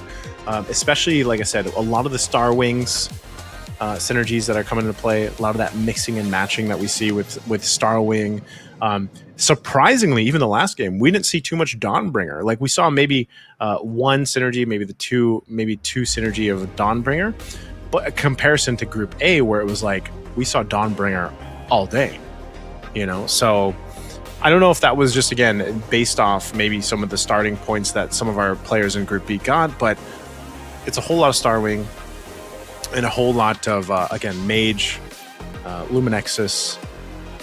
What I like, though, is that everything is essentially very competitive. Like, if you think about it, when you watch Magic Chess Go-Go, it is very competitive based on the synergies that you bring. They're all very valuable. Here's our breakdown, though, after round 1. We said Dolphy's going to get that 9 points. Winsu gets the 7. Casper Sly at 6. Senziti at 5. Family 969 at 4. Japar 3. Willowsuit at 2. And FML X Dean will have the 1 point. But like I said, you have plenty of time. You have 5 games to get the points that you need. A lot of the players are going to be shooting for around that 18 mark. So for some, that's just getting 2 first place finishes. Now for Dolphy, again, we could be seeing something very similar to what we saw with Opu. Getting, what do you have? 3 out of 5 first place finishes, based on how that one went. So we'll see. I think there is going to be a change up, though. I don't think, like I said, I like to see all the Valier commanders, but I think they will switch things up for game 2, which is now this will showcase their strategies, right? Some of the players here, obviously they know, because it's a unique commander system and they can't continue to play the same commander from game to game, that they will go ahead and play most likely their best commanders either now or save the best for last. Like I said, even with one of the surprising things that we saw from Opu in Group A was that last game he played, he waited for the Guinevere. He picked up the Guinevere in his last game 5, who was so pivotal in him getting clutch refreshes on the shop, which some of the, who knows how many free heroes he had because of Guinevere's skill.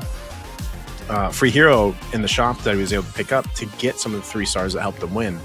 So we'll see. Again, commanders are a big part of your strategy here. And I want to see what Group B has in store for us. So far, too, we had a whole lot of like EVOS players in Group A. And, I feel like in Group B, we have a lot of variety here. So even down to the strategy and the way they approach the game is kind of different already after game 1. And Family 969 is very... I believe he's a KOL. Yeah, he's a KOL from Indonesia. And so, I feel like he was off to a better start. No bias, like I said, to my boy Elgin. KOL from Philippines, but we'll see. I like to see the battle of the KOLs too, I'm glad that they're mixed up with some of these veteran players so far in Magic Chess Go-Go, though, because it basically, I think it pushes them, man. I think it pushes the KOLs. And, I know some of these KOLs are educators themselves, and I'm sure that they were able to go ahead and learn in their experience here. So we're going to take a look at the commanders that they are bringing to game 2. And this is what we got. We got a Popol and Koopa. Oh, finally, we get the Aurora. I was wondering if we're going to see an Aurora. So good job, Family 969. It's going to bring out the Aurora. We've got, of course, the Lancelot here, the Lunox, the Paquito, the Cho, the Nana, and the Amon. Okay, let's jump on in here to game 2. I'll tell you what, I just absolutely love the Magic Chess boards. I need to get a board myself. I'm seeing all these pro players and KOLs with these fancy boards. My board does not look like this. So I hope, hey, maybe if you guys go to the Facebook page and you like and you follow all the instructions, maybe you'll get lucky to get... I don't know if we're giving away chess boards, but hey, We're getting some lucky stuff, right? All right. First round done. Creep round. We're going to see what the first card's going to be. Some of the early synergies here built up as well. Already, though, a little swordsman action and the Dawnbringer for Dean. First item pickups. Yep, we got some blood claws going here for the Hosclaw builds. Bounty hunt.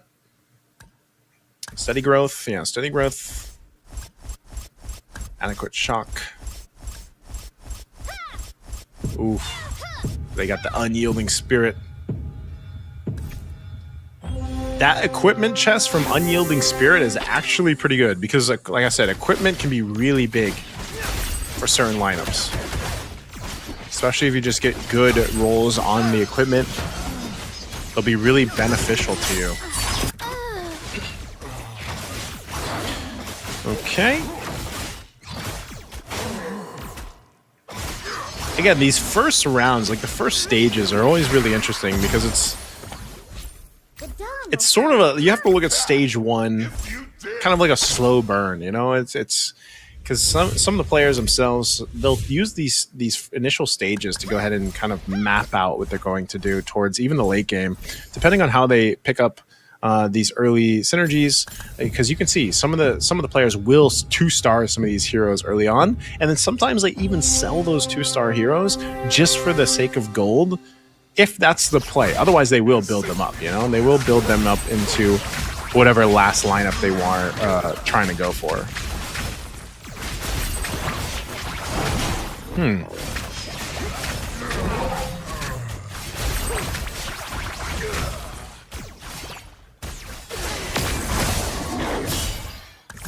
Okay. So this is going to be the game that we see some Dawnbringer. I was just saying, like, we haven't seen too much Dawnbringer. Well, this one we probably will. Because now there's a couple. And by a couple, I mean, I think 3 players are using Dawnbringer. At least for the 2 synergy so far for Dawnbringer. Where my blade strikes, the dawn will follow. Okay. Aspirants, Swordsman. Got the Defender as well.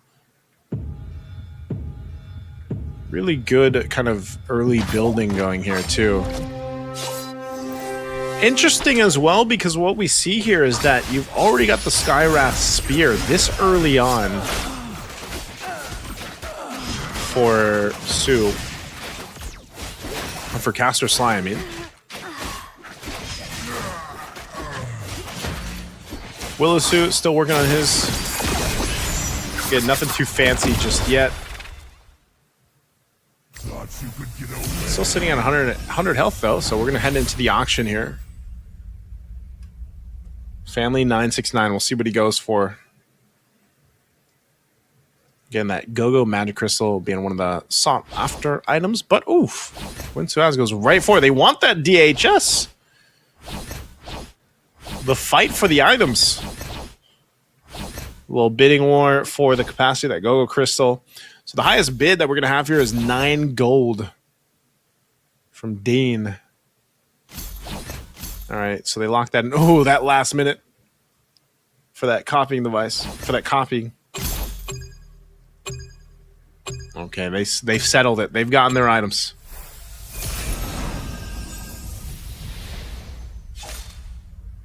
No one escapes my hunt. All right, this is where we see, now that we're getting into stage 2, round 1, what they decide to do here. He's got 20 gold. I don't know if he's going to... Yeah, he's just going to take one out. All right, switch things around. Playing with the Star Wing. We'll get the 4 Star Wing combo. Bruiser, Dawnbringer as well.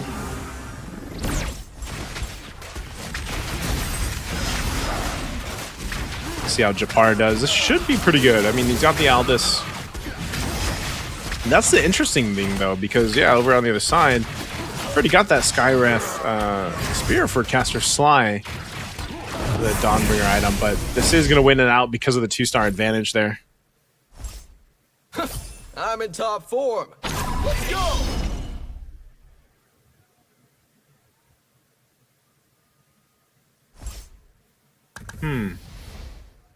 More Starwing. There's Weapon Master, Swordsman, Dawnbringer. He's going to go ahead and get that Blessing activated for the Luminexus. So now he's got the 2 Luminexus here. He's going to switch things around for Caster Slide. He's going to sell a little bit, pick some up. He's got 23 gold, so he's actually pretty good for economy. Now taking a look over here for Family 969. He doesn't have much, man. I mean, this isn't much of a like, he doesn't have too much synergy to work with. So Family 969 might be playing the long game here. This one's going to be tough for him because of the multiple 2-stars and the itemization-wise that Japar has.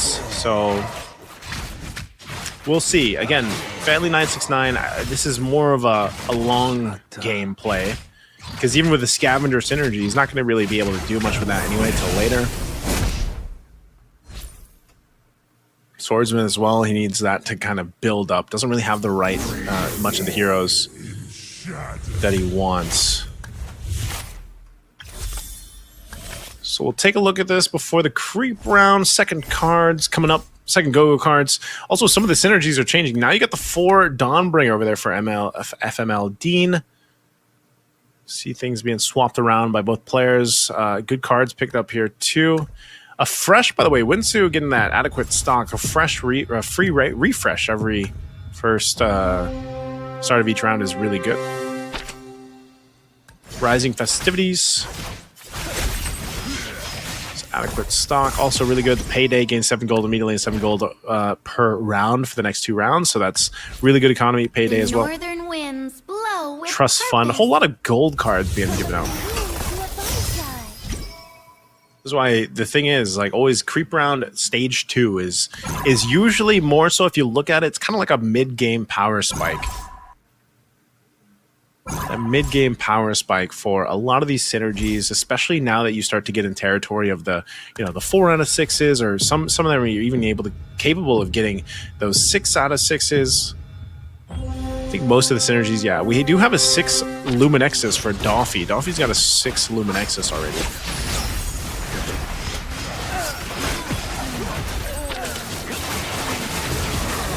So again, you know, this is the same thing that I was saying earlier. Family, unfortunately, just doesn't have what he needs to make this synergy work. So he's going to take the loss in that round there.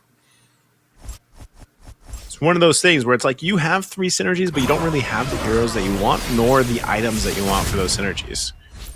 You know, this is why we talk about it so much, that if you're playing Magic Chess Go-Go, it's, you know, it's you can have like these great synergies or these quote-unquote meta synergies, but unfortunately, if you don't have, you know, the heroes that you need or the items that you need, so to speak, it's not going to be as efficient. See what he does here. He's holding on to a ton of gold, though. So, like I was saying this earlier on, Family 969 might just be waiting for the long game. He is playing the Aurora, so this is part of the strategy of Aurora. You know, the more you don't buy from the shop, the more her like passive is activated. Her frosty treasures. Let's see what he ends up getting though. Willowsue's still sitting up top, 91 HP. Next star up's going to grant a blessing here. Okay, Family 969. What is he going to do? Does he want to, like, star up? He's going to swap items over to the Fanny. So he swaps items over, or he has items on the Fanny now. But again, I think this is one of those cases where he's got to start, like, if Family 969, as we take a look at him, he wants to start getting some of these two-star heroes if he can.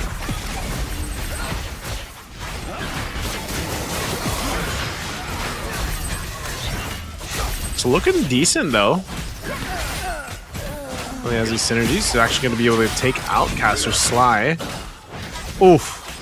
Very close. This Matilda, though, got so close to killing the Fanny. Oh, no. Don't tell me the Tigreal is going to be the Hanzo. I mean, not Hanzo. Hayabusa. There's no... Okay, I was going to say, there's no way Tigreal is going to be the Hayabusa. You got close, though. All right. The Fate Box. Family 969 and Doffy. All right, Doffy's going to go for capacity. Family gets... He wants to continue to build the sword. The swordsman. He wants the 6 out of 6. Which will give him a pretty good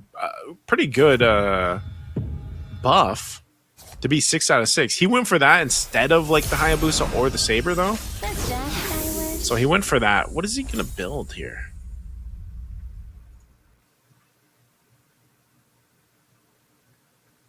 Okay. So there goes your life. One day, we will return to. He's gonna roll. It looks like, I mean, we're gonna see. Yeah, he's going for it. There. Oh, he got the blessing activated, but the blessing went over to the aspirants. Went over to the aspirants, but he does have the 6 now, so he's got the 6 swordsman. That's good. That's what he was going for anyway. So they got the 24% hybrid attack. The swordsman get the extra hybrid attack. Doffy's doing quite a bit of damage to him, but he should be fine. If he can star up this Yuzhong, oh, he's not going to be fine. If he could star up the Yuzhong, that'd really help him. Or not the Yuzhong, the Hayabusa. The Hayabusa. If he could start up the Hayabusa, that'd be really good. Go too far away from the others. There's no backing out now.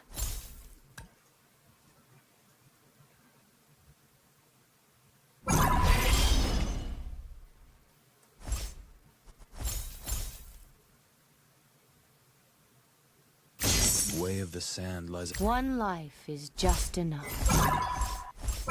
All right, he's still hunting. Enemy ahead. Selling. 12 o'clock. He just, I'm assuming he just wants to go for the... Assuming he just wants to go for the star up on the Saber.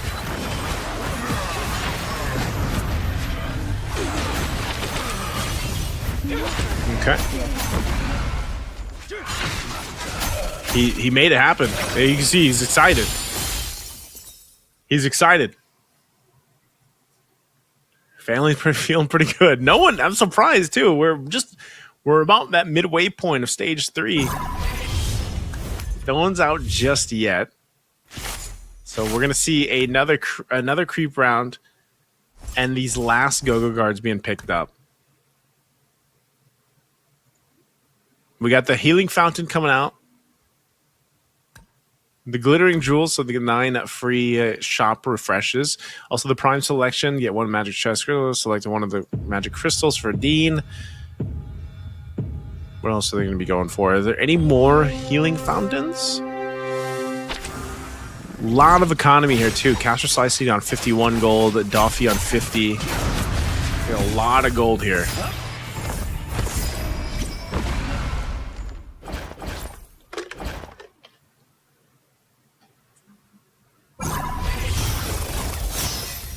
All right, we'll see what some of those last cards are going to be. Enough to shake the foes.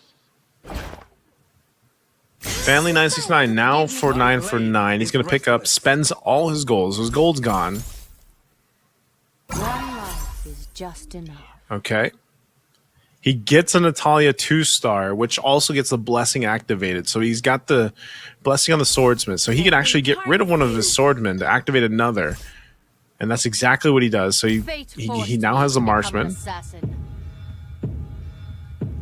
This is actually much better for 969. The Natalia does quite a bit of damage, especially when you put the items there. But that Dawnbringer, man, should be able to win it, maybe? The Natalia's doing quite good. Still has an immortality. Oh. Natalia versus a Yu Zhong with an immortality. Wow. Okay, he made it work.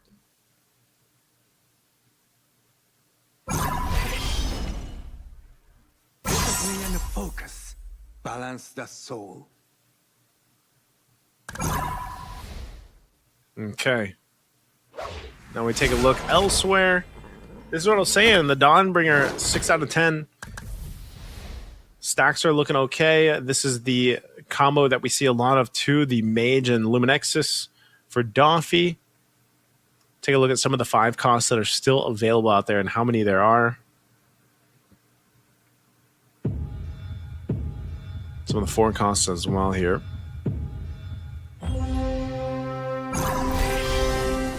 We'll see our players start to build up on interest again and then look for capitalizing out on the 3 stars once we get to that next stage, stage 4, for those that survive out of it. No one should go down just yet. Some are getting pretty close. And FML, that Dawnbringer, I'm telling you, the Dawnbringer. Ooh, Doffy gets a shield.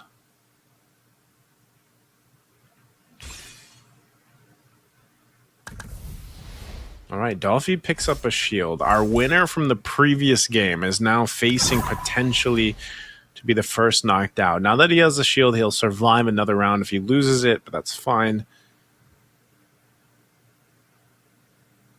What do we see from here? A couple 2 stars happening here.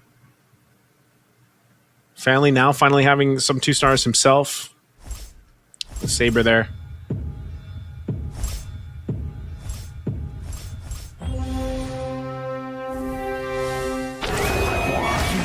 Going against Willow Soup.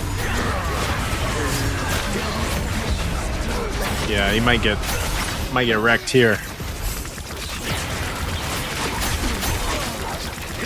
Pretty good lineup. Aziraphale's still alive, but yeah, eventually the Natalia. Can Natalia kill you? So okay, good. Good job from Family 969. He's been fighting, he's been holding on. They might have a hard time here. This is once again the Argus that we've seen strong before.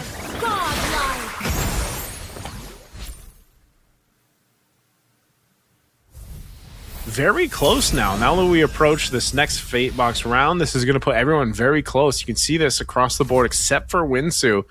He is still sitting so healthy up at the top. Again, some of the items, big items being changed here. I'm wondering if anyone's going to take this X-Borg. If anyone wants to go with the X-Borg comp. Okay, it's going to be Willow Sue that grabs 1. Winsu will grab the DHS. It's too late to run. Some 2 stars happening here. That was the X-Borg 2 star. Also the box show over there for Willow Sue. For FML, he's still sitting on a lot of 2 stars. Like I said, the stacks that he wants. I feel like he's probably had a little bit of a hard time building up the stacks on the Dawnbringer items, but it's making it happen. He's going to switch things around, gets the Exorcist and then the Swordsman, or is he going to go and stick with the Starwing? Okay, he's trying to figure out what's he want to do with it. He will keep the Hayabusa there, so he's got the Exorcist. Oh, he's going to go with the Phase instead.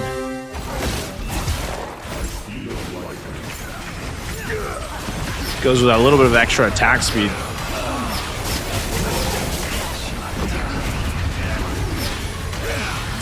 He's doing all right. Oof. Was doing all right until he wasn't. And there we go, FML Dean. First one knocked out here. It made it all the stage 4 just nearly. FML Dean, first one knocked out. Very close for Family 969. Japara as well. He's got his own shield. Daffy's got a shield that he got earlier on, so that's still serving him really well. Winsu sitting at 81 HP.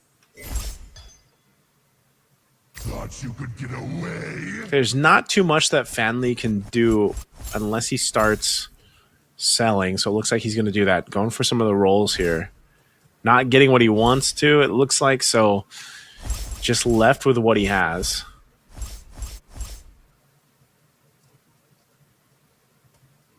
He could be in a troubled position. 4 HP, wasn't able to really change much.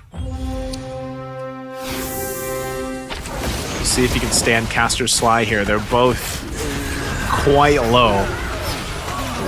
He's got some pretty good damage though. Valentina could be a problem. He's actually going to take care of the Valentina. This is good for Fan Lee. Woof. Took out Caster Sly. You can see him celebrating in the camera. Family 969, go ahead and celebrate, taking out Caster Sly. That's 2 down. We're down to 6. And it's the creep round here. Stage 4. Round 3. was a tough shuffle too. Like we've seen, you know, it's always around these stage 4s that we see our players really kind of try to roll for what they can. See that mark up there, Irithil almost 3-star, Argus almost a 3-star for Winsu as he's building up really well.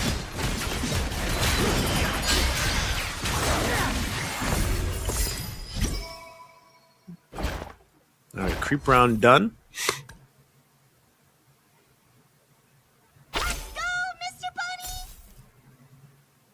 Good synergies over here for ZT. Send ZT. Weapon Master, he's got the Metro 02. He's going to go ahead and get his 3-star Argus.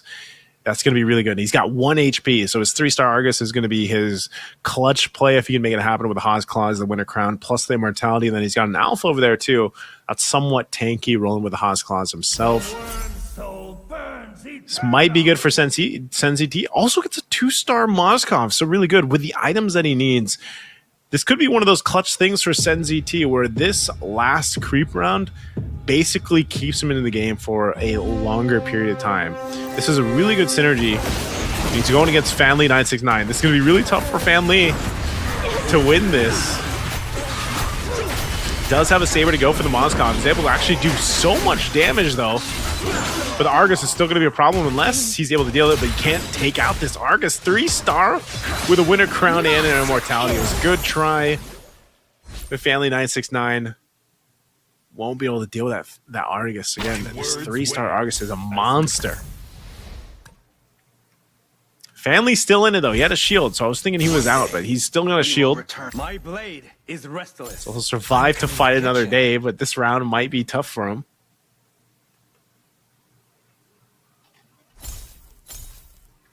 No one in this world had it easy. Let's see what he picks up here. Is he going for the Hayabusa play? Working in the dark. Okay, he got the 3-star Hayabusa. That's really good. He's got the 4 Synergy, Exorcist. He's still going with the Marksman, so he's going to have that extra bit of attack speed also with the Shadow Weaver. And then he lost the 6-for-6 Swordsman. Now he picks it up. So he's got it. Is this going to be good? Is that 3-star Hayabusa going to be good enough?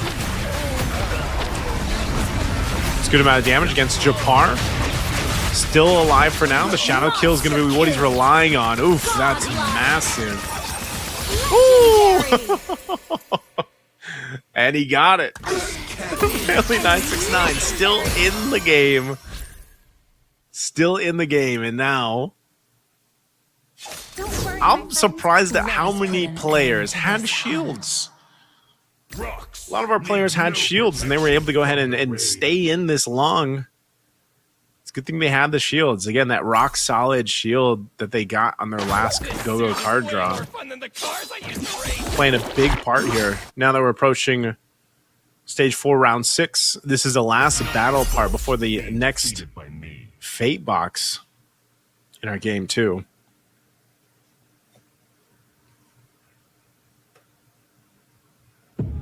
It's very different now at this point. There's so many people very low, but relying on shields too. Potentially see 2 go home here after this. Bow out of game 2. Oh. Oh, that amount of damage. Duffy gonna be out. And next up, got a Winter Crown. He's working on that.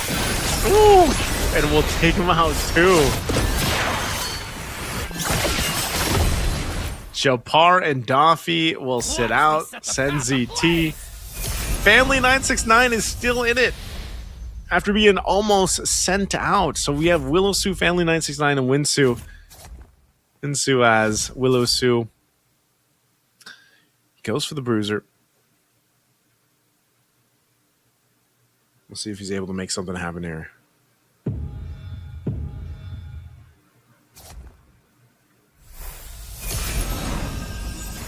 For my presence. For my kingdom. I'm Leslie's grown-up helper. Winsnu has a chance to basically win this. We'll see what he ends up doing. He does switch some things in and out here.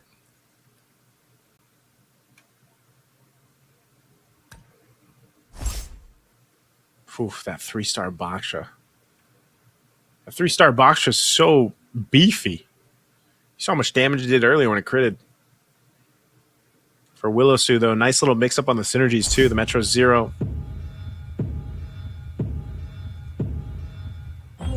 Let's see what he ends up doing. Let's see how this 3-star Baksha works. He's got good stacks from the Shadow Cells, too. Especially that force synergy. That's why he's actually able to do quite a bit. Now look at that crit, 19,000 damage. Oh, he's actually gonna. If he can get it off again, he needs that mana. Oh, so close. He's still alive. He needs the mana. He's gonna get it off. Oh, boom! Big crit. The Baksha is huge. Willowsu stays in the game. I'm telling you, the reduction of damage with the Tortoise Puissance, plus the double defensive items, the Winter Crown plus the Immortality. I've never seen a Baksha move like that. That's actually pretty crazy, just because, you know, he reduces the damage and then he does a jump that does magic damage. And you saw the crits, 19,000, 20,000. What Baksha does that? This Baksha from Willowsu. All right, he's going to be going against Wiznu right now. Same thing. I think we have to keep an eye on the Baksha here. But now as Chang'e's popping off too in the backside, a 2-star Chang. Look at the crits again. Winter Crown was popped too. That's the Tortoise Puissance. Finally, their Immortality is going to be popped. Oh, enough damage of the Earthfill. Can the Chang'e finish this off? Winter Crown was popped by the Earthfill. Winter Crown from Chang'e. Oh! But the burst was too much from the Earthfill. Oh. That is such a cool animation, by the way. I just have to say. I mean, that Cho animation, just getting started. So good. Wiznu as getting that first place finish. Congratulations. A nice little chop suey build of synergy right there. He did have that 6, I believe he had the 6 synergy marksman was what he was rocking with. But yeah, it was that Irithyll combo with the Alpha and the Mozkov. But man, that Irithyll got close. It got really close. I was going to say, there had to be something to deal with that Baksha. There had to be something to deal with the Baksha. Well, Wiznu had the answer. You see it, like, again, Group B, if you guys watch Group A with us, Group B's matches or their synergies or their strategies are different than Group A, you know?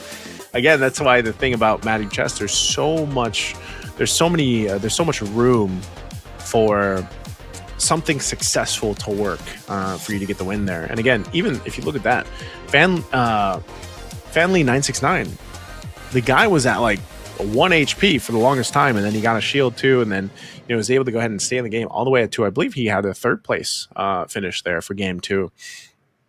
So that's the thing again, where you comes down to some of those switches. That stage 3, stage 4 switch up is always that kind of potential power spike for something to happen here. But that was definitely one of those games where it's like, it comes down to some of these unique builds, even on the heroes, on the heroes themselves. Like sometimes, you're so used to seeing some of these items out there, especially, if you're so used to some of the items like, oh, this item does this. Well, who knew? Baksha can go and have an Ice Queen wand and everything else, Well, who knew? You guys can go ahead and win some prizes by joining us over on Facebook. Head on over to the Facebook page. You can scan the QR code if you want to. Follow us on the Magic Chess Go-Go Facebook page, the official page. And while you're at it, if you want a chance to win some goodies or some rewards, you guys can go ahead and comment here in the chat, MCGG FB milestone. Make sure you take a screenshot of that.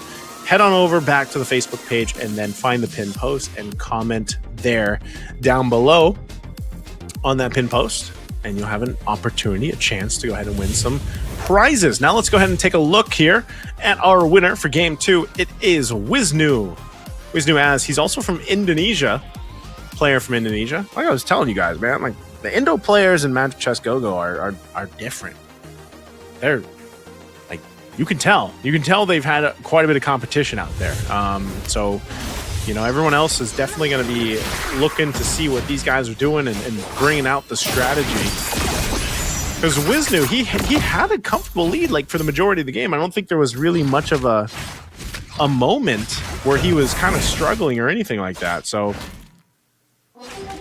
I think, you know, again, in this sense, it's like you look at this, the pacing of this game, and it was just favorable to what Wisnu started with in the first place. So let's just see again, you know, if there's going to be a challenger to step up here now. It's been good though. Like I said, back-to-back games, different in their own sense, different strategies, things that can work on both sides, if you will. And we'll see how they go about this. Again, like one of the big things about it is you bring out this strategy that we saw, and it's one of those things where like you have this idea, you have the concept of the team comp that you want to bring or the synergies that you want to bring, but it changes as the course of the game goes too. This Argus for a bit was unstoppable, you know, and then it changed. And this was that 3-star Boxer that we see, just kind of wrecking it. Will we see one of the crits here? Maybe we see one of the crits. That's that Tortoise Poissance. Okay, we don't get to see it, but man, that Boxer was hitting for 19-20k. Like, that's crazy, right? This was a nice little showdown right here. Boom! 15k crit. Again, very interesting to see. That was a 1v1 showdown there. So, I'll tell you what, the players are, I feel like, almost in a sense, they're testing some of the compositions that they can bring out here, but it's all part of this plan, you know, and it all starts with the cards that they get early on, with the synergies that they build. But I'll tell you, it's been nice to see already in Group B somewhat of a different start, a different plan. You know, we're 2 games in now, different winners for the first place finishes for both. First Doffy, and now here we, of course, have Wisnu. I think part of this, though, is, again, if there's going to be like an even distribution of points, maybe we have a third place or a third game different winner. I'll make things interesting here for us. Let's go ahead and look at the post-game stats. This is what I was saying, though. Wisnu's lineup, especially with the Cho, was great. Nice little mix here. Had that 6 marksman, Metro Zero, Weapon Master, Doomsworn, the Ember Lord. I think even the Ember Lords like helped him out in that sense. Just really good though. But even like I said, if you look at this, like FMLD, and it was like one of those situations where like his Dawnbringer lineup, you think would be really, really strong and work, but I just feel like he wasn't able to get the stats that he was looking for, or the stacks that he was looking for, and then he couldn't get that Valentina to that 3-star where she can usually pump out quite a bit of damage. So let's go ahead and look at the updated standings here. 16 points now for Wisnu. So he had a pretty good finish even in game 1, right? Doffy now sitting at 12, SenZT at 10, Fanly 969 at 10, and we have 9872. FML Dean is going to want to kind of get things under control if he can to move forward, if he can get there. But so far so good for, again, the top of the standings. They're very close. We'll see exactly what the plan is going to be. I think this for game 3, since it's a game 3 and it's, you know, out of the 5 games, we might see some of the players actually pick up some more of the kind of economy commanders. Maybe we see a Lancelot or 2 pop up, but there's been a good variety of commanders too. I think, you know, we've got plenty of commanders in the game. We might as well go ahead and bring more and more to the table, you know. But like I was saying, when we got to Group B, I was like, I hope we see some new commanders. We have so far, and so I'm glad about that.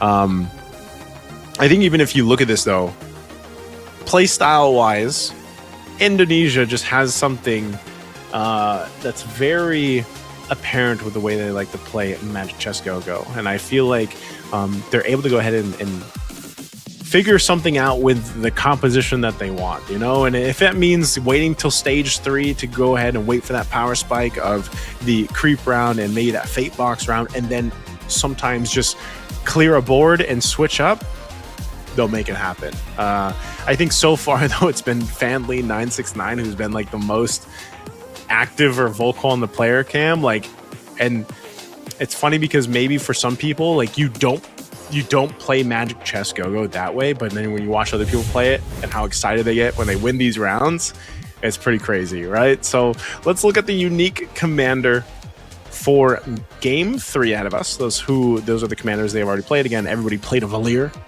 in round 1. Let's look at this. Okay, yes! I'm so happy a Cyclops is being played. And it's by Wisnu. It's by the previous winner, so that's great. Cyclops is going to be played. Still very normal commanders that we've seen so far. And there is a Lancelot over there for Caster Sly. I am a fan of the Cyclops. I'm a fan of the Cyclops because of the fact that, you know, he's just one of those fun commanders. It's like the way that he works is basically when another commander dies or they're sent out, you basically get a portion of their gold and also one of the random heroes in the lineup, right? You can also gain heroes. So Cyclops is just kind of fun to play. He's one of those fun commanders to go ahead and have a little bit of a shake-up to a game. So let's take a look after that first creep round here where they go. First card's going to be picked up too. What kind of first cards? We got the trust funds. We got gold. We got a whole lot of gold being built up. Unlimited expansion, 4 gold when upgrading commander level. Gain XP. So we got XP and gold is what we're going for the cards here for that first card pull. So that's going to be good. Senzi T is the only one that went with the Magic Immersion, so he goes Magic Immersion. Forbidden Power too. Caster Sly going with the backline battery power, basically.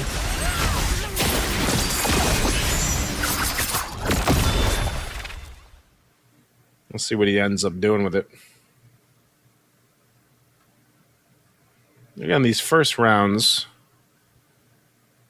the fact that we got the first cards being mostly gold and XP based are going to be able to go ahead and help them scale up a little bit quicker. Maybe even by the stage 2, we start seeing some pretty aggressive strategies being used here. Right now, though, across the board, it's a whole lot of Defender. Just based off the first heroes that they got, so we got a whole lot of Defender going on. Caster Sly here. 3 synergies activated already. Whoa, look at the burst. That was like one of the quickest matches right there. That was like 2 seconds. So let's come with swordsman. Okay, right here as well.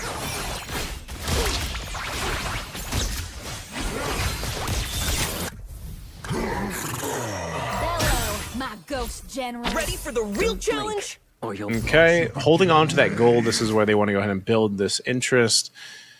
This is one of the things, too. When you start with these kind of cards, these XP cards and the gold cards, you will have a little bit more gold to work with. And, you know, before this first auction, that could give them an upper hand. We still have a lot of this, though. A lot of the Defender kind of eccentric synergies being built up. Daffy's only got the 2 mage synergy built up right now. Japar's got the 3 over here, 2 Defender, Doomsworn, and the Stargazer, so he's going to get a little bit of extra mana, which is going to help him with this. These kind of heroes that he has. So everybody that had that early kind of advantage, they'll play into that. Which, you know, necessarily, like I said, with the auction coming up, it's not that big of a deal if you know, take too much damage. Because at the end of the day, someone can just outbid you if they want to. Up the energy here.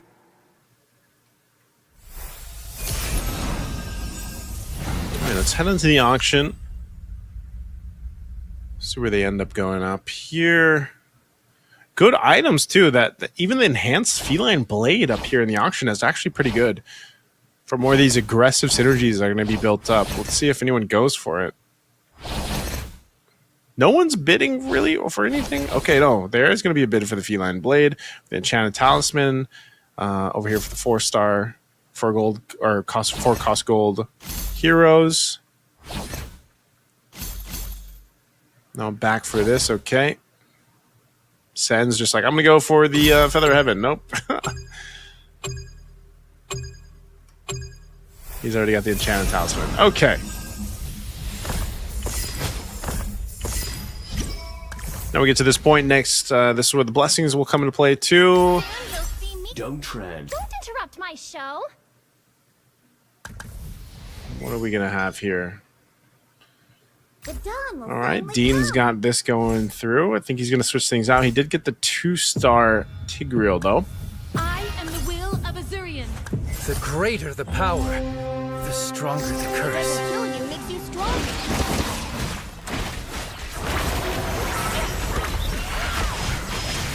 Luminexus and the Stargazer. I think he's got a little more time, but that was a good pull early on. He's already got a 2-star Novaria.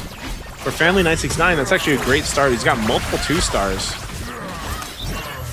But having an early 2-star Novaria is such a big damage profile hero strategy to have. And that's why I was saying, you know, when we had those early cards picked up, the XP and the gold cards picked up, you knew they were going to scale quickly. I mentioned it would be stage 2. Well, now stage 2, we have a pretty good power spike here. Now he's got a 4 set of Luminexus that's going to really help with this Novaria. He's got plenty of heroes here to sell, too, if he wants to, depending on how he approaches this. Yeah, he's going to go ahead and sell and shuffle a little bit. Okay, he's got that Lolita now. Once again, Luminexus will go ahead and deal. Like, you see those health bars, that's going to be the reduction of that hybrid defense. And imagine, this Novaria doesn't even have items. Like, can he actually survive this? With this damage from Novaria, if he's able to take away this Alice, it should be pretty strong. Eudora's helping with that, and there you go. Novaria will be able to take out this Clint right here with Shatter. Boom.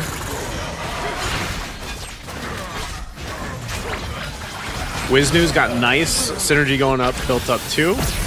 Defender with the Scavenger plus the Shadow Weaver and then the Doomsworn, so he's got that. We better be on the road, Clint. It's a long way. Say across the board, some of the synergies that are already built up at this point in the game are good. We do have one Dawnbringer this time for Caster Sly. Second card's being picked up too here. Help more with the scaling here. Some item dependent. Oof. Caster Sly even gets a Sealed Dispel card. So that's going to help with this 5 regrowth. Stacks for the Dawnbringer. So immortalities as well for the Eternity. It's more health when they come up from the immortalities.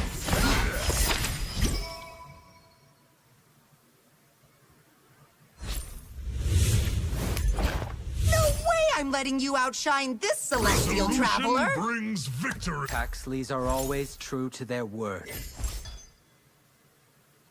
This is where the switch goes on now that we're in stage 2, round 4 here.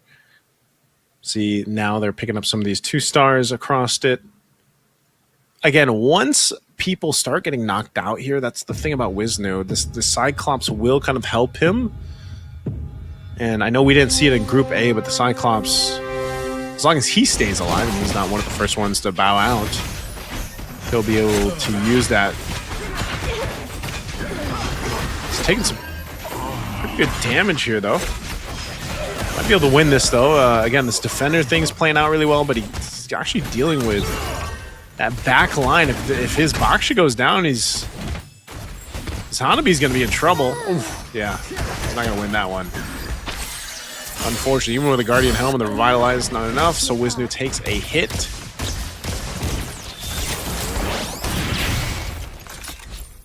I'm locked and loaded.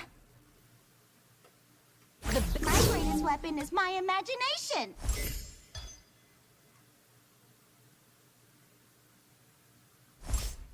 A little switching here.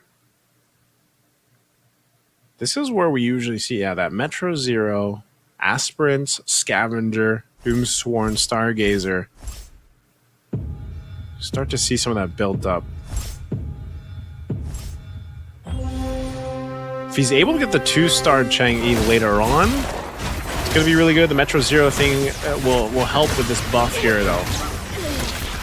It's the only problem, though. You already got a 3-star across from you that you're dealing with, and even though it's a 3-star Lolita, a 3-star Lolita is still just like so much defense to kind of break through.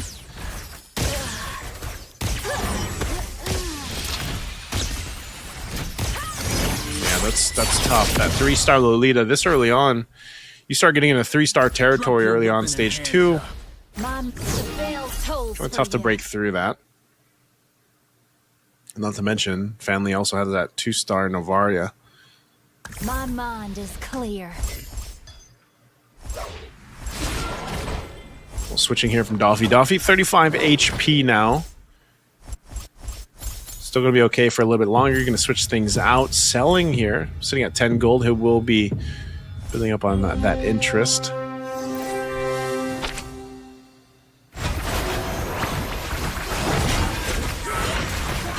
See if he's able to make this work. Because Hanabi's pretty good item-wise. You know, you've got the DHS and the Berserker's Fury, but your front line and everything else just kind of gets wrecked. Unfortunately. Really tough for Doffy there. Family, this is such a different game for him. 94 HP right now. I'm locked and loaded. I'm born to bear the weight. Heading into the Fate box. We'll see what they end up picking up. A lot of good options here, too. Some more items, especially in the item department. Good items. Just say there's a Hoss Claws, even down to the Domites. That'll be taken up. The Ice Queen for Wisnu. Mostly on the items here. Caster Sly, though, will pick up. The only one that goes for a hero. 12 o'clock. So Caster Sly goes for the hero. Let me harness you. Now that gives him a 2-star Veil. He's got the 6 synergy for the Dawnbringer. And for Willow Sue, see some of the changes here too. Now, Blessing activated. Oh, is this going to be enough? This little switching that's going on here. He's also got 6 out of 10 now for Doomstorm, so he's got the 3-star Hanabi. That's actually really good.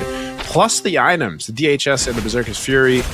This is a big turnaround. This is a big power spike entering stage 3 for Doffy, who is facing near elimination. So now that he's got a 3-star Hanabi, that's great damage output with the rest of his lineup, you know, 3-star Hanabi. So he'll take that one to Caster Sly. Meanwhile, Dean takes a hit. Still. Nothing escapes my gaze. Here's Wisnu. I'm not sure on the entire game plan just yet of Wisnu, but he's still relatively healthy, so he's sitting at 60 HP, so he's going to be fine. Again, he kind of wants to wait for one of these first players to go down so he can kind of benefit from that. But even so, you know, you've got this more so like somewhat of a tankier lineup. He's still running the Defender, but you do have some decent attack as well because you've got the Hellcurt there. Of course, the Shadow Weaver and then the Swordsman. It's decent damage. Now you have a Natalia too, 2-star Natalia, who's actually able to do quite a bit of damage. And that's where we're seeing like the Defender work. But look at this, the Dawnbringer itemization. Oh, the Natalia, she actually gonna be able to clear through there. Oh, so close. If for some reason that was a 3-star Natalia, that would have been devastating. But Jafar will take a hit here.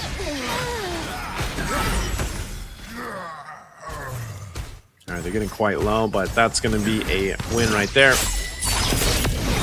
7 win streak. I'm in top Family. form. Let's go. Family making it work this time. All right, creep round here, stage 3, round 3 creep round. See what they end up getting. Don't panic. Clint is on the way. Getting very close now at this point. Japar, Doffy, both 14, 18 HP. Let's see what they end up doing here.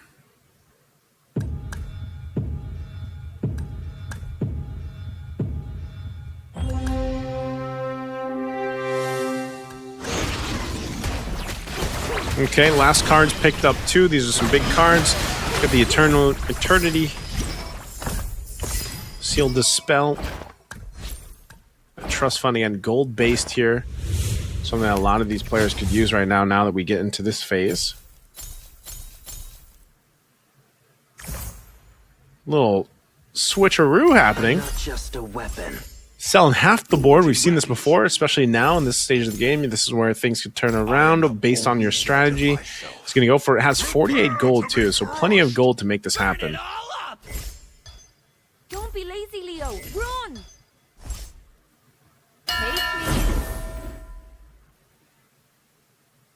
So has plenty of gold. In this world had it easy.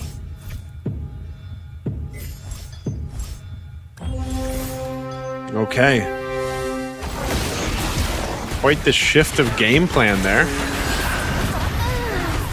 Still going to be going for Dean. Rocking the 6 marksman. The Metro 0, but oof.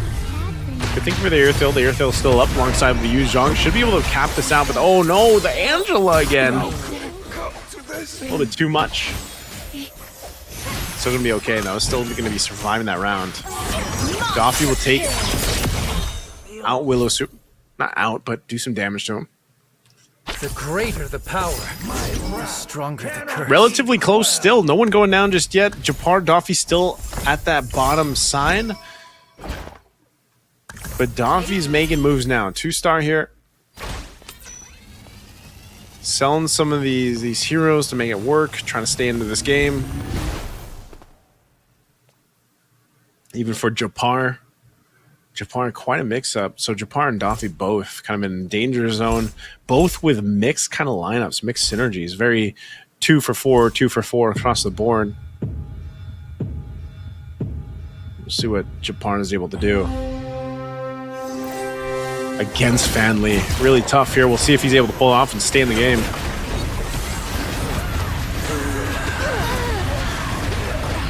Mozkov is doing decent damage, but again, you know, you don't really have those items that you want on the Mozkov. You're kind of attacking slow, so that's not going to be good. Japar will be out. So Japar getting out. That'll give Wisnu his little proc here. There goes your relief. He got the Yu Zhong, so he got the Yu Zhong. The bell tolls. Now he's got the Star Wing. He went with the 6 out of 10 Star Wing, so he's going to buff up his whole board. Don't panic. Clint is on the way. All right, Dean next on the chopping block. 10 HP right now. He'll go with the 2-star Argus. He's still got his Airthill pretty beefed up. He's going to put the Dom Ice on the Argus. Oh, actually, he's going to put the Guardian Helm too and the shield. And now with the Mozkov over there too at 2-star. So we'll see how this works out. Potentially better now that he has the items and that 2-star Argus. But his Mozkov desperately needs some items.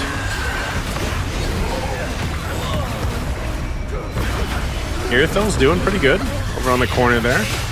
Also, he's got his Doffy's got his Airthill. Oh, can't take all those out though, unfortunately. Oof. Doffy staying in it. Dean going to be out. Even Wisnu took some damage there. We head over to the Fate box. Little box of Fate.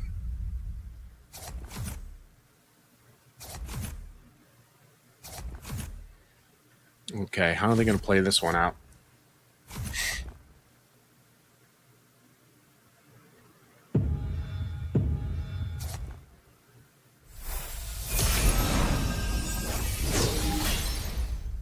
It's not your fault being defeated by me. No matching rivals here. All right, fully locked in. There are going to be some changes. They're pointing out. This is where we start to see. Now that we're in stage 4, you still have 6 players up, so they're going to be fine. Saber, almost 3-star. Wisnu's getting close. Oh, he's got the 3-star Saber now for Wisnu. Big pickup, plus the Star Wing. So he's got a stacked up Saber with a Guardian Helm, Revitalized Golden Staff. His Harley's decently item, but he's only 1 star, so that's not going to be much. We'll see if Wisnu is able to stay into this with this saber, this 3-star saber. Does do quite a bit of damage. Also the heal up with a Guardian Helm. Revitalized combination is actually just going to be popping off the triple sweeps. Really good. He's going to deal with his Hanabi though too. Oh, he's so far so good, but he's still got to work through the immortality.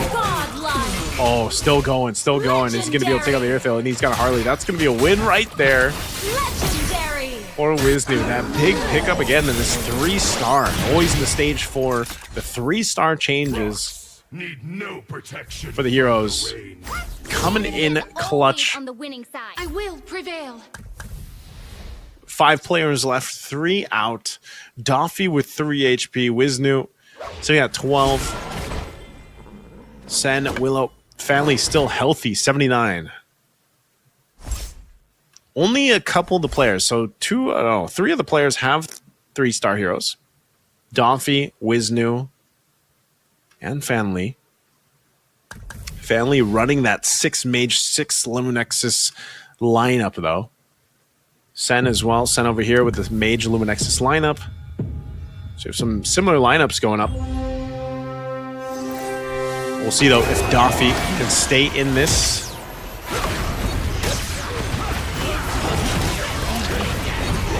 Still going to be going. Airthail took quite a bit of damage, but over in the right corner, his Cyclops and his Hanabi, 3-star Hanabi, working the damage meters. It's a good part there. Doffy's going to be able to stay in this, most likely, as long as he can clear this out. Yep, they're going to take out the Eve, too. Good itemization here. Doffy will stay in it. Again, Doffy, Game 1's first place finish. Sitting at 3 HP. I thirst for battle. To another creep round we go. For the lost souls. It hungers.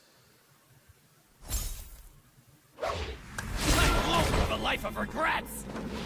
Chase me. It's too late to run.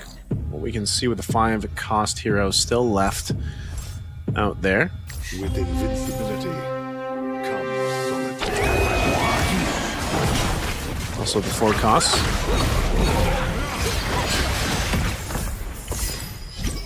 Oof. Or what are these last item pickups? This is where we see those last item pickups from this last Fate round will go ahead and buff up a lot of these 3-star heroes, even down to the 2 stars. So we'll see if there's any switching going on. A little bit of a clearing here from Wisnu. He's still holding on. He's got plenty of gold, 22 gold. He's going to go in. Still keeping with his swordsman build here. Also the Hayabusa. Nice little balance between the Saber and the Hayabusa.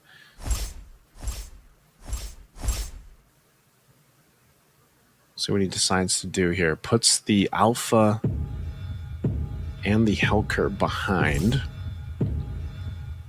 So it's still holding on to the gold. Up against the opponent here. Senzi T, little mirror action. Deal with a Heart Guard. They got to get to that corner side. The Hayabusa is going to go there, so he's going to be able to get the shadow kill off, even with the shields. Should be pretty good. He's going to focus down on that Nana. There's the shadow kill. That's what they needed, so they are actually able to go ahead and juggle this around. Again, this kind of tanky Hayabusa build keeps him alive enough to go ahead and deal with him. Judge of myself. So Nana was doing damage. I see through your illusion. No way I'm letting you outshine this celestial traveler. All right, so he's upgraded. Wisnu has upgraded to level 10. He sold what he got from his passive with the Cyclops. He's still mainly holding on to what he's got. So we're down to the 4. Fanli 969 still sitting healthy at 56 HP. The other 3 are right around the same. Here's some 2 stars. Those 5 cost heroes being leveled up. That's going to be beneficial here, especially that Angela now at 2-star. Need no protection from the Baksha though, Baksha hitting that 3-star, that's going to be big. Baksha 3-star, a little bit of a different build than what we saw before. That Novaria though, the Novaria is going to hurt. Or no, the Chang'e, sorry, the Chang'e is going to hurt. Doing quite a bit of damage, but look at that. Winter Crown will be popped. Good damage on the Saber. They got to be able to deal with this. Oh, the Baksha. That Shadow Kill. All right, they should be able to deal with this. Oh, Shadow Kill again. Look at this Hayabusa, man. I'm telling you, the Hayabusa. Oh, big crit. Big crit. That was so close. So close. Again, the Baksha, great to deal with the Hayabusa. I see. That Tortoise Poissance. The smaller you become. And we're down to 2. Down to the 2. Family 969 having a way better game at 3 than he's had in the previous 2. Well, he had a pretty good game too. Potentially ending it here if he's able to win this. The Baksha. The Baksha is the move. Willow Sue. So if you're Family 969, how do you deal with a 3-star Baksha that's tanked up out of his mind? And Fanli's got a Mage Luminexus lineup. Only 3-star is the Lolita. He's gonna have a really difficult time dealing with this, just because again that Baksha is so tanky. Yeah, he's gonna lose this one, so this is gonna be a little bit tough. He's still got time to work through this though. He's got gold that he can work with. Goes to the Fate box. We'll see if he gets something good. This could be big for Family 969 if you're able to get something good. Willow Sue, though, still holding on, has been holding on for the majority of the game. We'll pick up the Stargazer. Synergy. All right, what's he going to go with? What is he going to go with here?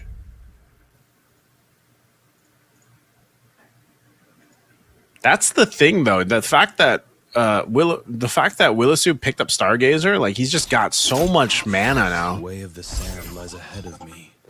So he goes Ember Lord. Oof, that's really tough. He just 3-starred his Chang-E as well. So she's going to have constant Meteor Showers. That's the problem. These Meteor Showers, because it's also got an Enchanted Talisman plus that Stargazer earlier on. That's really, really big. Let's see. That Chang-E firing off right away with the Meteor Shower because of that combination. And it's just going to have this constant Meteor Shower, basically. Meteor Shower again. Meteor Shower again. Really, really tough. Family 969 could be potentially seeing this loss here after he was maintained at the first place for so long. Still going to be a strong second place finish here. But again, the big problem is, again, with his lineup, trying to get to Willow Sue is a problem, so I'm not sure what he's going to be able to switch around. He has a ton of gold to kind of fish here to get what he can. Doesn't really have, again, this 3-star hero that he needs to make this completely work. Couldn't get it here, too. He does sell a little bit. He's going for a full, like... What is he going for here? Is he going for Angela? He's just going to... He's hunting for the Angela. He's going to use everything. Family 969 just spent all his gold. Oh, he split his gold. he went for the Angela. Oh, man, you can see it there. Yeah, it's unfortunate.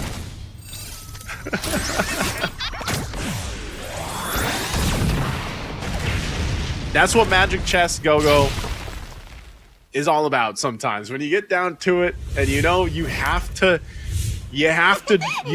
go for something. You have to go for something. Family 969, he wanted to go for that 3-star Angela. He risked it all. But unfortunately, he didn't get it. But it was a good run. I mean, he got to the second place finish. Willow Sue, again, when you look at this, the way that Willow Sue was able to play this, again, he had low HP by the time he was in stage 3, stage 4. But again, the way he played it, the way he even played his cards, like the way that his cards, they were XP gold-based cards that he had, were really good for him, you know, and that Chang-E Baksha kind of synergy worked so well. Baksha kind of, even at times, protecting the Chang-E. But I think even when we had that last Fate box and we saw him get that last Stargazer synergy, it really helped him. Again, you have so much mana. You have an enchanted talisman on the Chang'e. It's just, again, it's one of those things where how do you play, how do you play against that, right?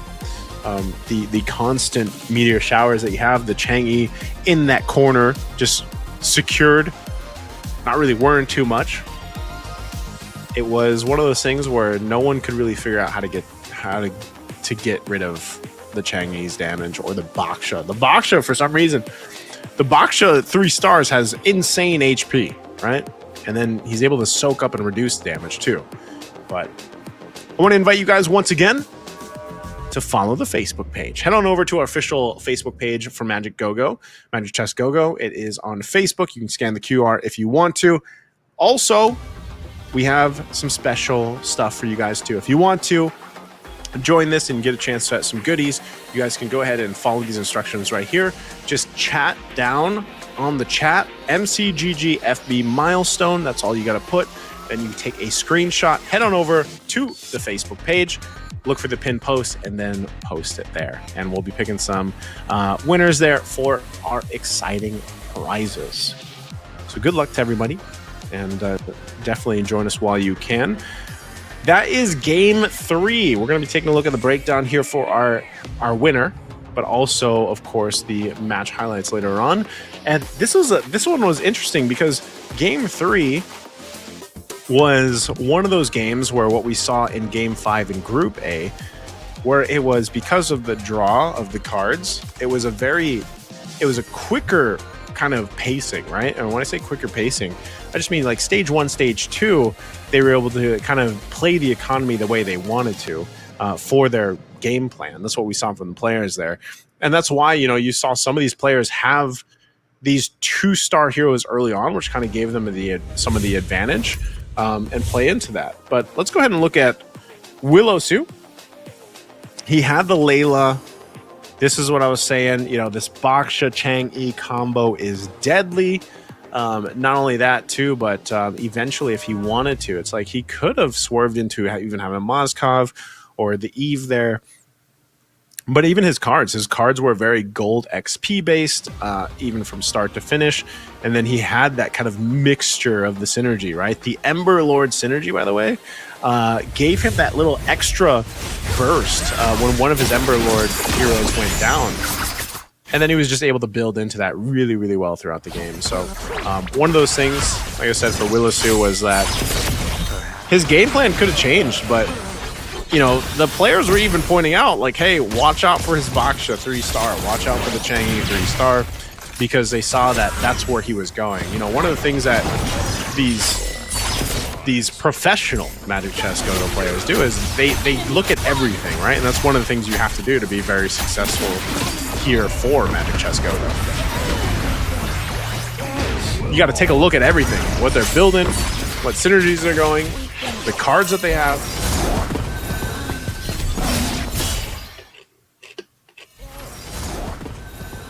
Again, you can see their reactions for the players here. That's what I love to see. I love that we have our player cams, of course, because Magic Chess Go-Go can get intense, as we have seen. Even some of these fights going down to the last bar of HP and everything else. But I'll still say this. I think Group B has shown us quite a bit of diversity, quite a bit of even difference in terms of the way that they build. And again, part of that is at the whim of what the game gives you in terms of items. But even for them, seeing how some of them have handled those items and even switching some of those items in and out, it's always something that is interesting to see. That was probably his reaction when he couldn't get the Angela 3-star that he was looking for, but you know what, Family 969, you are doing great. Again, very. I got to see the point breakdown here too, because after that, the second place that he got is going to help him bump up his points. But I think overall, Group B, I got to say, is very even. Like if you look at now for 3 games in a row, it's very different. Good mix of, like I said, different strategies and different approaches to the game here. So as we wait for our next game and we get to see some of the breakdown or the points of our players, again, you kind of have to think, even if we reference back to the patch. Now, I know if you guys play Magic Chess Go-Go too, the ranked season, I believe, is ending soon. So I hope you had a chance to rank up while you could, but even when we move forward from our current season, when we get to the next season, that's always the fun part about Magic Chess Go-Go is you get to go ahead and try out these new synergies, these new strategies and the new heroes. And I feel like that's what our players have been doing really well so far. I mean, it's proof that they've had plenty of time to go ahead and practice this out. You can see the breakdown here for the 8 players in Group B. Even with this, again, it was nice to see the Cyclops, man, because we didn't see the Cyclops in the last group. There's so many commanders. Hope we get to see some more pop up. I love that we have the unique commander thing. Of course, now here is the updated standings. Wisnu is at 22 points. Willosu at 18. Fanly 969 at 17. Duffy at 16. Senzi T at 15. Castrosai at 11. Japar at 8. And Dean at 4. So it's still very relatively close, competitive there. Again, I think if you look at this, it's a very big difference in terms of each round. It's been someone different competitive-wise. So I gotta say, yeah, for all of them, I would say even for Dean. I know Dean's there, at the bottom spot, but you never know. Dean could just have a really good RNG-based run and get that first place, get himself 9 points. It'll be interesting to see, too, what ends up happening tomorrow, now that I'm thinking about it. Once we get to the grand finals and everything else, and once we start breaking down on the potential of who is going to be moving forward to Go 1. And then eventually when we get to Go 1, what are we going to see there, Now that you have to look at Magic Chess Go-Go, it's more of a, I don't know about you guys, but like I said earlier, when you started Magic Chess Go-Go, I don't think, if you're tuning into even the stream here, I think you are probably like, man, there's so much that I didn't know, or there's so much that I feel like I could have learned, or there's so much that I feel like I could have uncovered about Magic Chess Go-Go. And that's what I feel like anytime you watch like an esport, that's what you'll get to do. You get to see how the players at the highest level of that esport play it, and then it gives you the opportunity to learn here. Now, that's the fun thing about Magic Chess Go-Go is, yes, there's just like most things, the meta can shift. Eventually new synergies and whatnot will also be here, and also we get new commanders. We haven't seen a Gushin yet, have we? Has there been a Gushin? Isn't there? Gushin is the newest commander. I don't think we've seen him just yet. We'll see if there's going to be a switch at all. Like I said, there's been a whole lot of Lancelots, Paquitos, Amons, Popo and Koopa. What else has there been? Aside the Valiers in game 1. We'll see what our unique commander picks are going to be for game 4. But I think, yeah, I want to see some more commanders. I'd love to know what you guys want to see commander wise. Maybe some of you guys also just play one commander like me. I wish if I had a wish list for a commander, I would wish there would be a Gord commander. I know there was a Gord hero that was in last season, but I would be a Gord commander. Seeing some of them pop in, so we'll see. I think most people, though, still economy-wise, shop-wise, they like to go with those commanders that have that kind of control. Because even then, if you think about the ability to have a commander that helps you with your economy, that's always going to kind of give you the upper hand, if you approach this game. If you guys are realizing anything, it's Magic Chess. A big portion of it is your managing your economy, right? I think as long as you approach the game as, okay, how am I going to manage my economy? And sometimes when I say manage your economy, that might even mean just what we saw before. Sometimes you have to just take all that gold you have saved up on interest and everything else and just YOLO it, just full send it. Delete half your board and go for a 3-star pickup. Because we've seen that now. We've seen that a couple times. If you notice, one of the big things that happens too is when you have the items that you need, it allows you to have this power spike. So you have this power spike. You might not have the 3-star hero that you need, But as long as you have those items and then you get the 3-star hero and you equip those items on that hero, that can be a big game changer. Than just having, you know, a bunch of 2 stars, basically. A bunch of 2 stars that are there, right? Because we've seen that. We've seen the big impact of a 2-star or a 3-star hero being available. So we'll have to wait. We'll have to wait a bit here to see exactly what is going to be picked up for Game 4. I want to take a look here at something real quick.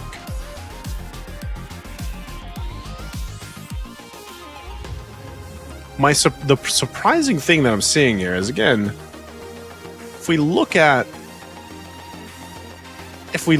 how much Dawnbringer has been brought up, right? Dawnbringer has been brought up so much in Group A.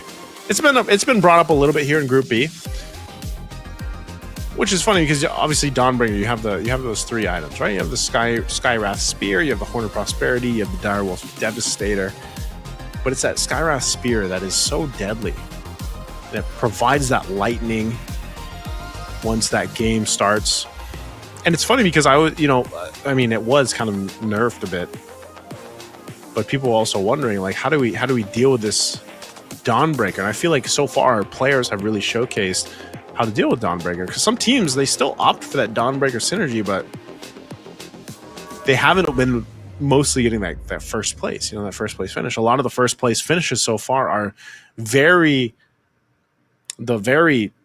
chop suey build synergies.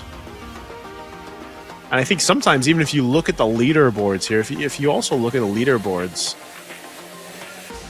for the top players out there, Mythical Glory, 8,000 stars. My goodness, think about having 8,000 stars. Global rankings, what do they have here? Global rankings. There's a lot of chop suey builds for those global commanders. Here we go. Let's see what our unique commanders are going to be for Game 4. So we're 3 games in, and for this one, I was hoping... Okay, we do... Oh, you know what? I take that back. I'll tell you what. Big props to Wiznu, because Wiznu's the one who's going outside of the box, man. He's now bringing the Karina. He brought the Cyclops, now he brought the Karina. Everybody else is still going the Popo and Koopas, the Lancelots, the Chos, like what we've seen, right? I'll tell you what, Wiznu, we're going with him as being the guy who steps out of the box. All right. Now, because you guys haven't seen so much of the Karina, maybe, again, the Karina, you're allowed to get these Shadow Blades, or these Twin Blades, these Twin Blades that you can get. And basically, you can execute the target. Failure is you can also, her additional one is after Karina executes the target, the carrier gains 2% extra damage, up to 36%. So Karina, her whole job as a commander is to destroy people faster. So that's a scary commander to have on the board. Now, looking at the first cards here, this start is going to be a little bit different. Mostly item dependent. We got a little bit of XP too, a little XP reduction. Shop placements as well. And early synergies. Early synergies always in stage 1. Again, we have a little bit of Dawnbreaker.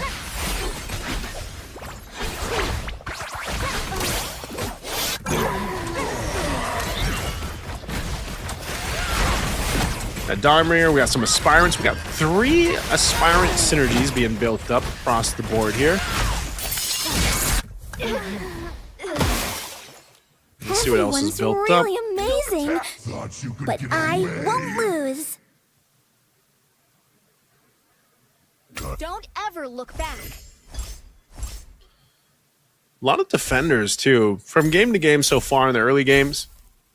Defender and then Starwing.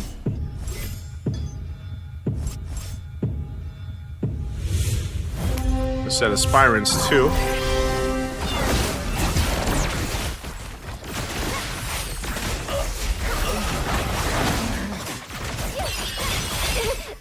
FMLD and doing some moves to channel the RNG.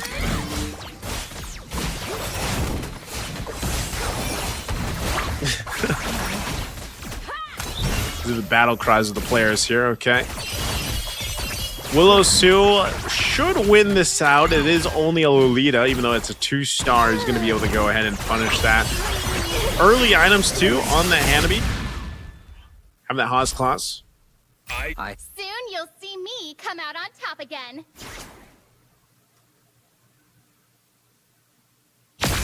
No one escapes my hunt.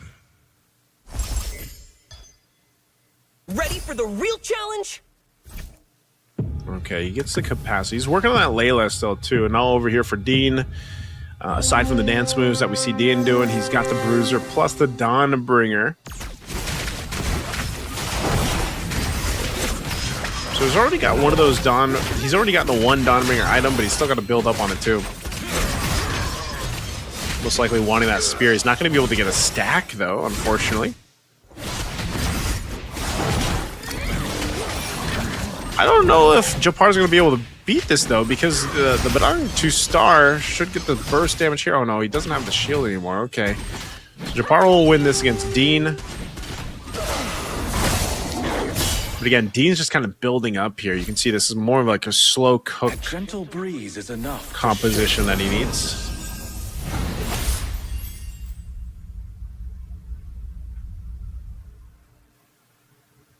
All right, first auction. Dean going right for the 5. Oh, they want that 5 gold hero. So Dean's going to go for it for the 6 bid. He might get outbid here. I'm actually surprised if someone's going to give him a 5 gold hero for 6 gold. Is there... Okay, he locks it in. Hey, that's good value, man.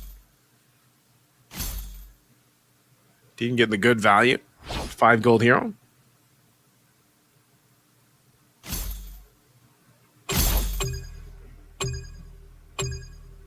All right, let's see how they do this. A lot of defensive items. So the copy as well. Okay. Let a storm whip up the souls. Activating it. So he's got his activated Dawnbringer. He's now got the 4, so that's going to give him the second item. That's going to be good for him. Also the Veil there. He's going to go for a sail here. What's he building into? Does he actually want the 3-star Veil? There's a reason why he's staying at level 4 as well. Now for Wisnu. He's got the Shadow Weaver now, so he'll get that little knock up in the air. Not many 2-stars just yet.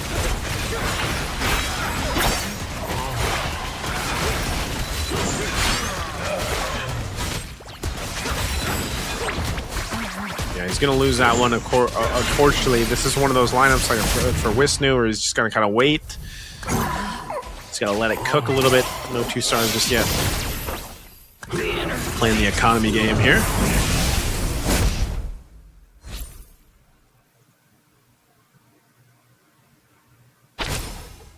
Those who do not Part of the fact too is Wisnu is playing with Defeat's Dividend, you know, so he gains a magic crystal chest for every 3 defeats, up to 2 chests.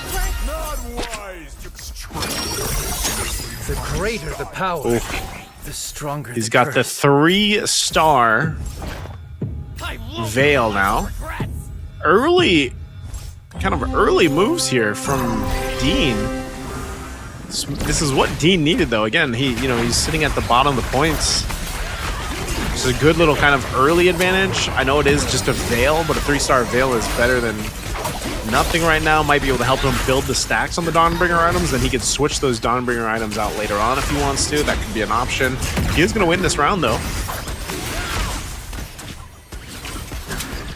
They should be able to deal with this Kagura. The Revitalize is already used. There's the Last Insanity.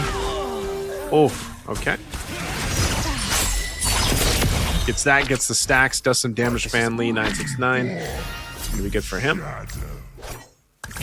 Again, always with these Dawnbringers, you got to get those stacks building up.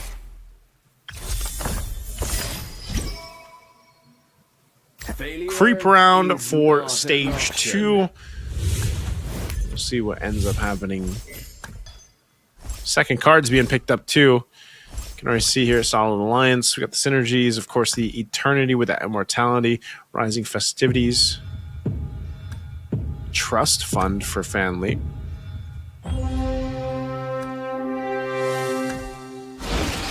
Willowsu got the reinforcement, so we got 3-4 cost heroes. Really good for going into this next phase after you get these items.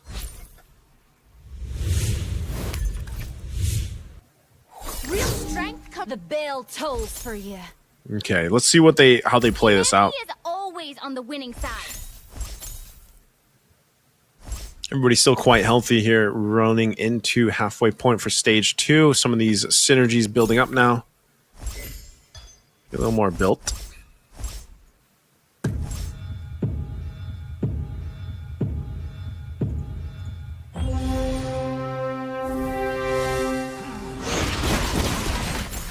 Oh, both having that Metro Zero Doffy. Caster Sly, though. He's got a beefed up Uranus. Doing some good damage. That Clint, though, in the back. I don't think he's going to be able to burst through this Uranus. Plus the Kagura firing off with that kind of damage. Yeah, he's going to go down, so Caster Sly will win this round.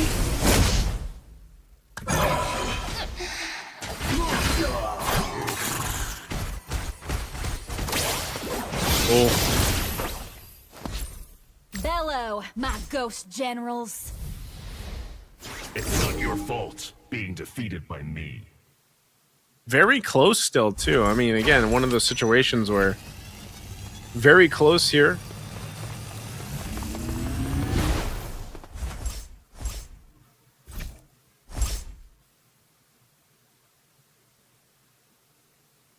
It's that mix of synergies that I was talking about. You have the Defender now, Swordsman, Doomsworn, Scavenger, Shadow Weaver too for that little bit of extra attack speed.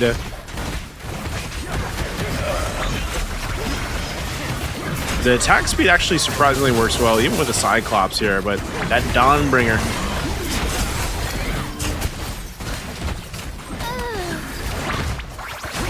Just don't know if they have enough to burst through this Uranus. They might. They do get the Revitalize out. Still taking a lot of that damage, though.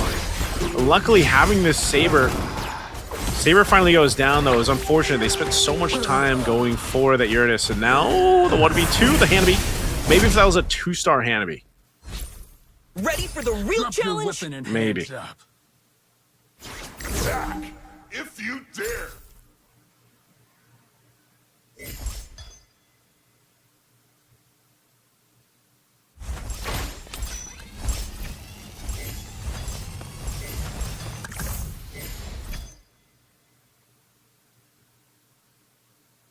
Okay. Can hang out in the moonlit. They have plenty of gold. They have plenty of the interest built up. This is where they can go ahead and switch things in.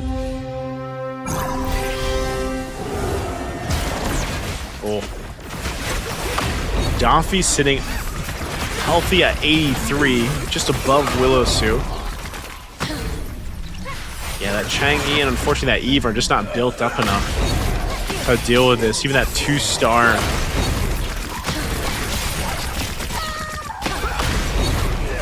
Oh, the Thams. The Thams.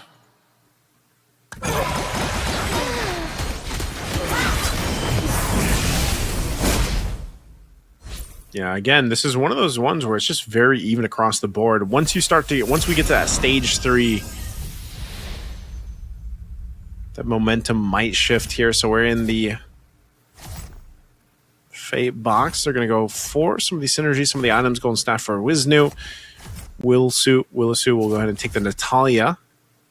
So Dawnbringer synergy there. I was wondering if DM was going to go for that. So he might opt for that 6 Dawnbringer strategy.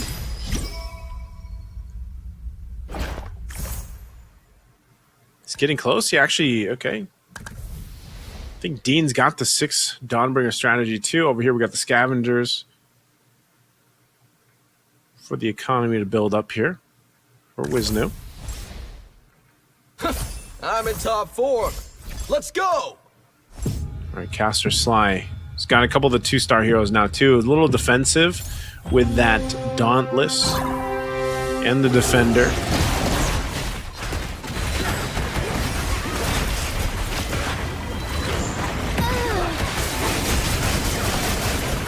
He's basically just going to rely on the Dawnbringer proc there with the Skywrath Spear at that 10-second mark, while hoping that his Uranus stays alive with the Guardian Helm, but it's kind of being overloaded with Doffy's damage because Doffy, like I mentioned, Doffy, he's locked in. Oh, little 1v1. Ooh. The winds of battle are picking up.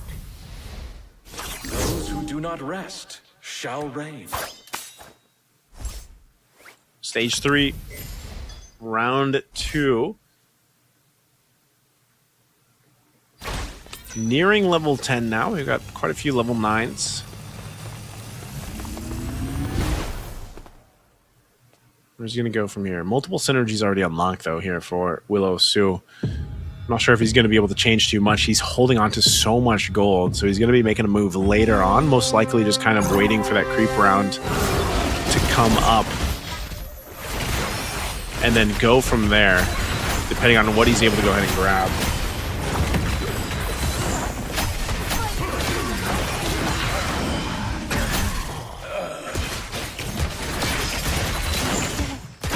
Oof. Not good for Willow Su.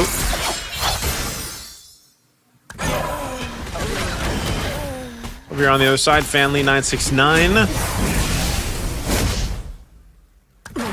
This is the play a lot of them are making, though, this game, just because I think for most of them, they see how close it is, except for Senzi T, sitting at 7 HP. Creep round here, lots of gold, though, to be spent. Let's see what they do. Last card's being picked up, too. Prime selections. Lot of prime selections here. Get 1 magic crystal chest, select 1 of the 3 random magic crystals, so that's going to help with the synergies. See what else they get picked up.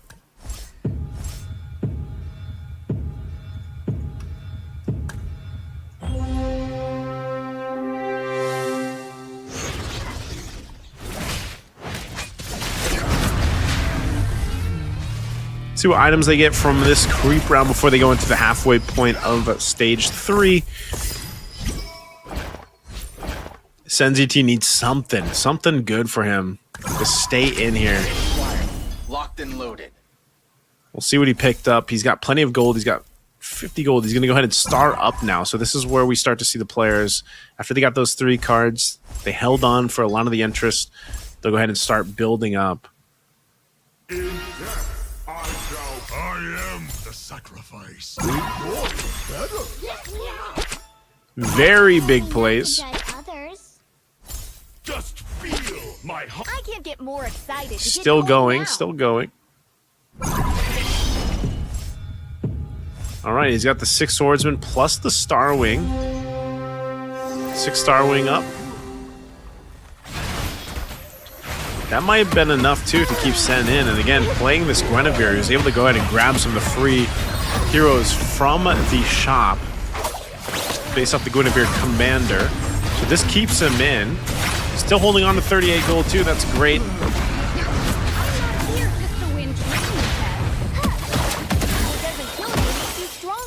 So he's going to go for the mid-tilt. I never miss my mark. Taking those free ones and selling them for that gold. Again, Guinevere, the commander, allows you to do this. What's the truth? Kind of get some extra gold for this. Picks up a Talia. My protection never shifts. Picks up a Yuzhong. Discipline and focus balance the soul. Oof. Do you mind if I enter your dreams? Picking up a lot here. Okay, he was able to go ahead and do so much. One day, economy will return to our homeland. Just based on all of this. Again, these free rolls that he's getting as the Guinevere is such a massive help at this stage in the game. Switches some items here last minute too. Got himself the Hayabusa 2-star.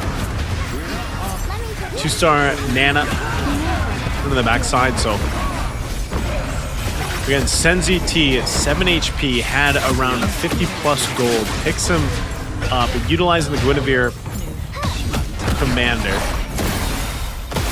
and will stay in that game, doing that damage to Caster Sly. Now Caster Sly in a bad position, 19 HP.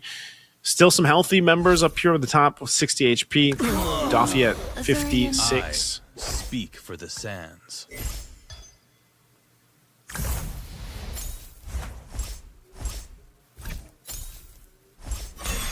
I join, I win. Sen still making the moves.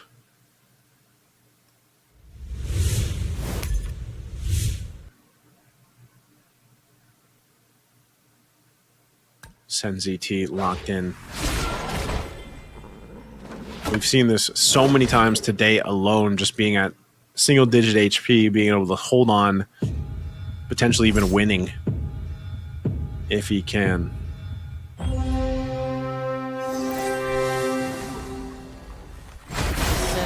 He's facing off against Sen ZT. Even with this Luminexus mage build. See? We're gonna take out Sen here. Oh, so close. Still has that Angela. Oh, but this Hayabusa. Oh, can he make it happen? He's so close. He's so close. Shadow kill again. Pops the winner crown. Has that. Boom. So close. You can see Sen. So close. He made such a big move economically too, but still unfortunate. Not able to win that one. Now we're back here to the Fate. See what they grab. Family going for the capacity. Moscow being picked up by Dofi. Itemization, the priority by the majority of the players here, so they'll go for the items. Another target to me. Again, these items have such a big impact. Especially towards this part. Now entering stage 4 here. Starting to get a little dicey. This is where we enter that territory where it gets a little spicy here. Have a drink with me? The economy also going to be huge. Forest. Let me protect you. I can control my power now. See what they end up doing here. Still 7 players on the board. Caster Sly in trouble. Japar as well. 10 and 7 HP.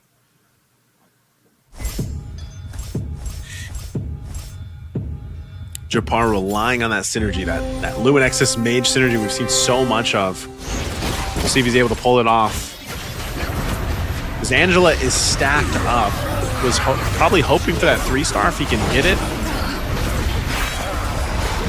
Should be able to win this round though. Yep, as he does against Wisnu.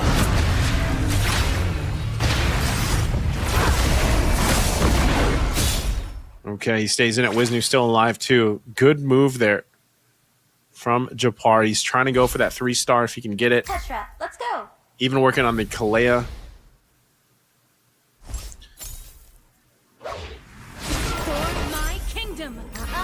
All right, he's going to 2-star the Navarro, 2 stars the Kalea.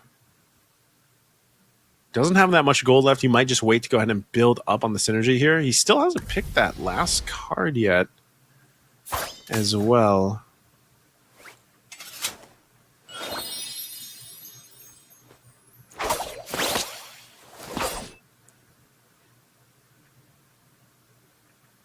Fanley. See what he ends up doing to beef up this lineup. He's only got 1 gold though. 23 HP. He's against Japar. Japar, as you mentioned, holding on here.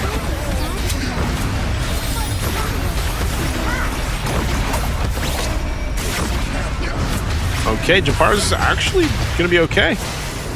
He's going for that next level up on the Yuzhong too, so he'll do the damage to Fanli. Fanli picked up his rock shield, so he picks up the rock shield that he was holding on to. So he'll stay alive. You have the same thing happening over here.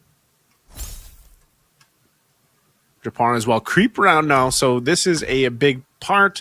You'll start getting close here to some of these 3-star heroes now up to this point.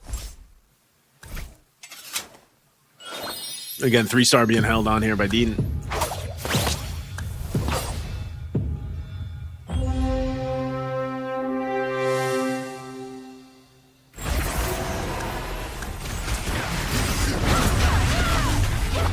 We'll see what items they get now as they approach the halfway point of stage 4.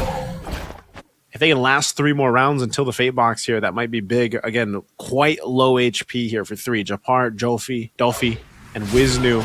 I'll crack you like a coconut. And I believe Japar still hasn't picked up his 3rd card, so he's probably holding on to the rock solid Go-Go card as well.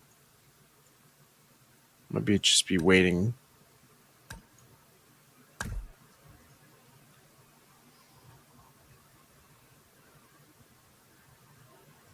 Some of the shifts here, looking for those 5 gold cost heroes, seeing what's left and what's on the board.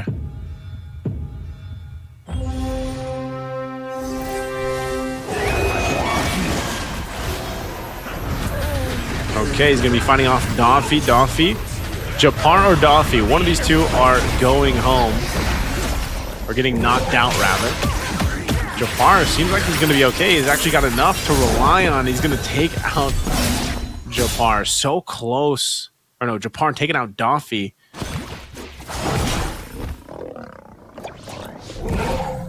As they hold on.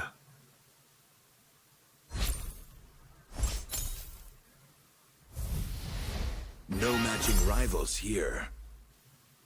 Nana has learned to control her power.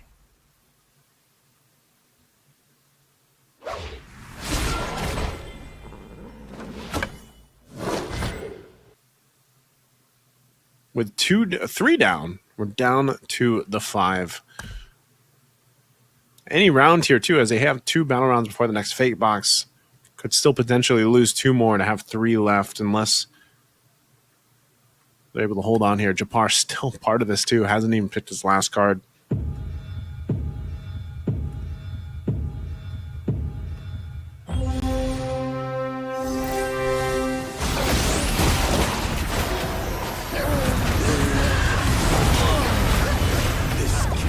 Good placements. Yu Zhong is beefed up. That's what I was saying about the 3-star heroes at this stage of the game.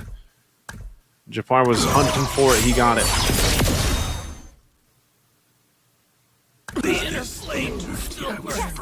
I dare you.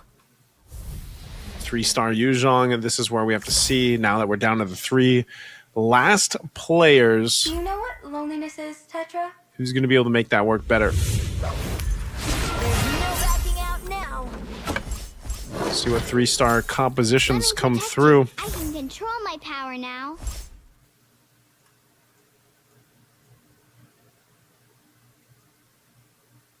Willowsu's still holding up at top 24, but really, he's going for that 3-star Irithyll. And over on the other side, Japar, like I said, he's got the 3-star Yu Zhong and the Kalea now.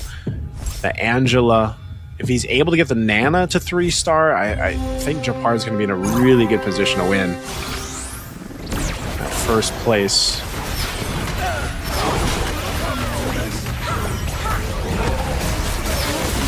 Yeah, again, very strong here. Takes him out. Boom. Japar picked up the shield too, so now he's got that shield. That's what he was holding on to. They're going to head on to the Fate box.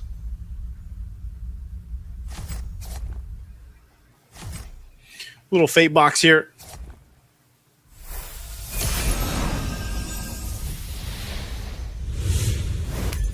What did he pick up? Again, he held on to that last card for the longest time. Now Japar in a good position that even if he loses this round, he's still going to be okay. But Willowsu, does he have enough to deal with this? The multiple 3-star heroes in the hands of Japar.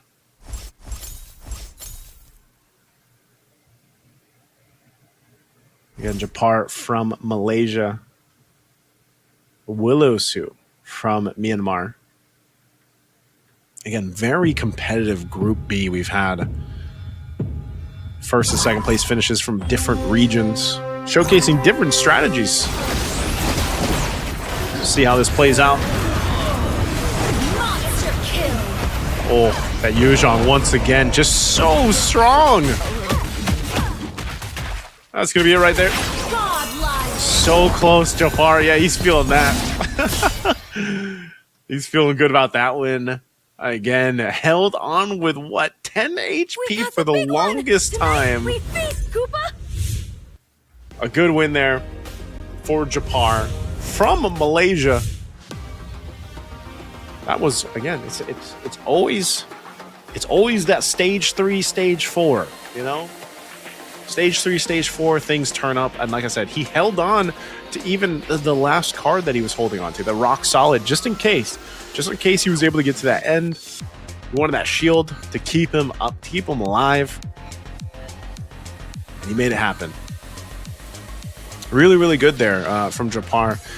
Like I said, you know, having those synergies, the mage, the 6 mage, the 6 Luminexus was really, really good for him.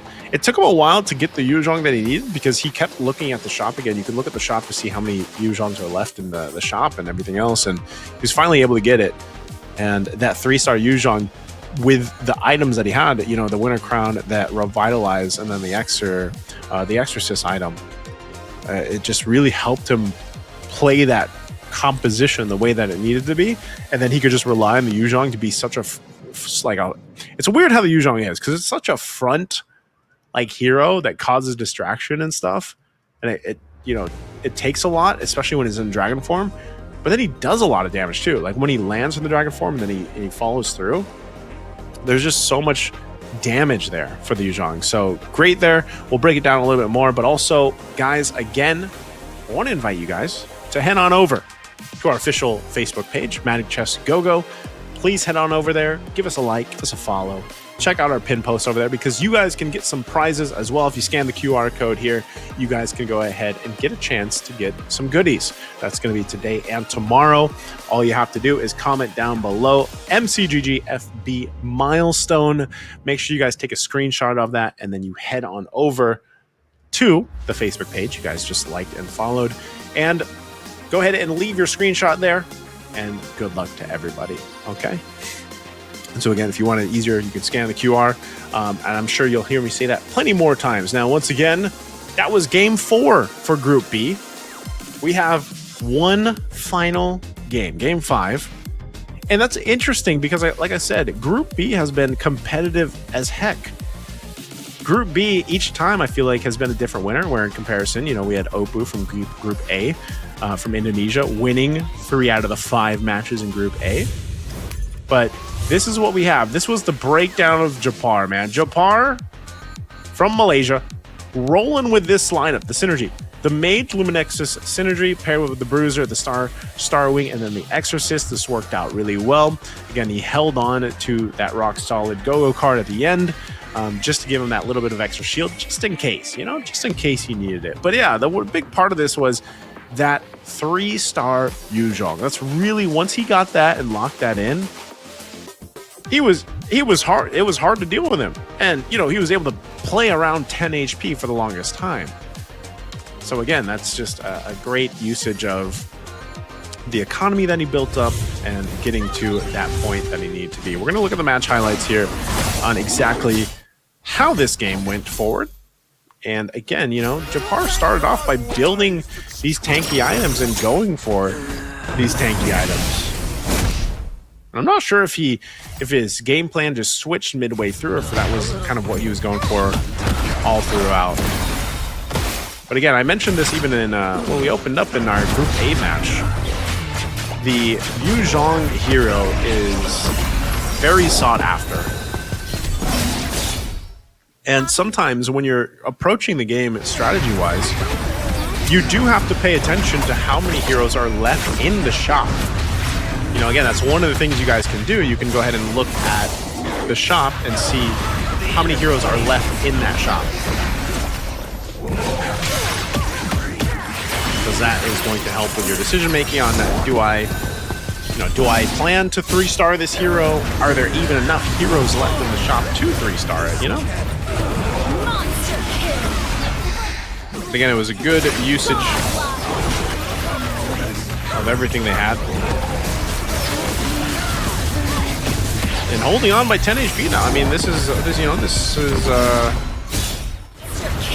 is what we've seen lately, really, is playing around single-digit HP almost. Like I said, yeah, there's the celebration. I'm not sure if he maybe he hit his light or something, but that deserves a celebration there from Japar. So again, congratulations to him for getting that first place. We're going to see the updated points here in just a second too, but you know, that's great to see. Again, this is a very diverse Group B that has had different winners now up for first place, second place, and it's been very close. If you look at a lot of the stage 1, stage 2s, they do take some time to build up, but based on the cards that we've gotten, like I don't think we've had. Oh no, we did have a stage. We had game 2, I think it was, where we had the first cards were gold cards, gold go-go cards. We'll see if that happens in game 5. Let's go ahead and look at the stats here though. For game 4, again, this is what they went with. I'm still rooting for Wisnu, man. Wisnu, the one bringing out the different commanders. He went with the Karina here. He got the 4th place finish there, but you know, even Dean did a better time. Dean needed this, like he needed a better placement. He got a better placement, but he's still sitting there at 10 points, still at the bottom, unfortunately. So we got Wisnu at the top, 27 points. Willow Sue at 25. Fan Lee, 21. Dolphy at 19. Japar gets a big 9. Now, think about that for Japar, by the way, okay? Japar needed that. So if we look at this, game 5, Japar and even Sen ZT, they need to have a higher finish here to get in that top 4. This is the hard part, right? Because again, as we were saying when we were going into this, we had 16 players today. Tomorrow we move forward with just 8, right? So the top 4 from each. So that's really tough. And you can see, like, these players, they're going to be kind of hyped. You know, Japar, hey, if he punched his light, that's fine, because he's super close. After getting that first place finish, he's super close to getting to that top 4 that he needs to be at for the next stage tomorrow. So if he's able to go ahead and replicate a higher place finish here, he might find himself there after getting those 9 points there in game 4. So very crucial for him. And like I said, you know, you can see that it's very close in that range for the players here. So we'll see how they kind of approach that. Like, what is the game plan? Knowing, again, you need just a few points. Well, at the same time, you got to remember, like, everybody's going to get points, right? Everybody's going to get points no matter what place they finish at. So they're going to have to kind of think about their approach for this last game, especially on the commander they decide to play. Now, there could be some times now to bring out some special commanders for this situation. We might see some unique, well, we will see unique commanders technically because it's called unique commanders, but we might see some commanders we haven't seen at all yet today for game 5. Again, you guys got to put yourself in their position, right? These are the MCGG Rising Stars. They have gone through some of the qualifiers that we had during the group stages, which everybody was able to join. All right, yourselves included. So hopefully the next MCGG Rising Stars, you guys join the next one. And then they get to this point where we are today. This is one of the very first English broadcasts we had for MCGG. And then they're fighting for a prize pool of $10,000, $10,600, right? And this is our unique commanders. We're down to the last round, round 5. We're going to see exactly what commanders they're going to bring for that final bout. For the 4 hopefuls to move on to tomorrow, to eventually to find out who will move on to Go 1. Season 1, that first big tournament for Magic Chess Go-Go that we will be having. And here are the commanders. So as you can see, we are going to see another Karina. I like it. I got to say I like it, you know? Lancelot, Paquito, Karina, Mozkov, Nana, Lucas, Popo and Koopa, and the Amon. Very interesting, too, because we don't see too much of the Mozkov. We don't see, we don't see that too often. Even the Lucas has popped up maybe once. But we are going to see that Karina again, too. So let's see what happens here. Again, stage 1, round 1. Kind of early compositions are going to be built up here. Early synergies, and then even those first cards once they get picked up. Let's see what they go for.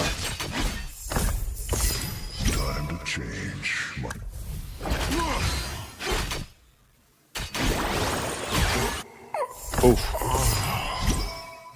That's the move right there.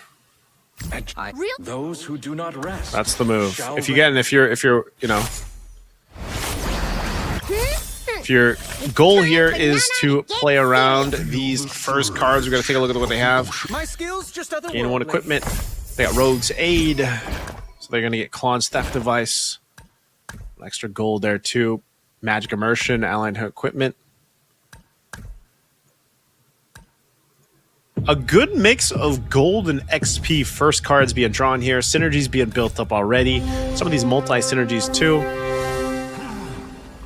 Some of the early items that they got as well.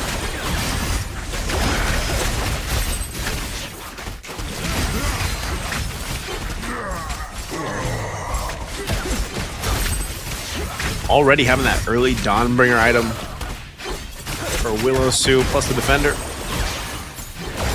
He'll win this round here, getting that stack that he needs, and also it's a very beefed up Hylos. This early on, 3 items. It's time for Nana to get serious.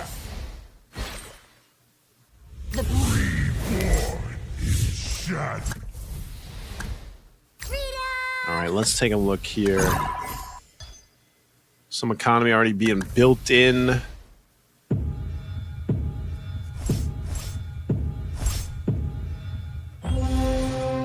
Doffy's got the 2 Dauntless, the Defender, Doomsworn.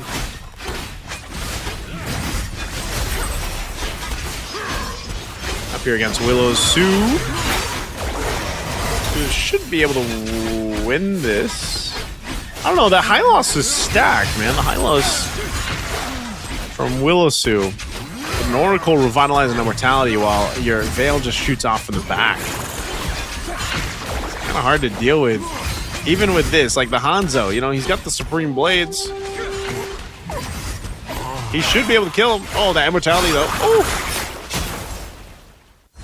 The shadows seep deeper, but I remain steadfast.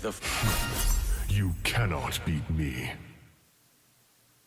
We exorcists. All right, where's Doffy going here? He's actually going to spend some of his gold. He's going for the Swordsman. Picks that up. Let me take a look at Japar. Japar doesn't have too much yet. Defender, Aspirants. He's probably just going to go ahead and wait. Again, it looks like he's just going to go for that full interest economy play. Build up what he can, max interest.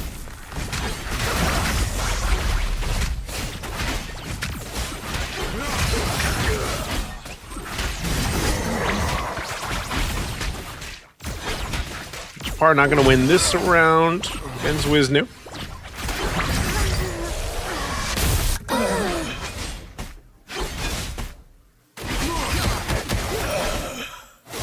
Good moves. Still always like this, always in these early phases, you kind of get the idea of who wants to go ahead and save, who wants to play into this first auction again, kind of big here. Look at that, 5 gold hero times 1. They might want that again early on to get that. Yep, Japar's going right for it. He's gonna get outbid here though, so it's gonna be a little bit of bid. 6 gold right now.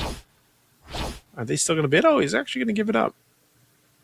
Unless they go for it now. Japar's going to secure that in, so he'll get a full 5 gold hero.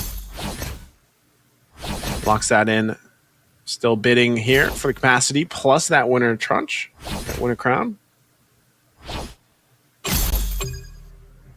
Okay, locked in.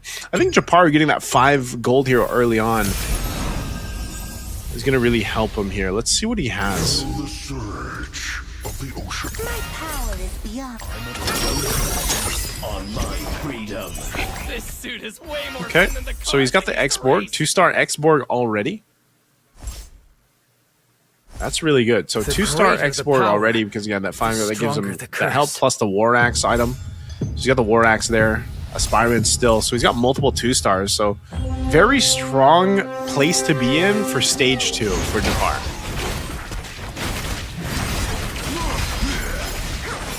Like, that should at least secure him a couple rounds here in stage 2. And he's still relatively good on gold. Willow Sue will lose this one.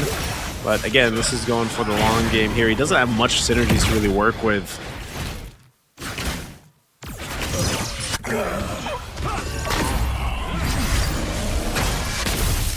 Whoever's crossing me, they'd better be careful.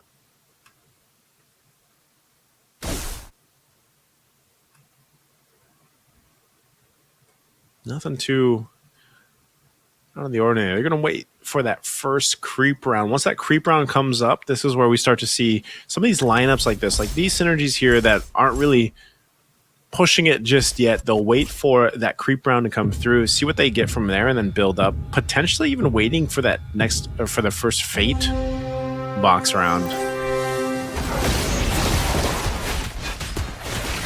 Whereas again, some of the lineups here, you see them take that advantage of the early game that they have and secure themselves some of these earlier wins. Again, just like with anything in chess, it's just always about kind of give and take. What do you take early game, or are you more for the mid to late game?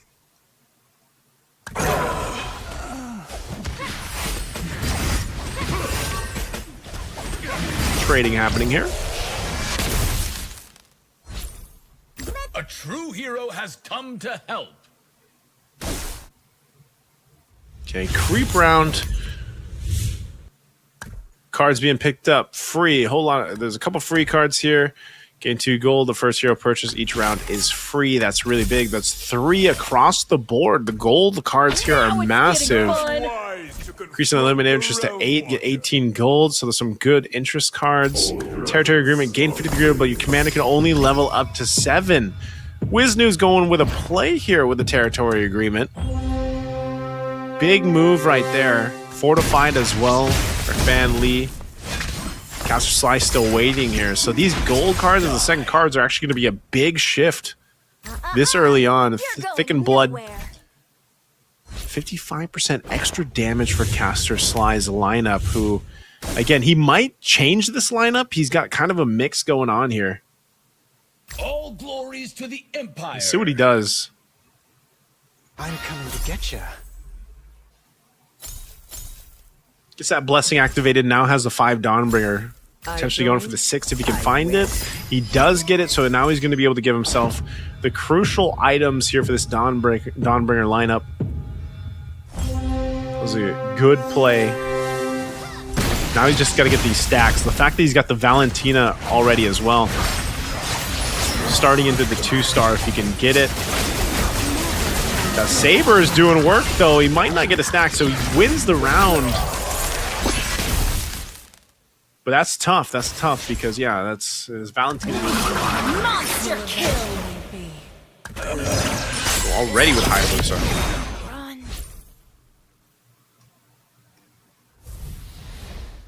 We better be on the road, Clint. It's a long way. Who here is worthy? See, this is the thing about the go-go cards. You get these strong kind of momentum cards. They really allow you to go ahead and do some impressive things, even in Stage 2. So this will set things up to make Stage 4 especially interesting based off this. And right now, like I said, you see this attempt to get that Valentina to 2-star at least, because, you know, it's great that you have the sixth Dawnbringer lineup, but you need her to survive too. Oh, unfortunate.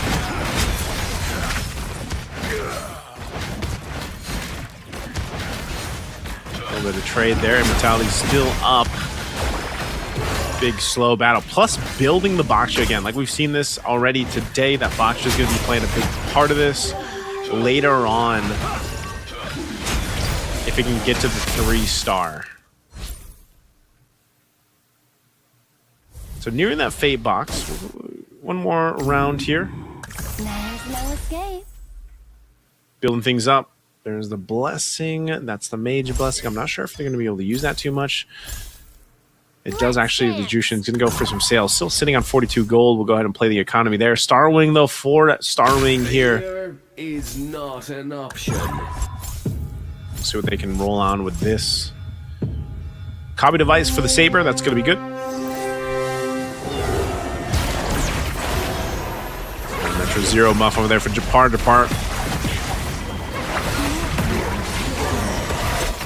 still rolling with it. Good damage, but relying on that tanky front side of that X-Borg that he got early on. Still paying dividends here for Japar. In the middle of stage 2. He's going to be able to win this one too. See if he gets that X-Borg to 3-star later on. My love. The end.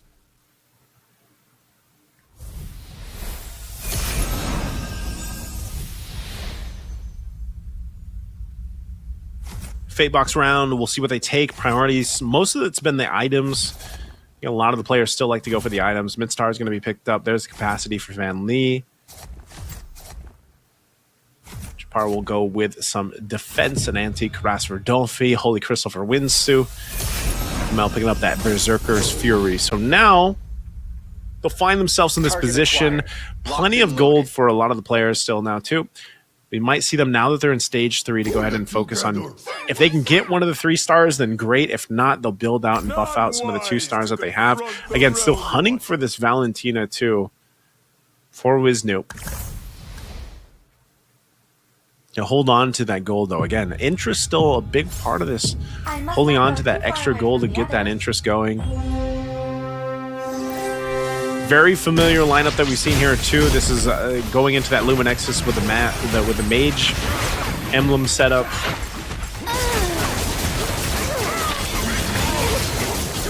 Wisnu, Dawnbringer again. As I was saying, the Valentina's popping off on the backside, not even on the 2-star yet. So just imagine that at 2-star for Wisnu. Gonna be able to get rid of this Jushin. 2-star Baksha.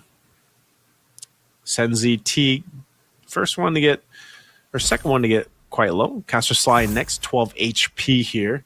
So they got to start making moves. Surprise!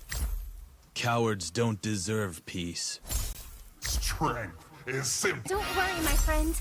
I am They got to get to a point where they're making moves. Let me protect you. I can control my from a cocoon to a butterfly. They've got this round, then they've got the creep round for their 3rd and final card.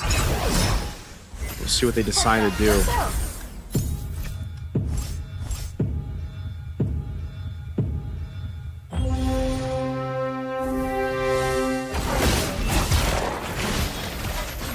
He's working on that mage synergy. He's got 3 out of 4 now.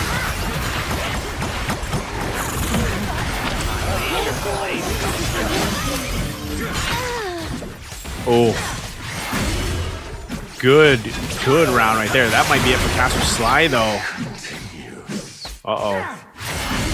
D'Angela versus 2 marksmen. The love waves are too much. Caster Sly will be fine. Oh. Very close. Very close. Good thing he had D'Angela. All right, creep round here. Let's see what ends up happening after this creep round. Oh, there. Rock Solid's already going to be picked up by Zen. He's got the shield. Healing Fountain for Fan Lee. That's going to be big. A lot of Healing Fountains. That's going to be crucial here. 3 Healing Fountains. A little bit of Hybrid Lifesteal over here. Magic Chest. Magic Crystal. With invincibility comes solitude. We'll see what Dean does. Dean hasn't picked a card yet.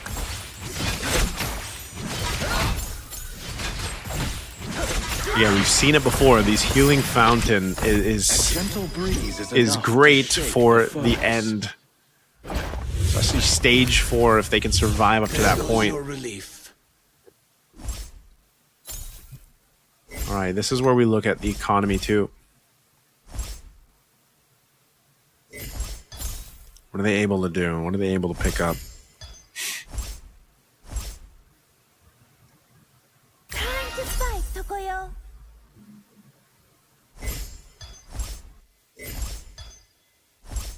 There goes my mercy. Don't panic.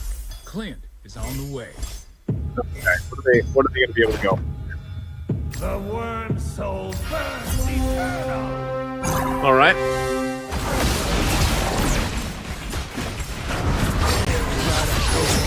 It's a good setup there. Now on the Moskov 2, having the Berserker's Fury and that Winter Crown even for a little bit of defense. he's focused on, he'll be able to heal up. Ooh. Good use. In that War Axe, he might be able to switch that out later on if he can get a 3-star Moskov later. That'll be good. Let a storm whip up the souls. Very close now towards this, and the caster Sly sitting at 12. He's going for it though. Oh, there's the Star Wing we were looking for. We are the shield of the Buffing up that whole board. We'll get the defender too.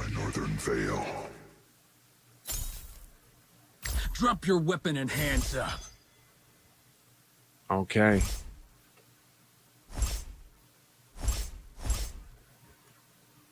Really good synergy. Really good attempt. Again, you got to be able to pull this off. That Star Wing buff is so good. My skills just otherworldly. But he's going to want to start to get some of these 3-stars too at this point.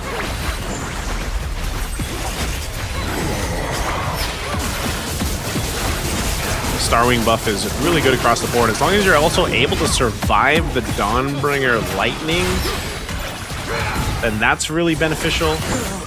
But this might be a little bit difficult. His Saber is doing work on the Valentina, but maybe not enough. Okay, it's going to be actually focusing on this Mincetar. Oh, it might just be too much kind of spread out, even though the Saber's going. Oh my goodness! So close! You saw Fanley's reaction to that. It was so close, like 1 HP. Those who live in 1 HP. All right, as we near the end of stage 3, no one's gone down yet. Caster Sly still held on. Senzi T got his rock shield earlier, so he's good. See some of the selling going on here too. What are they going to go for? He's going for that export if you can. Now that he's beefed up and has a higher chance to get these 5-cost heroes, sitting at that 12%. Let's see what he can go for.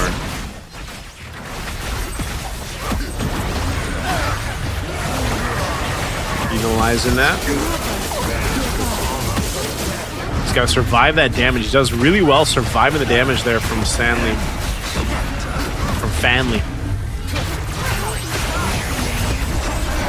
Oh, he actually survived? Doesn't? Oh, he doesn't. He still got the Mincetar. Oh. Very close. There is no yield, you spectre. All right. They pick up his shield that Cardi was holding on to. So now we're down to the Fate box again. It was before we get to stage 4. This is where things always turn up. We'll see what they end up picking here in these items. Everybody's still alive, holding on to Game 5, last game of Group B. Trying to get those points, get to the top 4. It's so close here for our players in Group B to move on to tomorrow. As Caster Sly is out, unfortunately. Willosu, 7 HP here. Dean and Sen both have shields, so they still got essentially a little bit longer here if they do lose these next ones. But Japara and Wisnu are so tough to beat right now.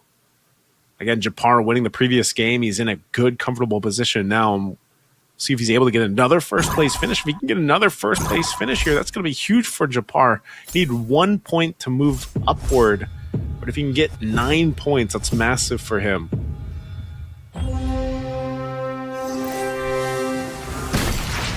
So Willosu up against Wisnu.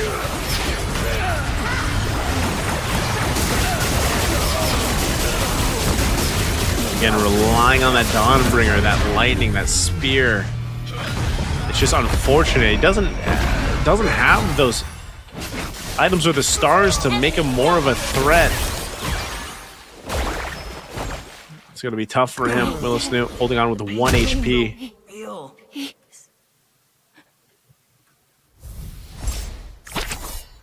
Strike with conviction. A little bit of switch going on here.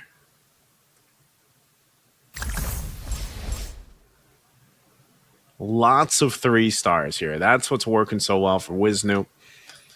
3-star, Uranus, Tigreal, Veil. The stacks are looking pretty good too. If he can get the 3-star Valentina, that's going to be really devastating with this Dawnbringer lineup again. Swordsman, Starwing, Shadow Weaver, Defender. Looking for those 3 stars. We're only sitting on 1 gold, unfortunately.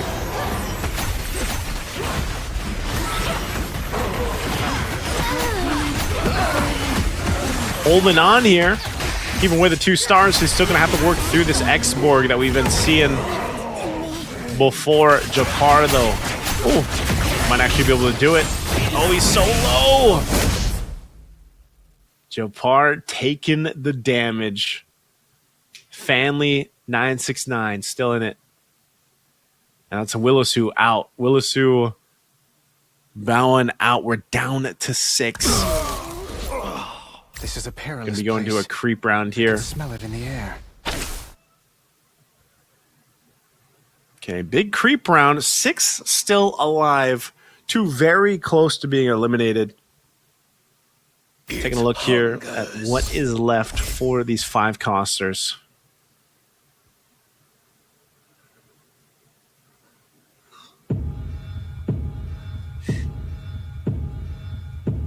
See what they're able to grab.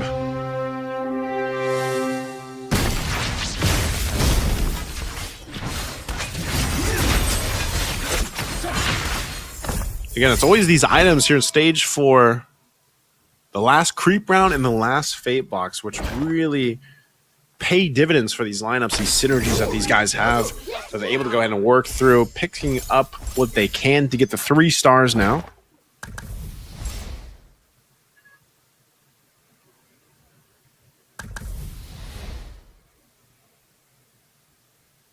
Novaria 3-star for Japar. That's huge. You know, he's feeling very confident about that.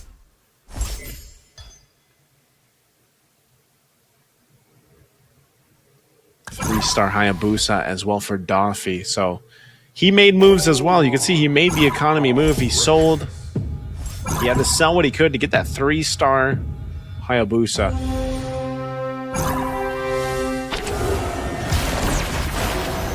See if he's able to win it here against Japar. Oh, even with the 3-star Hayabusa, it's just a little bit too much. The shadow kill is going to be pretty good though, unless they can do something about it. But look at the damage from the Novaria again. Shadow kill is going to be used, and they make it happen barely. Duffy though. Duffy taking damage. Family taking damage. We got 3 down. We're down to 5. What's the move? How much economy do they have? He's trying to get that 3-star Irithyll. Do you mind over if I here. hear your dreams? Again, Wisnu and Japar. It might come down to them. He's got the 3-star Gushin.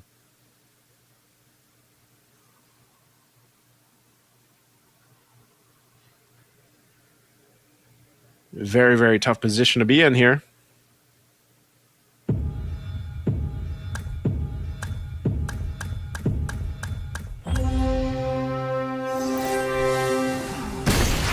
See what he ends up doing. Oh, there's a lot of 3-stars across from him too.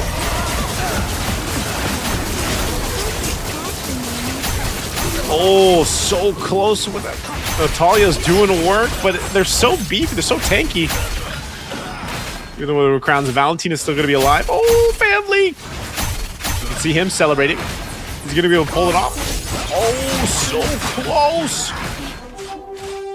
The Harley's still alive too. It's only a Tigreal. Oh, that was so close. Family with the Harley before your king. It's a good thing that was a Tigreal. One life, just so there goes your life.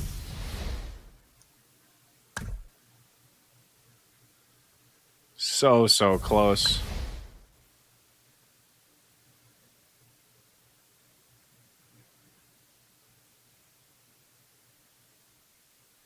Let's Let's go down to 3.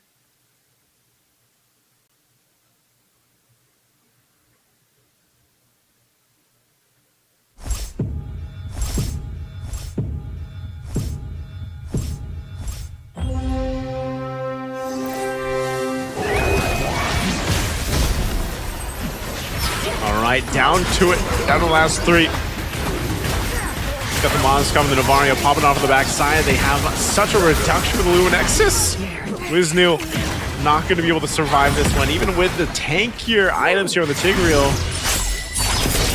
Oof. So close. Wisnu now feeling it. It's down to 2. Japar made it all the way to the top 2 again. This is what he needed after almost punching his light on the victory from game 4. Can he win it here?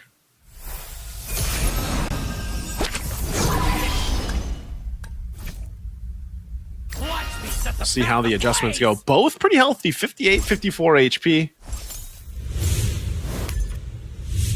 This suit is way more fun than the cars I used to. The infernal flame rages on.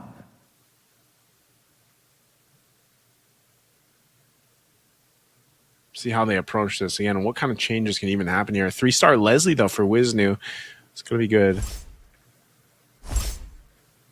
That creep round coming up too could be crucial, honestly. Depending on how they play this out, they're gonna go ahead and play with the economy that they have too. Looking potentially for more 3 stars here, even for the Moskov if they can get it.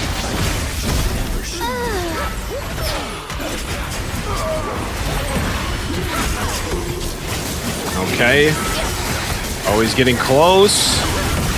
Moskov fire off the back. There's so much lightning though for the Dawnbringer, but still it's gonna be good. Even with this, Navaria is going to be able to pump enough damage. The winner crown is popped with 19k crit from that 3-star Navaria. What else are you going to go for the build up here? Still sitting on 34 gold. Japar and Wisnu.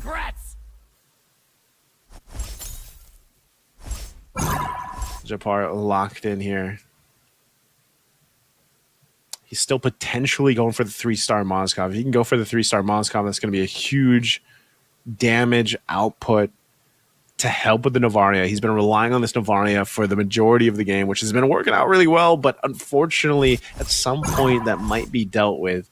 So what's the play here for Japar? He's going to switch things around a little bit. Still hold on to a little bit of gold for that scaling. Switches the Moskovs over to the right side. Wisnu approaching it. Look at the Luminexus debuff. It's so good with the Navaria. It's such a big reduction. And that's it. That's going to be him winning that round easily. And if nothing changes, you can see the nods already from Japar. He's feeling pretty good about it. Outrun my bullet. He's feeling really good about it. Creep round here. Again, unless some type of big move happens from Wisnu. We'll see if he can 3-star anything else. He might just be going for whatever 3 stars he can get. It looks like he went with a 3-star Hellcurt too. He's got 3-star Veil, 3-star Leslie, 3-star Uranus, 3-star Gushin. What items are going to drop here? Is it changing enough for Wisnu? Let's see what he got. Who has the last laugh? Be careful. Good amount of items, but again, it's unfortunate. It just feels like he doesn't have enough. Indonesia versus Malaysia here. Japar sees the win in front of him to get that first place, the 9 points again, the back-to-back first place finish, 9 points that he needed. Surely bumping it up into the top 4 to move forward tomorrow. We'll find out if it's going to be enough. Wisnu relying on the Dawnbringer stacks that he's built up to this point. Here it's going to break down. Again, it's just an overload of a damage. The 3 Moscow star, the 3rd Moscow star, and that's just too much to deal with. Wisnu taking another hit. And just like that, again, Japar. The back-to-back. the back-to-back first place finish. Congratulations, Japar from Malaysia. Again, he was locked in with the three stars. 3-star Moskov, 3-star Yuzhong, or Xborg, 3-star Novaria. And the amount of damage the Novaria was doing was insanity. It was insane. And it's funny because both players, they just had the healing fountain. I mean, they had healing fountain, so that's why they were healthier than the majority of the other players. Again, that healing fountain heals you for 3 commander HP each round, and you get 6 gold. It's such a good card to go ahead and scale up with. So just, and again, like even their gold cards really allowed them to build up to that, you know? So Japar with that win there, like I said, back-to-back finishes in first place. Really strong showing from Japar. So, hey, that's game 5. Well, let me tell you guys one more time to go ahead and head on over to our official Facebook page, Magic Chess at GoGo. You guys can go ahead, scan the QR if you want to. I swear this is the last time, but you guys will hear more about this tomorrow too. But we just want to get you guys to head on over and like the page and get a chance to win some glorious, amazing rewards for you guys for Magic Chess. Don't forget to comment here in the chat, MCGG FB milestone. Make sure it is correct, and then go ahead and take a screenshot. Head back over to the page, post the screenshot in the pinned post, and you guys will have a chance to go ahead and win some rewards for you guys over in Magic Chess. And yeah, again, Group B, I have to say, after sitting here watching Group B was, I feel like Group B was a lot closer. I say a lot closer in the sense of every single game that we had, you didn't 100% know who was going to have that upper hand. I guess the stark difference that we saw from Group A, man, Oppo, the winner of Group A, basically, who had 3 out of the 5 first place finishes. There was something about Oppo, man. He was just able to go ahead and demolish a lot of the players with the strategy that he had. And, you know, if you look at this, like, here's our winner stat for Game 5. Once again, Japar, he was able to do this and make it work. Yeah, he won back-to-back. But if I remember right, in Game 3, I think he got 7th or 8th, you know? So if you look at Group B, super competitive, very tough to see. I can't wait to see the breakdown of the points for Group B because it was just so close. And again, our groups A and Group B, guys, was also, you know, it was a division between players and KOLs and players that were invited to go ahead and join us here. So here's the highlights. Breakdown of the highlights for Japar once again. It was kind of a mix of, you know, he had this kind of early start, got things going, got to where he needed to be, and just made it a lineup that worked well for him. Was very patient about it too. And even so, it just didn't seem like there was many people that could contest against Japar's lineup. And, you know, when you got that, like I said, when we had those gold cards that were picked up as a second card, I was saying that the momentum or that pacing in the game was going to kind of change, and that's when that was picked up. And you saw the economy kind of shift right across the board for all the players. Japar was really able to go ahead and make it work just by kind of scaling up his lineup a little bit quicker, like getting to the 2-star, getting to the 3 stars a little bit quicker. But just like I said, you know, some of these 3-star heroes, like there's so many different kind of variety that you can use, but these Novarias, man, the 3-star Novarias is so strong. Saw a lot of close moments here too, where it was kind of like these 1 HP moments, but again, good usage of this synergy. I'm telling you, that Luminexus synergy with the Novaria, it's so good that it takes away a big part of the hybrid defense of the lineup, and Novaria is just there to go ahead and, you know, like Star Shatter. It just does so much damage in front, like right off the bat, that it works really well. So that's why the Novaria, if you want to go for a lineup like that, go for that Novaria, that 3-star Novaria build.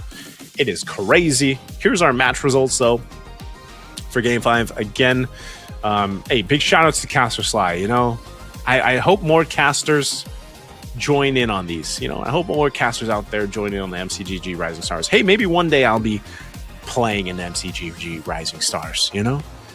Maybe I'll be there. But I'll say this, it was super competitive for Group B. Very fun to watch. Here's the updated standings. Japar barely made it. Japar made it with the back-to-back first place finishes. He got there with 26 points. I'm sure he feels good about that. Congratulations to Japar. Again, very intense. Wisnu getting 34 points. Very strong finishes all rounds. Willow as well. Family 969. You know, made it at third. I got to say, Family 969, probably the most vocal, most energetic player that we got to see tonight. It was very cool to see him get there. And he's a KOL from Indonesia. So Family 969, he made it into that top 4. That's going to be great for him. And, you know, that's awesome. That's awesome to see, again, the how close it was. But I think we have an interview. We're going to head over to our friends over there.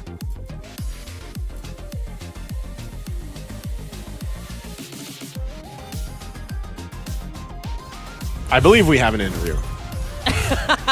Yes. Hai. Halo. Halo. Halo. Gimana nih Mas Wisnu? Boleh sedikit ininya nggak? Kayak kenapa bisa ada commander-commander yang di luar nalar sebenarnya? 3 suaranya putus, maaf. Halo? Iya. Iya, Gimana? kenapa Ada apa? tadi kok mengamankan 3 unique commandernya ya? Ada Itu benar-benar Karina, unik. ada Lukas. Apa yang disiapkan? Apakah gara-gara poinnya sudah aman kira-kira? Enggak juga sih, karena kan dapat picknya kan terakhir. Ya. Terus ya kita sisa lihat juga kan musuh ini pakai commander apa ya, kita nyesuain lah gitu. Oke. Oh bagusnya pakai ini gitu. Oke, Ngikutin aja. Okay, so by the way, bro Wisnu, can you speak English? Maybe. Can you speak English, Wisnu? Yeah. Can you speak English? Gitu. I mean, I just want to ask you, what first got you into playing Magic Chess Go-Go?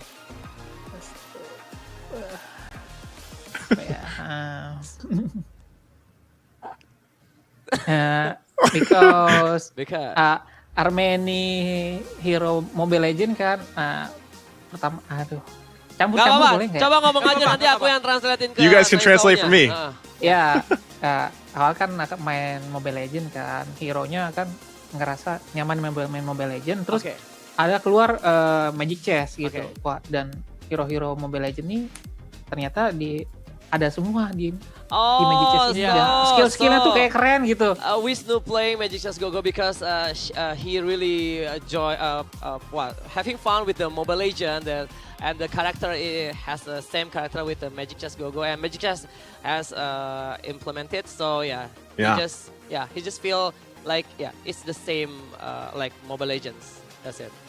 And okay. Go ahead. Okay, and Bro Wisnu, ini seberapa lama sih lu mainin Magic Chess Go-Go, dan apakah itu lu cuma main awalnya tuh cuma buat fun aja, atau memang lu dari awal memang udah ngelihat ini bakal akan menjadi sebuah kompetisi yang competitive play? Awalnya emang have fun aja kan gitu, ngisi waktu luang, karena kan ini kan kita bisa main di mana aja ya kan. Di kan tempat tongkrongan gitu kan, di tempat intinya tempat-tempat santai banyak lah gitu. Nah ternyata game ini seru gitu kan, wih menarik nih strategi gitu kan. Kepikir kedepannya ini kayaknya game ini bakal berkembang nih untuk kedepannya nih, nggak mungkin sirna lah gitu kan, bakal ya mungkin melebihi Mobile Legend lah. Okay, so Bro Naiso, I asked him that how did that he start his journey in Magic Chess Go-Go, and was it just for fun, or just did you already have a vision for a competitive play? And he said that at the first time he only playing this for just only having fun with their friends. But and the next, he saw this as a competitive play. Then even though that these Magicians Go-Go even can beat the Mobile Legend itself. Oh. Yeah, when it turns to competitive play. Yes. Yeah. I like mungkin it. Tadi belum dijawab ya dari season berapa kira-kira? Oh ya. Main untuk Magic Chess. Dari season berapa? Zaman waktu itu tuh yang masih Mia Kangkung loh. Mia Kangkung tapi sebenarnya udah lama ya. Itu mah udah Iya. Mia Kangkung yang mana ini? Yang udah Mia Kangkungnya tuh yang masih ada petir-petirnya kah atau yang udah ngebagi damage? Udah ngebagi damage. Kalau ngebagi damage udah season 2 harusnya. Patah-patahan. Ya, kangkungnya yang mana nih yang bisa yang kan ada berbagai macam kangkung nih ya. Ada yang membagi darah, tentu ada yang nge-heal juga, ada yang ngedamage masih zaman petir-petir. Oh, yang nge-heal sih baru sih. Oh, yang nge-heal. Tapi 2? Enggak season 2 sih udah yang agak waktu awal. ada event yang ada di Bandung waktu itu tuh. Ikut juga MCNC yang di Bandung. Oke. MCNC. Ya, berarti itu udah enggak lama, baru itu. Sampai LPLF Bandung. Iya, season 14 ya. Nah, di situ masuk 16 besar waktu itu. Cuma masuk itu 16 jauh besar karena banget masih ya? baru. Iya. Iya. GG banget sih. Baru berarti. Oke, silakan Bang Jer. Bro Nelso, jadi kita mau nanyain dia. Oke. From your point of view, what do you want to ask? I have a question with you.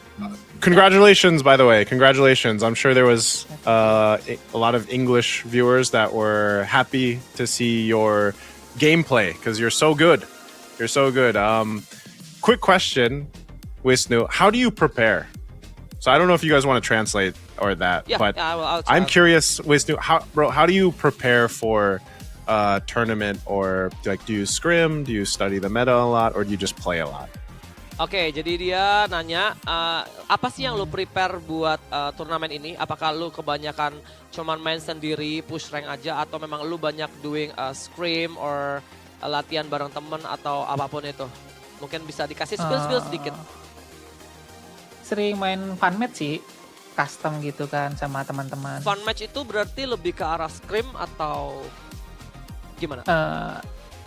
Ya nggak beda jauh sih, tapi kan mungkin gini aku ya bisa senang-senang jelasin. gitu, senang-senang tapi bisa bikin kita berkembang kan, kita belajar ya kan. Iya. Kalau kita kalah sama yang lain kenapa gitu kan. Nah, bisa dikoreksi ya. Tentunya untuk fun match ada di komunitas itu ada fun match. Tentunya bisa dibilang scrim solo, fun match untuk komunitas. Iya. Tentunya dari itu berbagai banyak komunitas dan player-player juga yang sudah biasa tentunya bermain di kompetitif scene dari komunitasnya Bang Jer. Oh, jadi bisa dibilang ya scrim untuk solonya. Gitu loh. Okay, so Wisnu said that he prepared this actually he's just playing fun match with their like solo scrim.